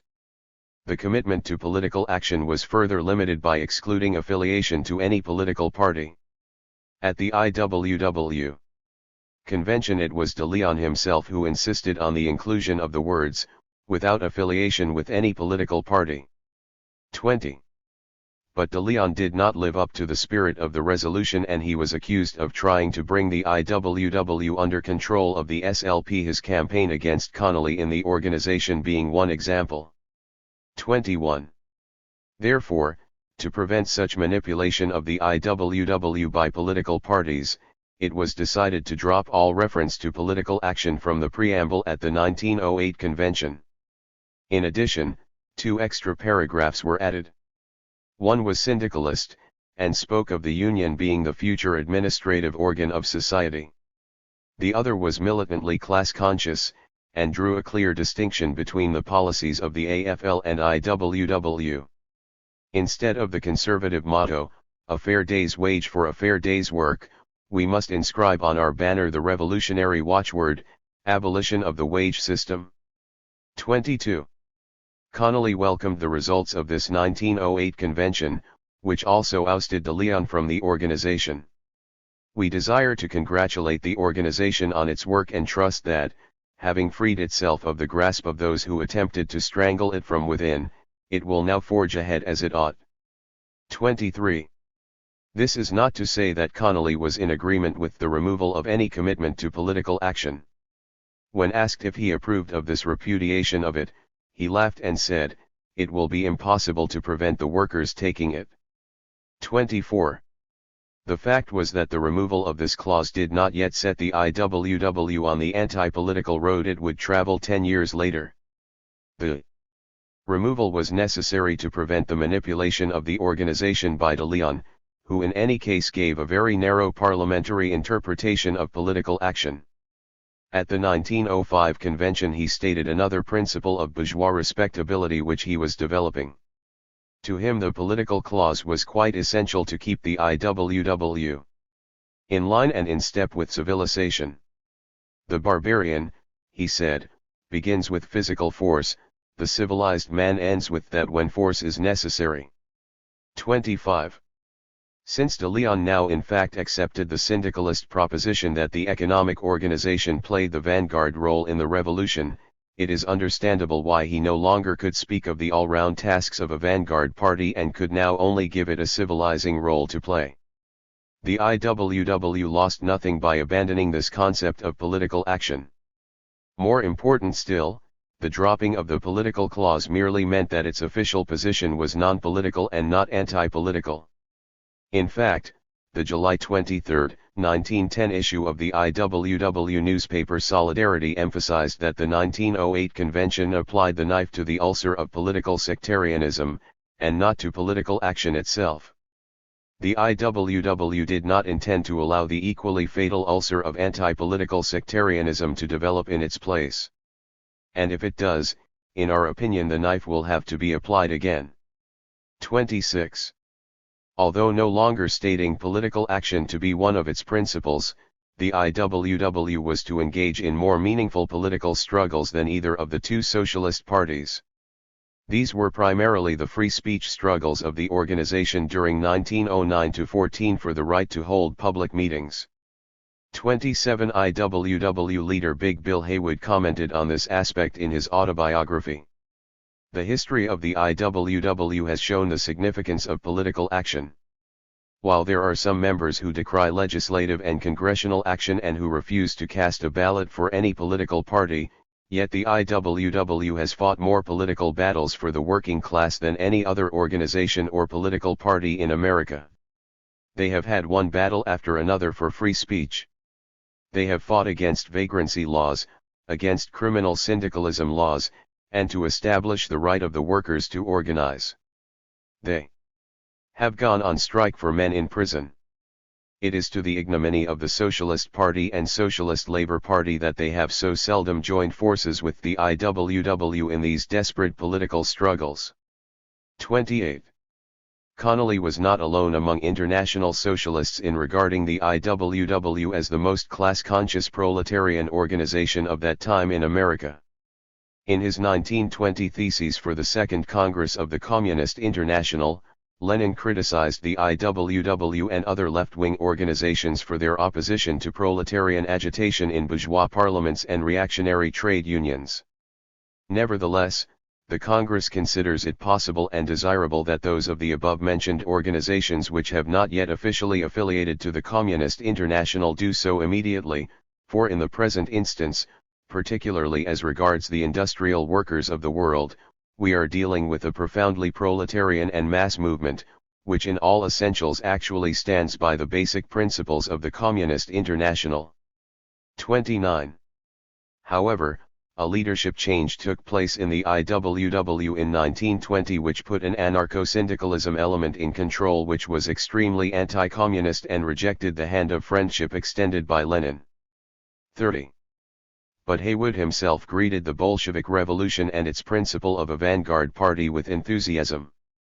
And he joined the Communist Party. In 1921 he said, "I used to say that all we needed was 50,000 real I.W.W.S, and then about 1 million members to back them up. Well, isn't that a similar idea? At least I have always realized that the essential thing was to have an organization of those who know." 31. This formulation by Haywood was, however, incorrect in assigning such a vanguard role to the IWW. If the IWW was a vanguard organization for the revolution, it could not function as an all-embracing trade union, or vice versa. What this does express, however, is the fact that Haywood was motivated throughout by the same spirit of militant class struggle as were the Bolsheviks. While these developments showed that the IWW was still the most militant workers' organization in America, the events of 1908 also showed that this militancy was not going to find expression in a political party. The 1908 presidential elections forced Connolly to make a decision in the light of the absence of an IWW candidate in the field. While still a minority, the left-wing elements in the Socialist Party were beginning to achieve greater cohesion and coherence, and at the party's 1908 convention they succeeded in getting the left-wing Eugene Debs accepted as the party's presidential candidate, despite the opposition of the right-wing leader Victor Berger. 32. Haywood states that 1908 represented the most revolutionary period of the Socialist Party. 33. The growing strength of the left-wing minority in the party was to be shown in 1910 when its leader Haywood secured the second highest vote of the 8 delegates elected to represent the party at the forthcoming International Socialist Congress. The right-wing Berger achieved the highest vote, but the centrist Hillquit, who was the dominant figure in the party, only came fourth. 34. It was against the background of this growth of the party's left wing that Connolly decided to join the Socialist Party. In view of Debs's candidacy, he wrote in the Harp an appeal to Irish workers in America to vote Socialist in the coming election. 35.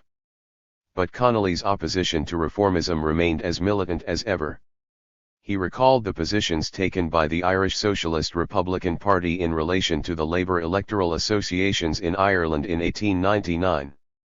When they first appeared to be a spontaneous manifestation of class spirit on the part of Irish workers, the ISRP supported them, even though these associations were by no means socialistic. When, however, they demonstrated a class collaborationist approach towards the bourgeois parties and formed alliances with them, the ISRP was unsparing in its denunciation. Connolly pointed out, this was no inconsistency. It was in conformity with the duty of the socialist as laid down in the Communist Manifesto. That we must not be a sect standing apart from the general labor movement, but be instead of a part of that movement, that part which comprehends the whole line of march, in the midst of the interests of the movement takes care of the interests of the whole, and pushes on all other sections of the working class. This requires encouragement where encouragement is desired, and opposition and censure where opposition and censure are deserved. 36.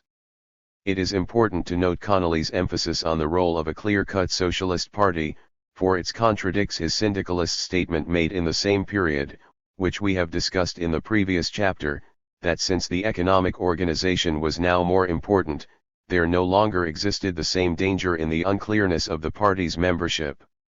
It is very easy to present Connolly as a syndicalist by careful selections from his writings during 1908 to 1910, but if an all-round survey of these writings is taken, it can be seen that he was continuously reverting to the Marxist position and was by no means fully convinced even of his own syndicalist utterances. A similar example can be found in his most syndicalist work, Socialism Made Easy. The correct Marxist theory of revolution was stated in the Communist Manifesto, namely, that the proletariat must seize state power before socialist production can begin. The first step in the revolution by the working class is to raise the proletariat to the position of ruling class, to win the battle of democracy. The proletariat will use its political supremacy to wrest by degrees all capital from his bourgeoisie, to centralize all instruments of production in the hands of the state, i.e. the proletariat organized as the ruling class, and to increase the total of productive forces as rapidly as possible. 37. The position contradicts Connolly's syndicalist statement, made in Socialism Made Easy, that the conquest of political power by the working class waits upon the conquest of economic power. 38. But Connolly himself contradicts the statement and reiterates the Marxist position in Workshop Talks, which forms the first part of Socialism Made Easy. Connolly stated, "Every public question is a political question. The men who tell us that labor questions, for instance, having nothing to do with politics, understand neither the one nor the other. The labor question cannot be settled except by measures which necessitate a revision of the whole system of society, which, of course, implies political warfare to secure the power to effect such revision. To effect its emancipation, labor must reorganize society on the basis of labor. This cannot be done while the forces of government are in the hands of the rich, therefore the governing power must be wrested from the hands of the rich peaceably, if possible, forcibly if necessary." 39. This refutation of the syndicalist position was included in the 1909 American edition of Socialism Made Easy, but was excluded from the 1916 edition published by the Scottish Socialist Labour Party after Connolly's death, along with other sections from Workshop Talks. Connolly's attacks on reformism and opportunism generally, were also to be directed against the Socialist Party of which he was now a member. When a correspondent wrote to ask him as a practical man what measures the Socialist Party would pass and repeal in the city of St. Louis, the state of Missouri, and in the Senate and Congress if they got the victory, Connolly referred him to the respective party programs. Connolly added, "He tells me he wants it answered in the harp, but I desire him to understand that the harp desires only to treat of the general principles of socialism as a revolutionary movement, and not with any patching up of the old social order." 40.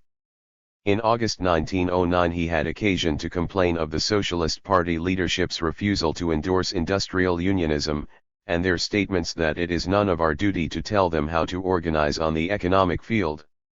Connolly felt that those who were most reticent about the proper manner of organizing the workers were those who were most dogmatic in introducing diversionary issues into the movement. In the socialist movement of today, the tendency, in America I mean, seems to be largely away from the labor movement. The whole field of activity is being usurped by Christians and freethinkers and philosophers and scientists. 41. One of the bitterest opponents of industrial unionism was the Bernstein revisionist and Socialist Party right-wing leader, Victor Berger, who was to outdo Vandervelde in his diversionary free-thinking attacks on the Catholic Church, which he described in 1904 as that black-coated army of reaction, the dark hosts of fanaticism, of ignorance and corruption. Berger added that men had struggled for centuries against the Catholic Church and that the Red International of the workingmen will prove stronger than the Black International of the priests. 42. This was yet another right-wing attempt to disrupt the working class's struggle to overthrow capitalism. Connolly, then, although a member of the Socialist Party, was clearly allied with its growing left-wing minority, and remained unalterably opposed to the opportunist policies of the party leadership. Greaves gives a totally different impression, by stating that Connolly's political career in America was one of embracing the dogmatic ultra-leftism of de Leon, from which he later recoiled. 43. On the contrary, we have shown in the first 3 chapters of this thesis, that Connolly joined the SLP when it was leading the struggle in America against right-wing opportunism, and that both Connolly's own position and that of de Leon were then upholding the traditions of Karl Marx's unremitting struggle to overthrow capitalism. Connolly's break with the SLP came, not because de Leon was ultra-left, but because he began to manifest right-wing deviations of his own. His anti-Catholic ideological alliance with right-wing socialists like van der Velde, whom he had previously denounced, served to divide the working class along religious lines and to prevent their unity in attacking capitalism.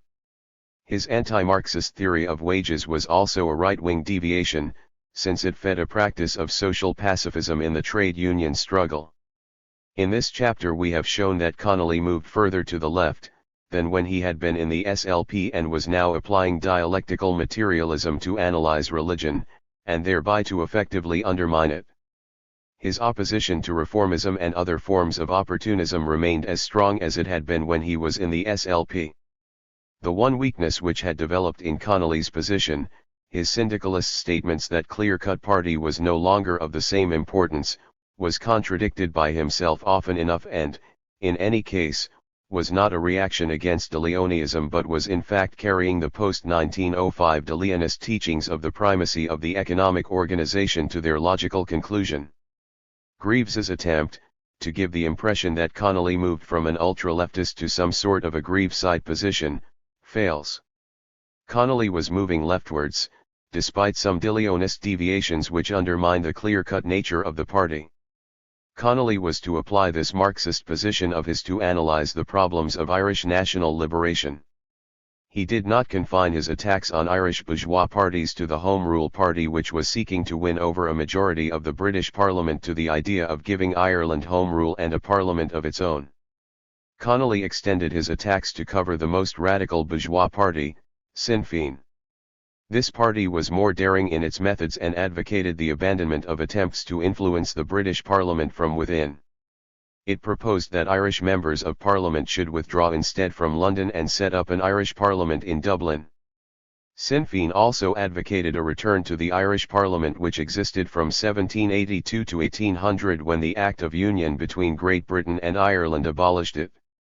Connolly pointed out that the 1782 Act of Renunciation, by which the English Parliament renounced the right to make laws binding on Ireland, left untouched the power of political and economic oppression.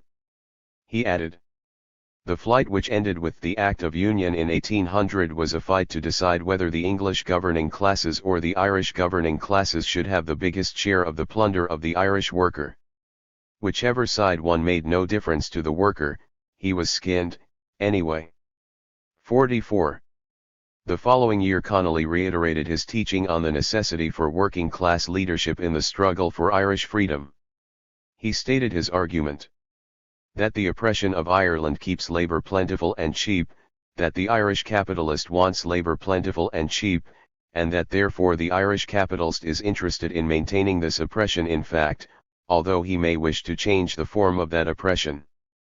An Irish Republic, the only purely political change in Ireland worth crossing the street for, will never be realised except by a revolutionary party that proceeds upon the premise that the capitalist and landlord classes, in Ireland are particeps criminis with the British government in the enslavement of the nation. Such a revolutionary party must be socialist, and from socialism alone can the salvation of Ireland come. Property relations are at the bottom of all political fights. 45. Towards the end of 1910 Connolly's book Labour in Irish History was published. This had first been serialised in the Harp and it gave a Marxist analysis of the historical role played by the working class in the struggle for Irish freedom. In the introduction Connolly pointed to the inability of the middle class to any longer lead the struggle for Irish freedom. The middle class, growing up in the midst of the national struggle, and at one time as in 1798, through the stress of the economic rivalry of England almost forced into the position of revolutionary leaders against the political despotism of their industrial competitors, have 1,000 economic strings in the shape of economic investments binding them to English capitalism, as against every sentimental or historic attachment drawing them towards Irish patriotism. Only the working class remain as the incorruptible inheritors of the fight for freedom in Ireland. 46. That same year, 1910, Connolly returned home to Ireland where 6 years later he was to put into practice this principle of working-class leadership, by his own leadership role in the 1916 uprising against British imperialism. His struggles in America against revisionism's attempt to divert and undermine the working-class movement greatly fortified him in his firm belief in Marxism. It was only because he held this belief that he was able to play the role he did in 1916. Epilogue. The syndicalist influence which led Connolly to underestimate the importance of a clear-cut Marxist party was to be the one weakness of his otherwise more developed socialist position of 1910 to 1916. While he was in America, the Socialist Party of Ireland had been set up with an essentially Marxian position. In 1909, however, it united with independent Labour Party elements, and while retaining the same name, it adopted a broader platform. After Connolly's return to Ireland in 1910, he joined the party, and that same year it issued an official statement of aims and objects based on the previous Unity platform. This contained a number of Fabian formulations, such as the party's aims to gradually transfer the political power of the state into the hands of socialists by securing control of one local government authority after another.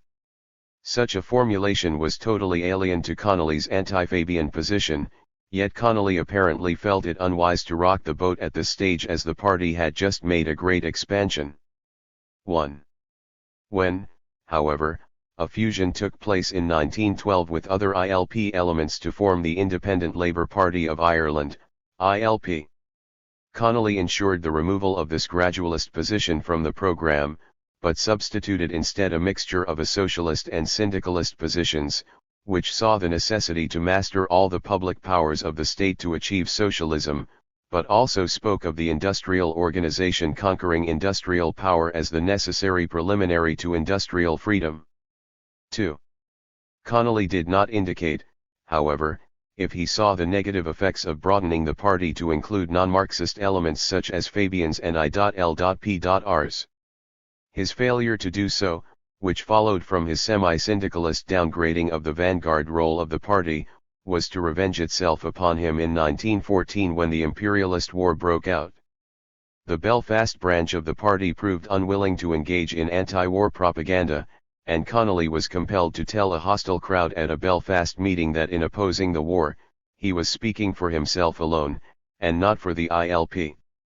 3. A party of that nature was capable of performing little more than an educational and propaganda function, and the party as such played no role in the 1916 uprising in Dublin.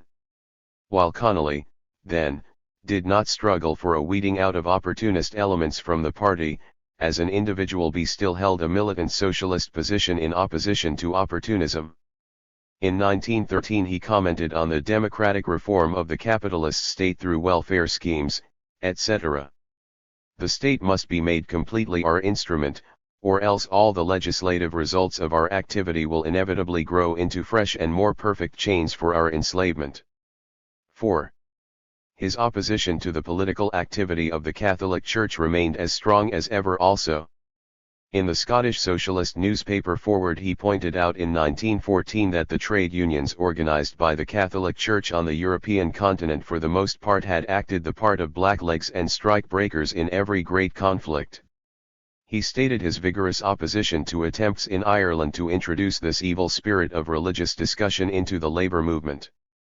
5. In 1914 he began to notice opportunism in an area where he previously had thought it ought to be absent, industrial unionism. With the growth of industrial unions in Britain through amalgamations, he felt he also noticed a lessening in solidarity among the ranks of labour. There was developing a growing bureaucracy that might in fact make the greater unionism serve to load the working class with greater fetters.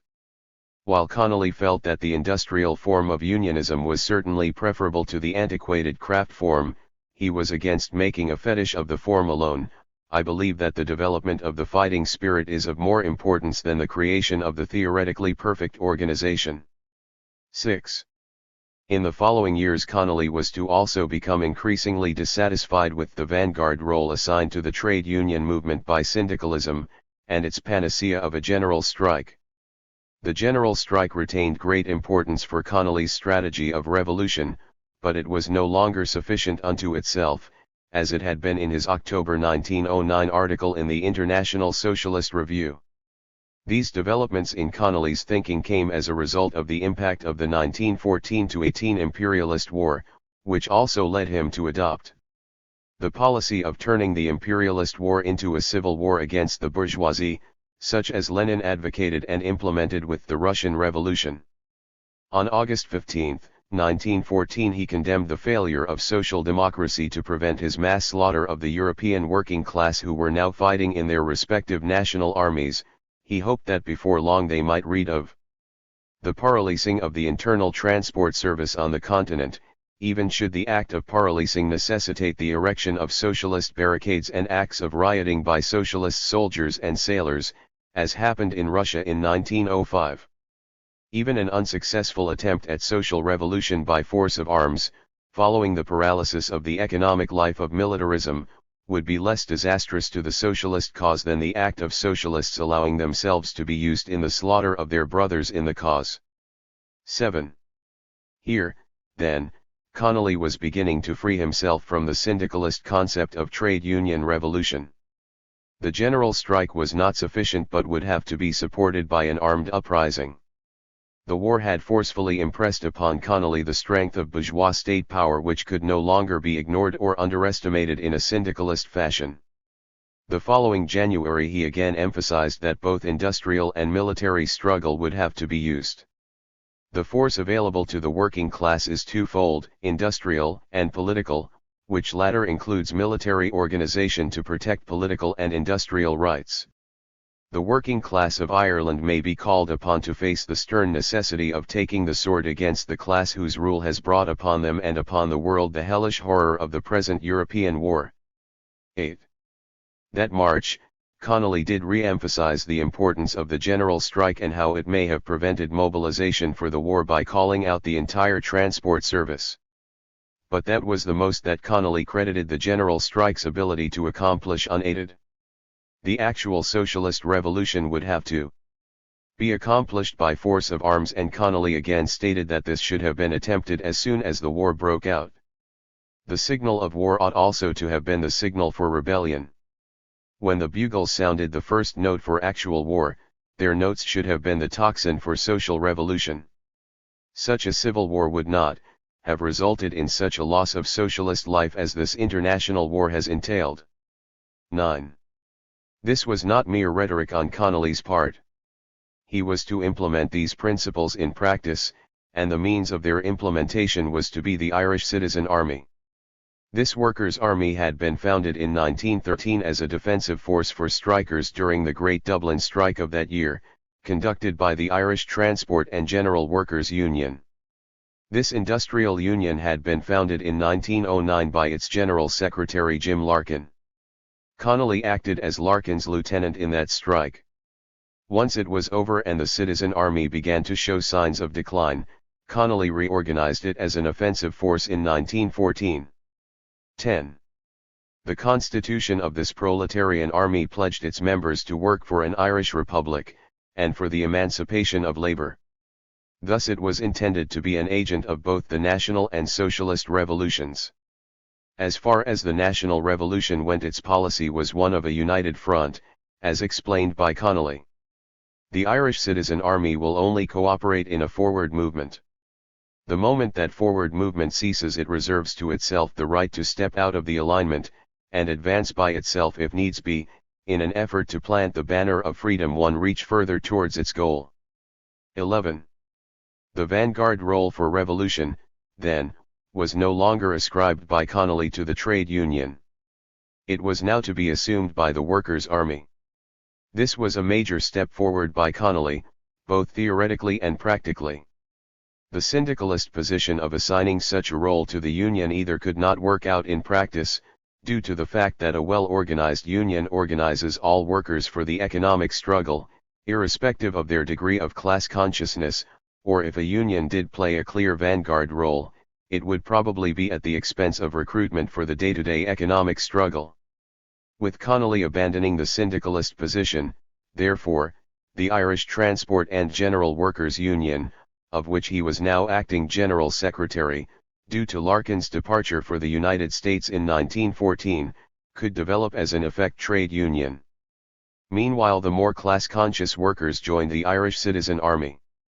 This position of Connolly's was not yet Lenin's, of course, which assigned the vanguard role to a party of a new type based on clear-cut Marxist principles and having a democratic centralist structure.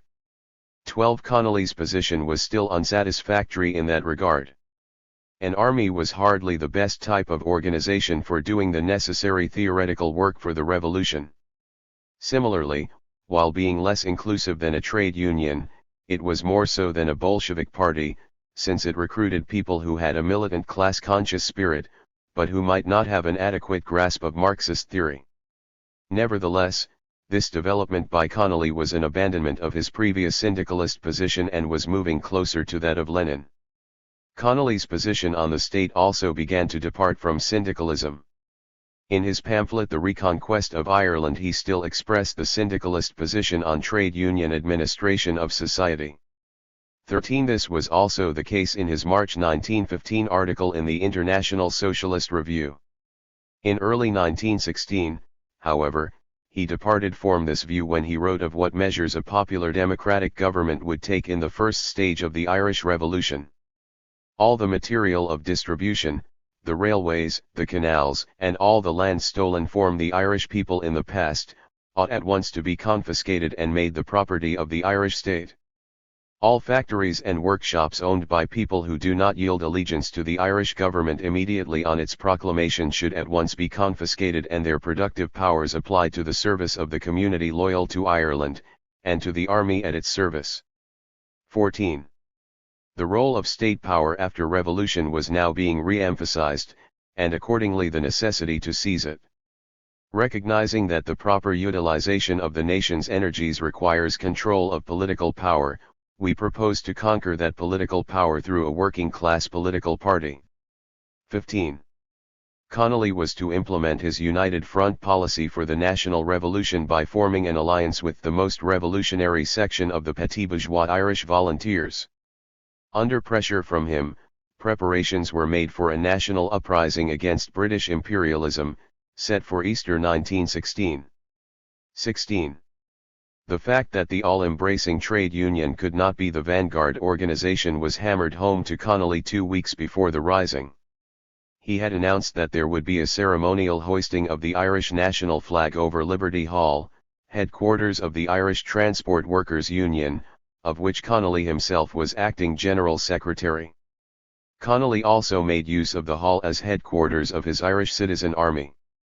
But, in response to this announcement, a Union Executive Committee meeting was held to protest against Connolly's action. He made it clear that if any objections were raised to the ceremony, he would sever his connections with the Union. The Executive Committee only gave permission when Connolly promised that the Citizen Army would shortly leave Liberty Hall, and probably never return. 17. The distinction between Vanguard and Union had now made itself painfully obvious to him. The Vanguard was also to maintain its independent working-class position in this united front for the national democratic stage of the revolution. Connolly's position was one of unity with, and struggle against, the bourgeois nationalists, since he knew that the class allies in the national revolution would be the class enemies in the socialist revolution. Therefore, a week before the rising he warned the Citizen Army. In the event of victory, hold on to your rifles, as those with whom we are fighting may stop before our goal is reached. We are out for economic as well as political liberty. 18. The rising failed to be a countrywide one, due to the sabotage of it by the figurehead leader of the Irish Volunteers.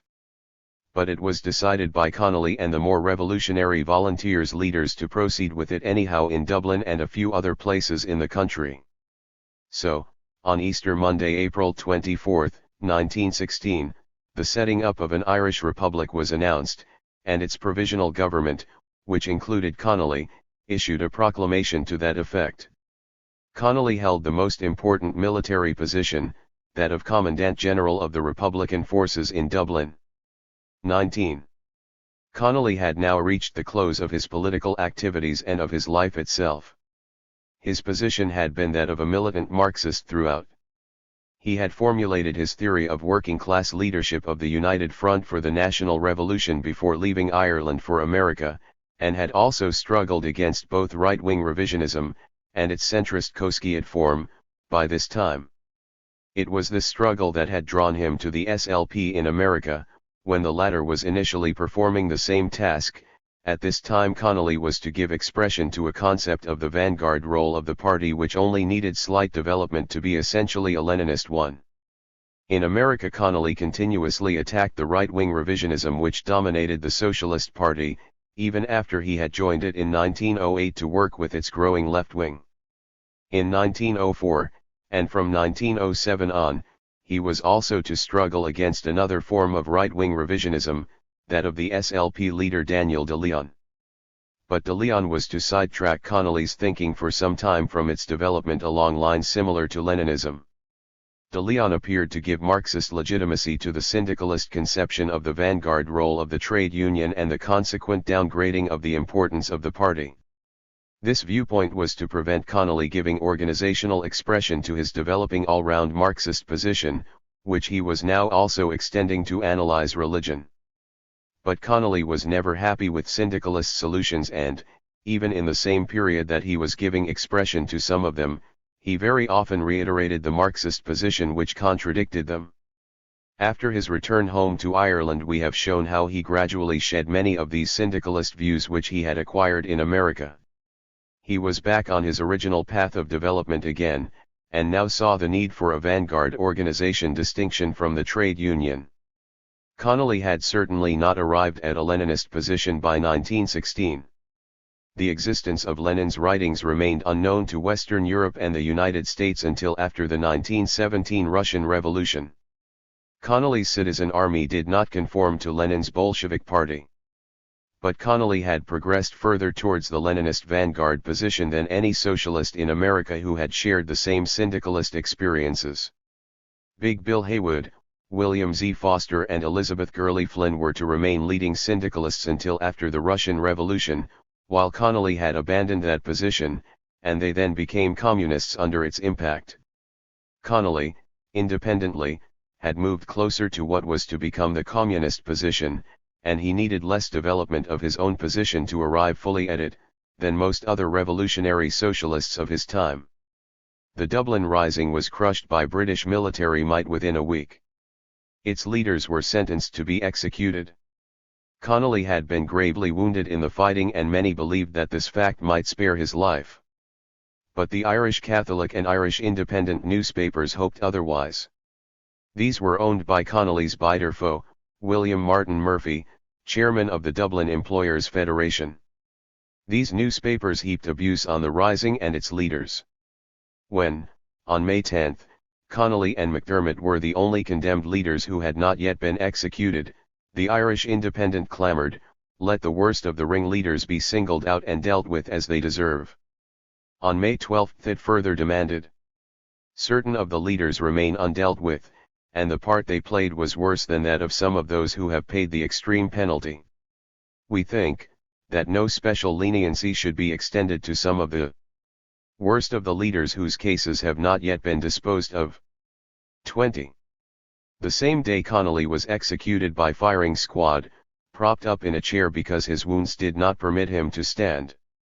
Under pressure from Dublin employers like Murphy, he had been shot by British troops responsible to a British government in which sat Arthur Henderson, a leader of the British Labour Party. British imperialism, Irish capitalism, and labour reformism, these were Connolly's greatest foes. He literally had fought them to the death. End. A 1988 postscript. Connolly Socialism and the Jewish Worker.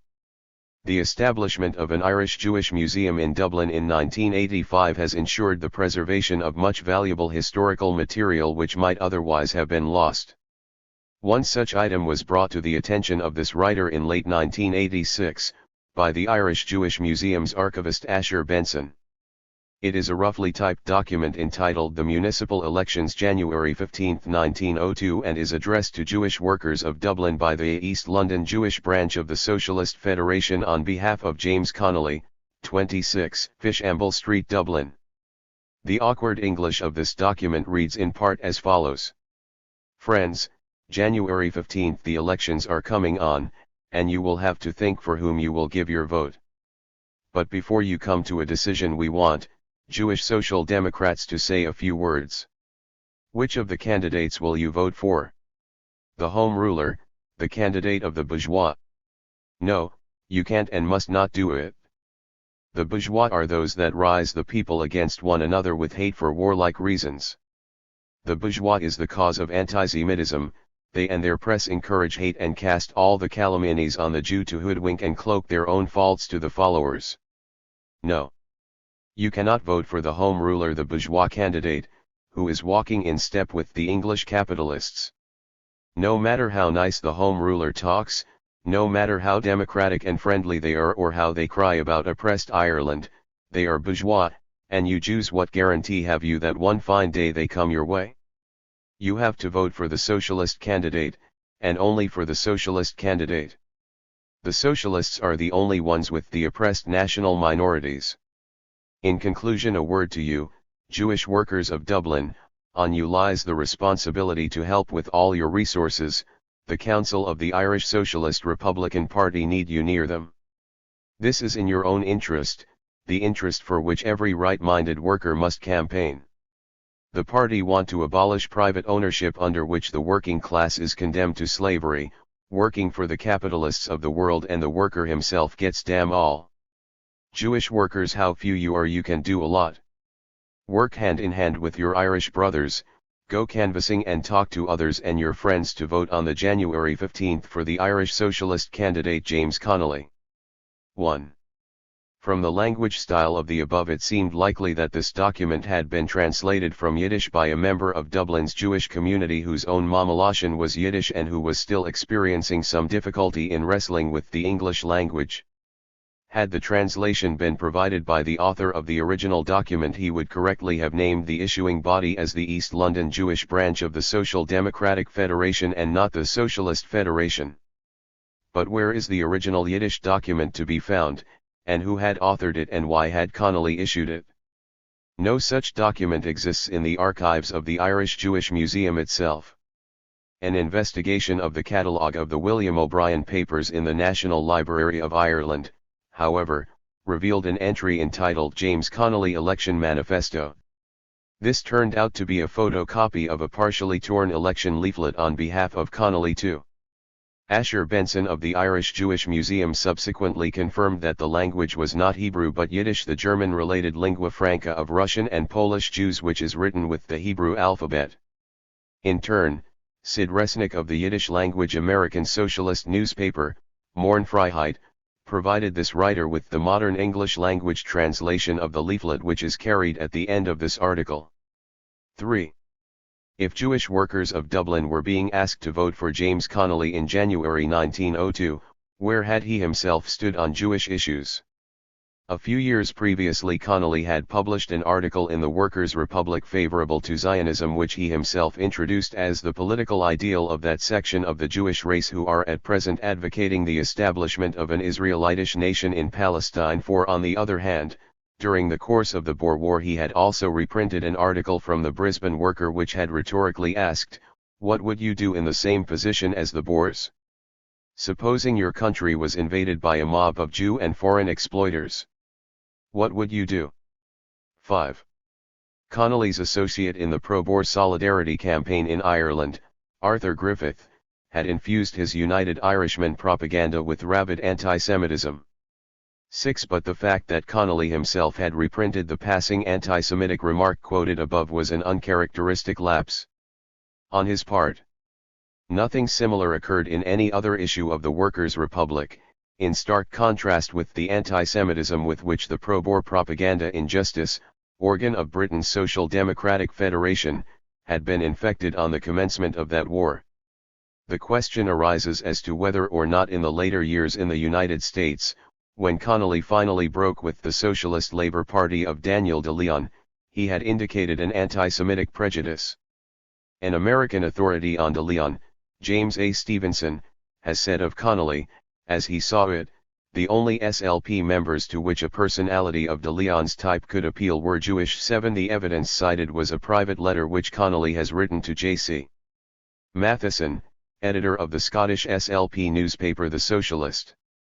Connolly had remarked of de Leon, "My friend Dan made a grand effort to destroy me at general party meetings here in New York, but he was routed, horse, foot and artillery. As a result he made enemies of nearly all the American, German, Swedish, Irish and British members of the party in New York, and has nobody left he can trust outside of the Jewish elements. The Jews, you know, are still looking for a savior. The rest of us have had our savior already, and as he made a mess of it we intend to mistrust saviors in the future." 8. But it would be a mistake to read too much into such a casually made ethnic joke in private correspondence. American socialist organizations at the time were composed of many immigrant groupings and foreign language publications. A political difference between one party section and another could therefore manifest itself as a national difference when, for convenience of language, a party section was centered on a particular national grouping. It was such a development which occasioned Connolly's quip. But, more to the point, one of the issues which had originally attracted Connolly to de Leon's SLP and repelled him from H.M. Hyndman's SDF in Britain had been the latter's resort to antisemitism in expressing its differences with de Leon. Connolly was to denounce the SDF organ Justice for having boasted of dealing effectually with those malcontents who are bent upon following the lead of the German Venezuelan Jew Loeb to the pit of infamy and disgrace. 9. Connolly maintained that this was an example of precisely the type of anti-Semitic propaganda that Justice had pursued on the outbreak of the Boer War, and he argued, Justice, instead of grasping the opportunity to demonstrate the unscrupulous and bloodthirsty methods of the capitalist class, strove to divert the wrath of the advanced workers from the capitalists to the Jews. How its readers were nauseated by denunciations of Jewish millionaires and Jewish plots, Jewish-controlled newspapers, German Jews, Israelitish schemes, and all the stock phrases of the lowest anti-Semitic papers until the paper became positively unreadable to any fair-minded man who recognized the truth, viz. That the war was the child of capitalist greed and inspired by men with whom race or religion were matters of no moment. 10. Despite the fact that the SDF had its own East London Jewish branch organized in the middle 1890s, Justice had carried an article on the eve of the Boer War by the SDF leader H.M. Hyndman entitled The Jews' War on the Transvaal. 11. This elicited a vigorous riposte from leading SDF member Theodore Rothstein, who reproached Justice with preaching from its pulpit rank anti-Semitism. Its anti-Jewish propaganda might be dangerous and lead to Jew baiting if the paper had a wide circulation in the country. Happily for the case, though unhappily for the general cause, he added, Justice is read by a comparatively small section of the community, so that a national anti-Semitic movement is not to be expected. 12. Given the coincidence of views between Rothstein and Connolly in deploring Justice's anti-Semitism, was it possible that Rothstein might also have authored Connolly's Yiddish language election appeal? A query from this writer to the former's son, Andrew Rothstein, brought a response which suggested a different relative as author. I am inclined to think that my uncle Boris Kagan may have drafted the appeal. The reason is that he was secretary of the East London Jewish branch of the SDF in 1903, and was a guest at the 5th Congress of the Russian Social Democrats in London in 1907, in the capacity of his secretaryship. The text which you append is much more in his style than my father's. They were close friends. 13. Boris Kagan had been born in Kiev in January 1877, but Tsarist oppression of both Jews and socialists had driven this particular Jewish socialist into exile like multitudes of others. 14. Having settled in the UK, he became secretary of the SDF's East London Jewish branch at a very young age. Subsequent research among the William O'Brien papers confirmed Andrew Rothstein's belief that it had been Kagan who had authored the Connolly appeal. The initial request by the Irish Socialist Republican Party for a Yiddish language appeal to Dublin's Jewish workers was unfortunately not recorded in the minutes of its executive committee. The minutes for the meeting of October 5, 1902, however, record that it was decided to pay off AC for the Jewish election literature. On October 14 it was reported back that Jewish AC for election literature 77D paid as arranged. A week later the minutes record receipt of correspondence from M.Con, section East London Jewish Branch, SDF, acknowledging receipt of 77D. In payment of AC and enclosing 1s. 15 The ISRP minutes secretary had, of course, misread the signature of Boris Kahan in this letter addressed to Connolly, which is also contained in the O'Brien papers. Kahan's letter stated how glad he was to receive the Workers' Republic, asked for it to be sent to him regularly and, in enclosing a shilling subscription, he further requested that when money runs short please let me know. 16. What had occasioned Kahan's leaflet on behalf of Connolly? At the ISRP meeting of November 14, 1901 it was announced that the United Labourers Union, with headquarters at 26 Fishamble Street, Dublin, were anxious to run a candidate in the forthcoming municipal elections and that Party Secretary James Connolly would deliver an address to them as a possible candidate. The minutes of November 23 report back that James Connolly gave an outline of his own position as the selected candidate for Woodquay Ward, stating that the final understanding was that though he was running as the candidate of the United Labourers, this could not prevent him from giving expression to his views as a socialist during the contest. 17 Connolly's campaign mainly consisted of open-air meetings, the stance favoured being in New Street. 18 Such public meetings would have brought Connolly into direct contact with Dublin's immigrant Jewish population, since New Street was a direct continuation of Lower Clanbrassil Street, the principal thoroughfare of the South Circular Road area of Dublin, which had become known as Little Jerusalem. The Jewish population of Dublin, while remaining relatively small even at its maximum, rapidly grew at the turn of the century as refugees fled from pogroms and persecution in the Russian Empire. Numbering only 352 in 1881, Dublin's Jewish population increased to 1,057 in 1891, to 2,169 in 1901 and to 2,965 in 1911. 19 When the future founder of Sinn Féin and the first president of the Irish Free State, Arthur Griffith, gave full support to the anti-Semitic campaign of the Redemptorist order in Limerick, he would denounce these refugees from Tsarist persecution in the following terms: no thoughtful Irish man or Irish woman can view without apprehension the continuous influx of Jews into Ireland, strange people, alien to us in thought, alien to us in sympathy, from Russia, Poland, etc. 20. Such refugees, who hailed mainly from Lithuania, were among the electors of Woodquay Ward. Connolly's approach was to reach out to them, particularly to the proletarian and semi-proletarian numbers among them.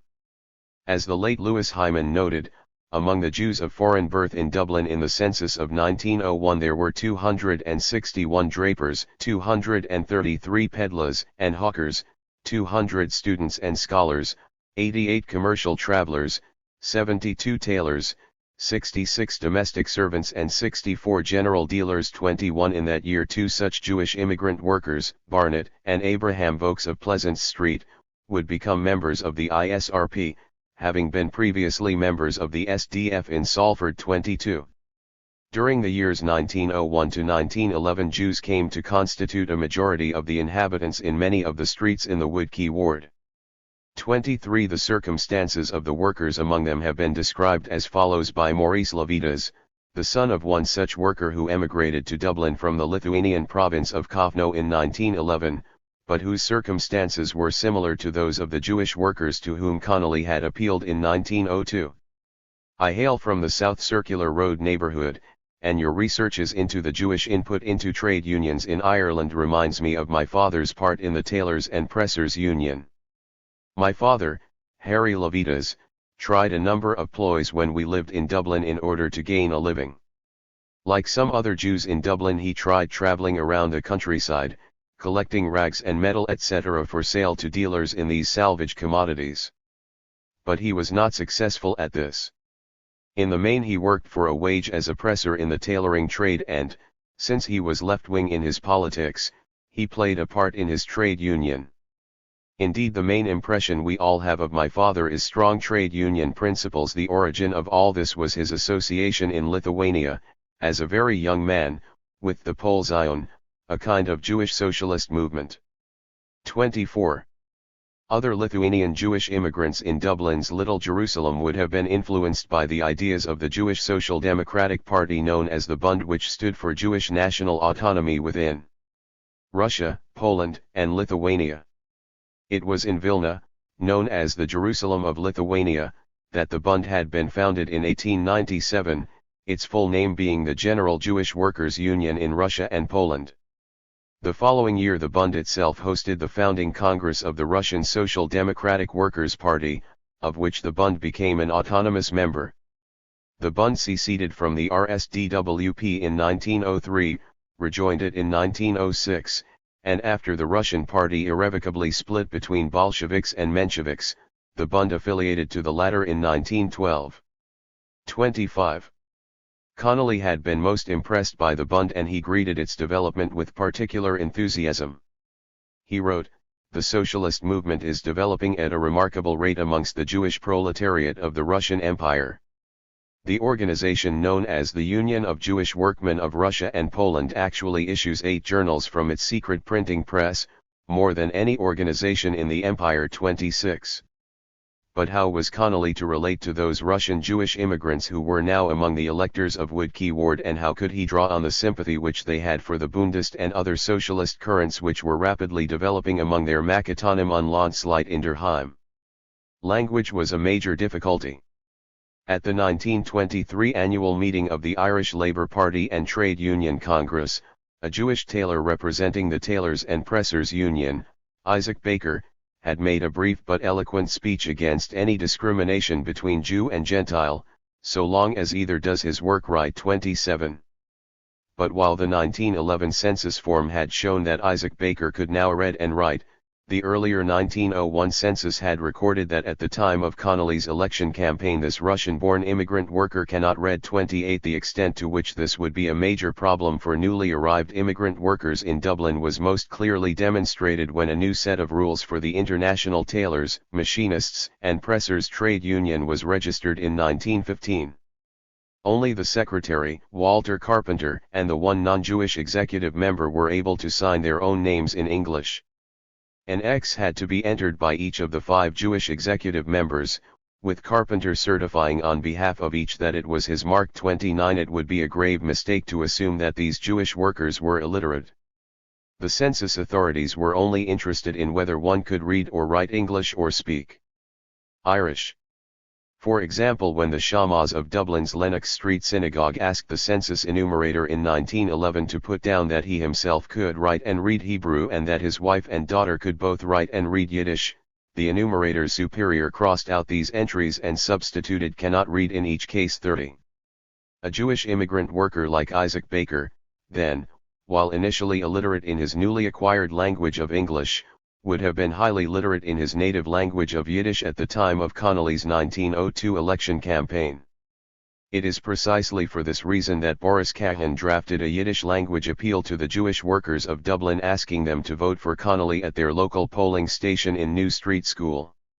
The purpose of the leaflet was to convey to Kahan's Breiderheiden in Dublin the clear political message that the Home Rule candidates only represented the interests of Balabatim, that indeed the principal candidate was a Balabas himself, and that only the Irish socialist candidate James Connolly was a true arbiter freint. But Connolly had more serious obstacles to face than the production of Yiddish language literature. His principal opponent in the election was the nationalist publican and patriotic songwriter P.J. Micheál, who was the author of such famous songs as Bulavog, Kelly the Boy from Killane, and Follow Me Up to Carlow. Micheál ostentatiously paraded the local Catholic priests on his platform to state that no Catholic could vote for a socialist, nor be a socialist, while the ISRP itself further claimed. On election night Mr. Micheál's public house was crowded till a late hour. Every public house in the ward was a committee room for Mr. Micheál, and all who were degraded enough to sell their votes could soak themselves in liquor, free of expense. Father Staples, Father O'Brien, and Father McGuff, of St. Nicholas of Myra's Chapel in Francis Street, lent their sanction to all debauching of the people by joining the committee responsible for it, and invoking all the terrors of religion against all those who voted for Mr. Connolly. 31. In such an environment it is not surprising that P.J. Micheál of the United Irish League won the seat with 1,434 votes. A rival Home Ruler, W.H. Beardwood, received only 191 votes. A year later Connolly was to recall. Let us remember how the paid canvassers of the capitalist candidate, hired slanderers, gave a different account of Mr. Connolly to every section of the electors. How they said to the Catholics that he was an Orangeman, to the Protestants that he was a Fenian, to the Jews that he was an anti-Semite, to others that he was a Jew. 32. With prejudices being whipped up in this matter, for Connolly to have come second in the 1902 Woodkey ward election, and to have secured 431 votes from both Gentile and Jewish workers in that ward, was certainly a most creditable performance. Boris Kahan's Yiddish leaflet had played a prominent part in Connolly's campaign.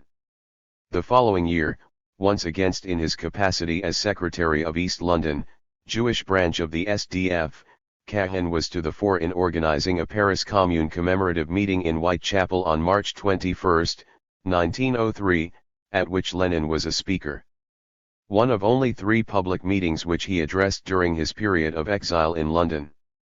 33. Kahan was subsequently associated with the 5th Congress of the Russian Social Democrats which was held in London in 1907 and described as follows by Andrew Rothstein. There were 105 Bolsheviks, 97 Mensheviks, 57 Bundists, 44 Polish Social Democrats, 29 Lettish Social Democrats and 4 Independents. It was by far the largest Social Democratic Congress ever held by the Russian parties, and it was the last at which all these groups met under a single roof. It was Lenin who moved the vote of thanks to the representative of the British Social Democratic Federation for its help in arranging the congresses. There were among the guests a number of Russian political emigrants who had joined the SDF. Zelda Kahan, her brother Boris, secretary of the East London branch of the SDF. Theodore Rothstein and his wife Anna. 34. Zelda Kahan, later to be a founding member of the Communist Party of Great Britain, would marry Consalborn W.P. Coates, who organised the Irish Transport and General Workers Union in the Kilkenny-Waterford area during 1918-19. Coates went on to become secretary of the Hands Off Russia movement and later of the Anglo-Russian Parliamentary Committee. 35. Theodore Rothstein would become a very close associate of Frederick Ryan between the years 1907 and 1913 in vigorously campaigning on behalf of Egyptian independence. 36. Rothstein afterwards became a founding member of the Communist Party of Great Britain in 1920 but was forbidden re-entry to Britain following a visit to Russia that same year and went on to become the first Soviet ambassador to Persia. Boris Kahan also returned to the land of his birth following the Russian Revolution. He died in Moscow in December 1951. His nephew, Andrew Rothstein, writes Boris K., worked until the end of his life in the Soviet trade machinery. He never was a victim of repression, but died of a late-treated minor operation. 37. The Connolly election address in Yiddish resulted in a legacy of goodwill between his political associates in the ISRP and Dublin's Jewish community which persisted after his own emigration to the USA in 1903. When Arthur Griffith made his United Irishmen the political organ of Father Creagha's 1904 anti-Semitic campaign, the only voice of protest in its columns was that of the Dublin socialist Frederick Ryan. He maintained, "The Jew has been historically made the scapegoat of Christendom. Anti-Semitism is the refuge of the continental reactionary parties. It may seem good tactics on the part of corrupt militarists to set the mob at the heels of rich Jews. But the cause of true liberty has nothing to gain by being associated with such tricks. Let us resolutely shut our eyes to questions of race and creed, which are only raised by the reactionaries to create disorder in the camp of progress." 38. In 1906 one of the ISRP's successor groupings, the Socialist Party of Ireland, decided to hold a meeting on Sunday, January 21, to commemorate the first anniversary of the Bloody Sunday massacre in St. Petersburg, which had precipitated the 1905 Russian Revolution. The SPI also decided to seek the support of Jewish refugees from Tsarist Russia and if possible have a number of them speak at this meeting. Comrade Ling reported that he had seen the Rev. Godansky, who stated he would not be able to address the meeting but promised to give a lecture later on. 39 The SPI minutes further record that they were nonetheless successful in having their Beresford Place meeting addressed by 3 Russian sympathizers from among the Jewish community following the Russian Bloody Sunday commemorative procession through the streets of Dublin 40. Meanwhile, class organizations were being formed within the Dublin Jewish community itself. Jewish cabinet makers unions were periodically established and re-established. 41 The most significant organizational development was, however, the foundation of the International Tailors, Machinists, and Pressers Trade Union, in November 1908 by Jewish immigrant clothing workers from the South Circular Road area of Dublin.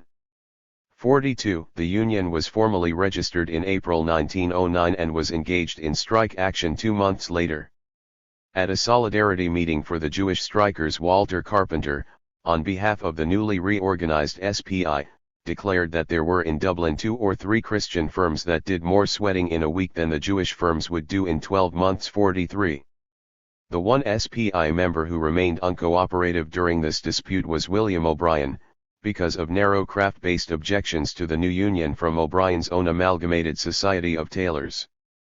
He recorded that a deputation of Jewish tailors now out on strike had approached the Dublin Trades Council to ask advice re-dispute with Carmel and Lloyd, but the executive said they would not interfere without the permission of O'Brien's union.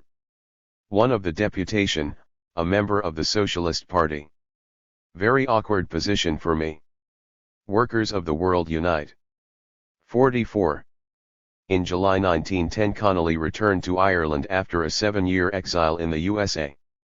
Connolly, now because the SPI's national organizer after the party's founder and national secretary, Frederick Ryan, had ensured that his financial security could be guaranteed through employment with the Irish Transport and General Workers Union.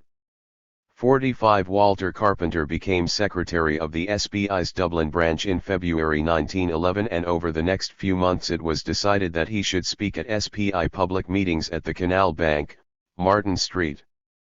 46 This was a noteworthy location because, out of 301 residents of that street's artisan dwellings, as many as 195 were Jewish. 47.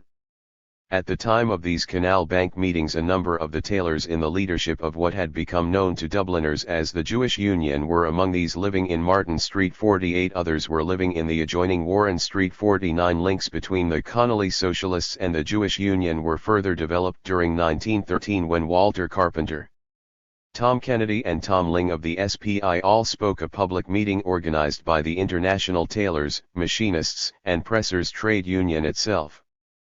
50 When the union's founding secretary, Harry Miller, resigned through ill health in December 1913, it was the Gentile socialist Walter Carpenter who was invited to become the Jewish Union's new general secretary. 51 At that time the union's headquarters were at 52 Lr. Camden Street, a house which it shared with the local synagogue. 52. Carpenter was to remain secretary of that union until 1925, when he resigned due to terminal illness. In September 1921 he had become secretary of the SPI with Connolly's son, Roddy, as party president. The following month the SPI was transformed into the Communist Party of Ireland, with Walter Carpenter and Roddy Connolly continuing on as secretary and president, respectively.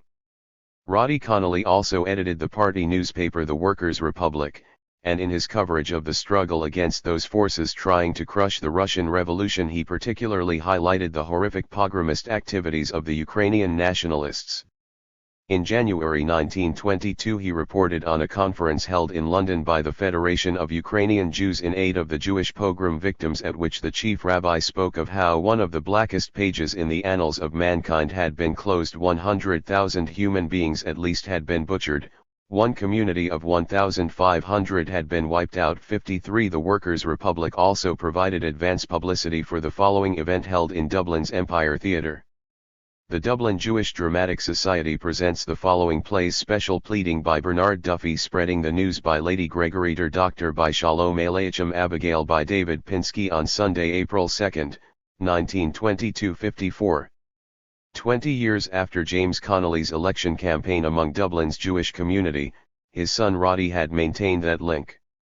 And since it is a tradition among Jews to mark a birthday with the Yiddish wish to live bis 120, it is particularly appropriate to now mark the 120th anniversary of James Connolly's birth in 1868 with a reproduction of his election manifesto to the Jewish workers of Dublin in their own Yiddish language. Manus Ori Orden. Document, a Connolly address to Dublin Jewish workers. Note, the following is the 1902 Yiddish leaflet authored by Boris Kahan, Secretary of the East London Jewish branch of the SDF, as translated for say author by Sid Resnick, of the U.S. Yiddish socialist newspaper, Morgenfreiheit, on May 12, 1987, the 71st anniversary of Connolly's execution. The Dublin Municipal Elections, January 15, 1902. Friends. On January 15 the municipal elections will take place and you are asked to consider for whom to cast your vote. But, before you reach your decision, we, Jewish Social Democrats, wish to say a few words.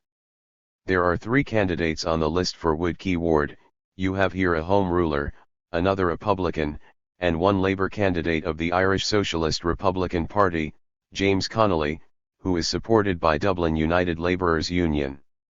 For which of the candidates will you vote on January 15? For the Home Ruler, the candidate of the bourgeoisie? No, you cannot and you ought not to do that. It is the bourgeoisie which always has the bag of gold before its eyes.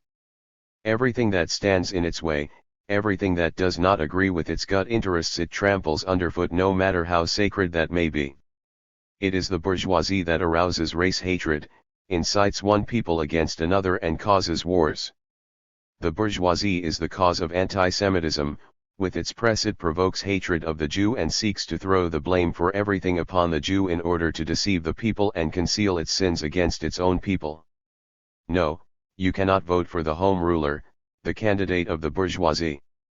The Home Rulers speak out against the English capitalists and the English landlords because they want to seize their places so that they themselves can oppress and exploit the people. No matter how nicely and well the Home Rulers talk, or how much as friends of man they seek to appear, or how much they shout about oppressed Ireland, they are capitalists.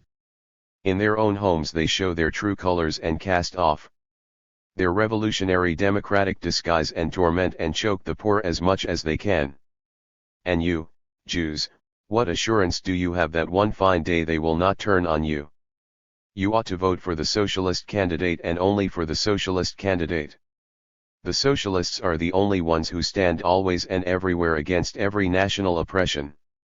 It is the socialists who went out into the streets of Paris against the wild band of anti-Semites at the time of the Dreyfus case. In Austria and in Germany they conduct a steady struggle against anti-Semitism. And in England, too, the socialists fight against the reactionary elements who want to shut the doors of England against the poor Jews who were driven to seek a refuge in a strange land by the Russian government's brutality and despotism. The socialist candidate is the only one for whom you ought to cast your vote. In conclusion, a few words to you, Jewish workers of Dublin. Upon you rests the obligation to support the socialist candidate as much as you can. The aims of the Irish Socialist Republican Party ought to be close to you. These are your own interests, the interests for which every knowledgeable worker must fight. These are the objectives for which every worker must strive. What does this party want?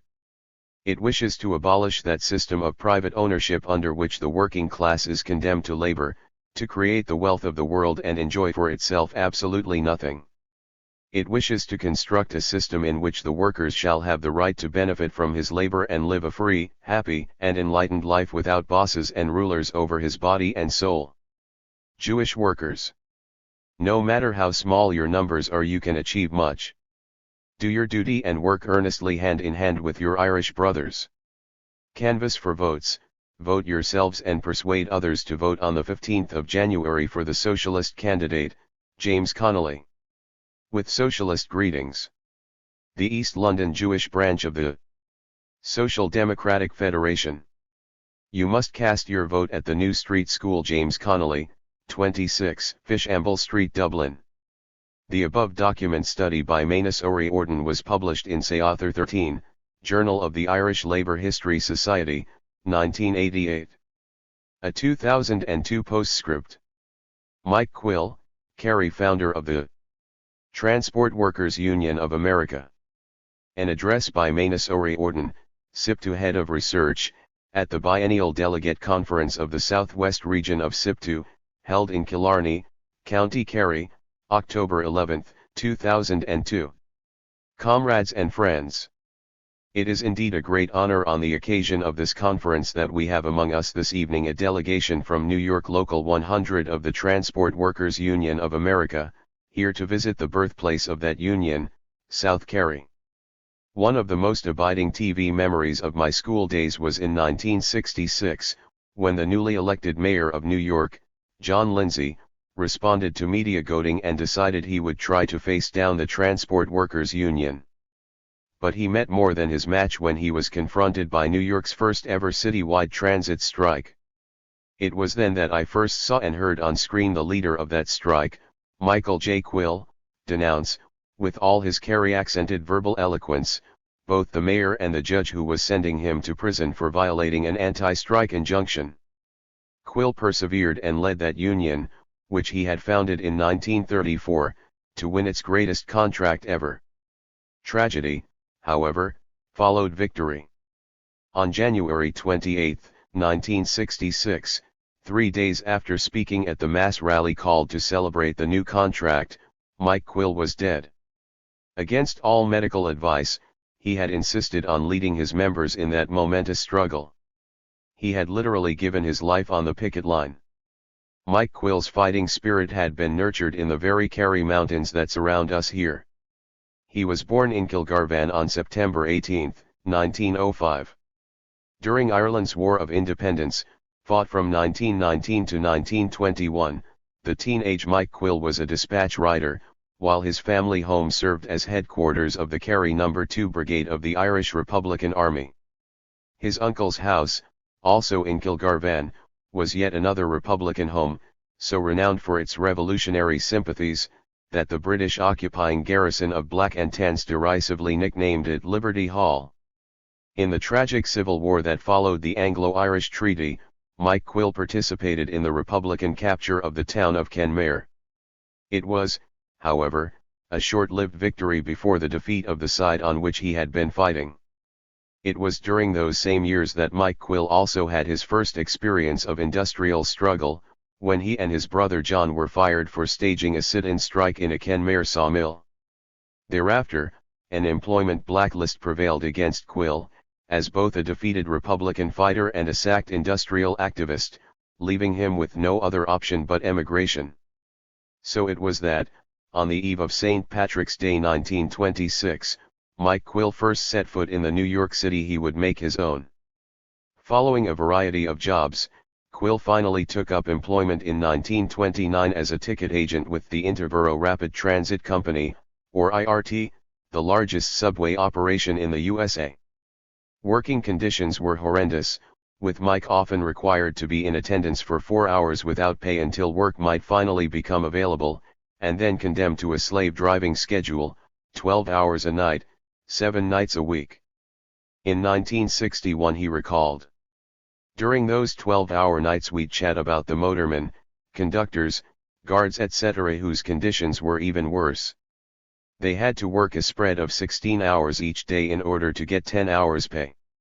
Negro workers could get jobs only as porters.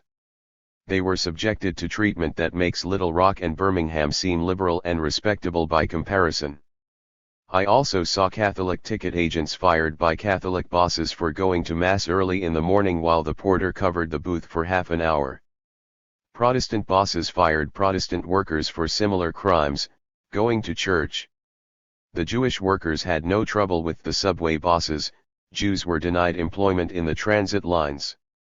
At that time 50% of New York's transit workers were Irish. Mike Quill and other politicist immigrants began to associate in the Irish workers' clubs that had been established in New York by James Gralton, the only Irishman ever to be deported from his native land because of his political activities.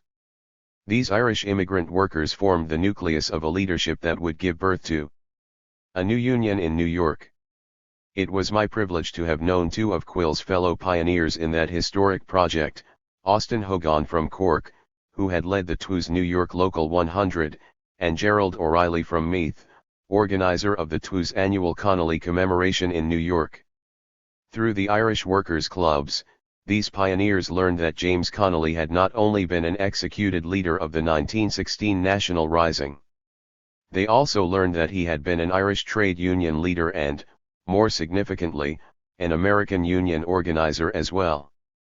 In his 1910 pamphlet The Axe to the Root, Connolly had written in great detail of how craft divisions had ensured the defeat of a recent strike of New York transit workers and how much a new model of industrial unionism was required.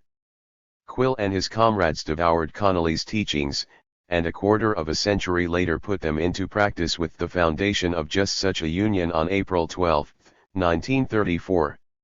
You will note that I have referred to these New York workers as transit and not transport workers. The Irish writer and wit Oscar Wilde once observed that both sides of the Atlantic were divided by a common language. Transit is the word used in the American language. But why, then, did these transit workers call their new union the Transport Workers Union of America? Because they wished to honor the name of SIPTU's predecessor, the Irish Transport and General Workers Union of Larkin and Connolly, whose history had inspired them to go and do likewise. Time does not allow for a detailed history of that American Union. Beginning with just 400 members, it fought successfully to organize and represent all 14,000 employed by the IRT. In the next largest subway company, the Brooklyn-Manhattan Transit, or BMT line, the successful 1937 sit-down strike led to further victories, which soon brought total union membership to 45,000. In the late 1940s, membership was further extended to embrace utility and airline workers. Throughout all this period, Quill also remained politically focused. In 1937 he was first elected to the New York City Council on behalf of the American Labor Party. On the final occasion on which he stood for the City Council in 1945, he was elected on the first ballot. Indeed, he was the first candidate to be elected in the entire city. Nor was he afraid to risk the popularity that had come his way when his principles demanded that he should now swim against the tide. In 1969 and 1970, when I was a student in the United States and was protesting against the Vietnam War, I knew how much we were still a minority viewpoint. And yet as early as 1965, at his last union convention, Mike Quill had the courage of his convictions to confront his members with his own forthright opposition to that war. 3 decades earlier, Quill had also risked unpopularity with much of his membership by supporting the Spanish Republic and its right to defend itself against fascist rebellion and aggression. In Christmas 1937, in the wake of his victory in the New York City Council elections, Mike Quill briefly returned to Ireland in order to marry Molly O'Neill of Cahersiveen, County Kerry. And yet he still found time to have a meeting with a 20-year-old Cork volunteer about to set out to fight in defense of the Spanish Republic, my own father Michael O'Riordan. Quill had already seen a neighbor's child from Kilgarvan, Michael Lehane, make that internationalist commitment to Spain. Lehane would subsequently serve in the Norwegian Merchant Navy on the transatlantic convoys of World War II, and give up his life in the cause of anti-fascism when his ship fell victim to a Nazi U-boat attack in 1943. In 1989 my father unveiled a plaque in honor of his close friend and comrade in arms in Spain, opposite Lehane's birthplace at the Morleys Bridge entrance to Kilgarvan. And in 1997 Mick Lehane was posthumously awarded his Second World War Service Medal by the Norwegian government, in a ceremony appropriately held in Kilgarvan's own Michael J. Quill Memorial Center. Mike Quill was a man ahead of his time in so many different ways. Here in Ireland, as we are still struggling to overcome the situation where this country has the worst provision of childcare services in the European Union, it is worth remembering that in 1944 Quill had introduced a bill into the New York City Council to establish free childcare centers for working mothers. And as issues of racism in varying guises now need to be confronted in Ireland, we can also learn from Quill's inspired leadership. An unequivocal and relentless foe of all forms of anti-Semitism, Quill declared at the end of World War II, "We licked the race haters in Europe, but the millions of Jewish dead cannot be restored to life." Mike Quill was a Kerryman who was never afraid to court unpopularity by fearlessly tackling any anti-Semitism encountered among his fellow Irishmen. In the 1930s, the anti-Semitism of Father Charles Coughlin's Christian Front, and that of the Associated Stormtroopers of America's Christian Mobilizers, was finding a sympathetic hearing among significant sections of New York's Irish. Quill took them on head-to-head in June 1939 when he staged a rally against anti-Semitism in a 95% Irish district of the South Bronx, and won over the overwhelming majority of the 4,000 Irish who came to hear him. He was in the best traditions of James Connolly himself, who, in 1902, had issued a Yiddish-language address to Jewish immigrant workers in Dublin. Throughout his life, Quill also fought relentlessly against color prejudice. In marked contrast to other railroad unions of the 1930s, which either excluded black workers entirely or accorded them only second-class status, the Transport Workers Union from the very outset declared it was open to all workers without regard to color. Indeed, the African-American IRT Porter Clarence King was elected to the very first THIRD executive board. Here again, Quill was prepared to face down reactionary white racism whenever it raised its ugly head among his own union membership. In 1944 he successfully brought to an end a boss-inspired wildcat strike of white members in Philadelphia who had been encouraged to rebel against a union contract which had secured promotion rights to the grade of conductor for 8 black porters. In 1961, when Quill received a letter allegedly written by 25 THIRD airline workers in Tennessee protesting against the union's support for the civil rights desegregation campaign, his immediate response was to invite the civil rights leader Martin Luther King to address that year's union convention. Quill introduced the Rev. King with the following prophetic words: "We may very well be making history here, in the presence of the man who is entrusted with the banner of American liberty that was taken from Lincoln when he was shot 95 years ago. Dr. King was almost stabbed to death, has been shot at, has been arrested more often than anybody in the United States, South and North. Dr. King's life at this moment is in just as great danger as was Lincoln's. And he has to walk with care if he is to continue to lead this crusade." Quill's own earlier death in 1966 was to spare him from seeing his prediction of the murder of Martin Luther King come true. It would have devastated him, for one of the proudest displays at the Quill Center in Kilgarvan is a photograph of those two great leaders united together at that 1961 Union Convention. As for Quill's own philosophy of life, he summed it up as follows: "I believe in the corporal works of mercy, the 10 Commandments, the American Declaration of Independence and James Connolly's outline of a socialist society. Most of my life I've been called a lunatic because I believe that I am my brother's keeper. I organize poor and exploited workers, I fight for the civil rights of minorities, and I believe in peace. It appears to have become old-fashioned to make social commitments, to want a world free of war, poverty, and disease. This is my religion." On the occasion of Quill's death, one particular leader paid the following tribute: "Mike Quill was a fighter for decent things all his life, Irish independence, labor organization, and racial equality. He spent his life ripping the chains of bondage off his fellow man. This is a man the ages will remember." That was praise indeed, particularly when we recall that the speaker in question was none other than that outstanding 20th century beacon of freedom, the Reverend Martin Luther King himself. At this conference of SIPTU, being held in Kerry, we can warmly assure our colleagues from the Transport Workers Union of America that we too are truly proud of that disciple of James Connolly, Michael J. Quill of Kilgarvan and New York.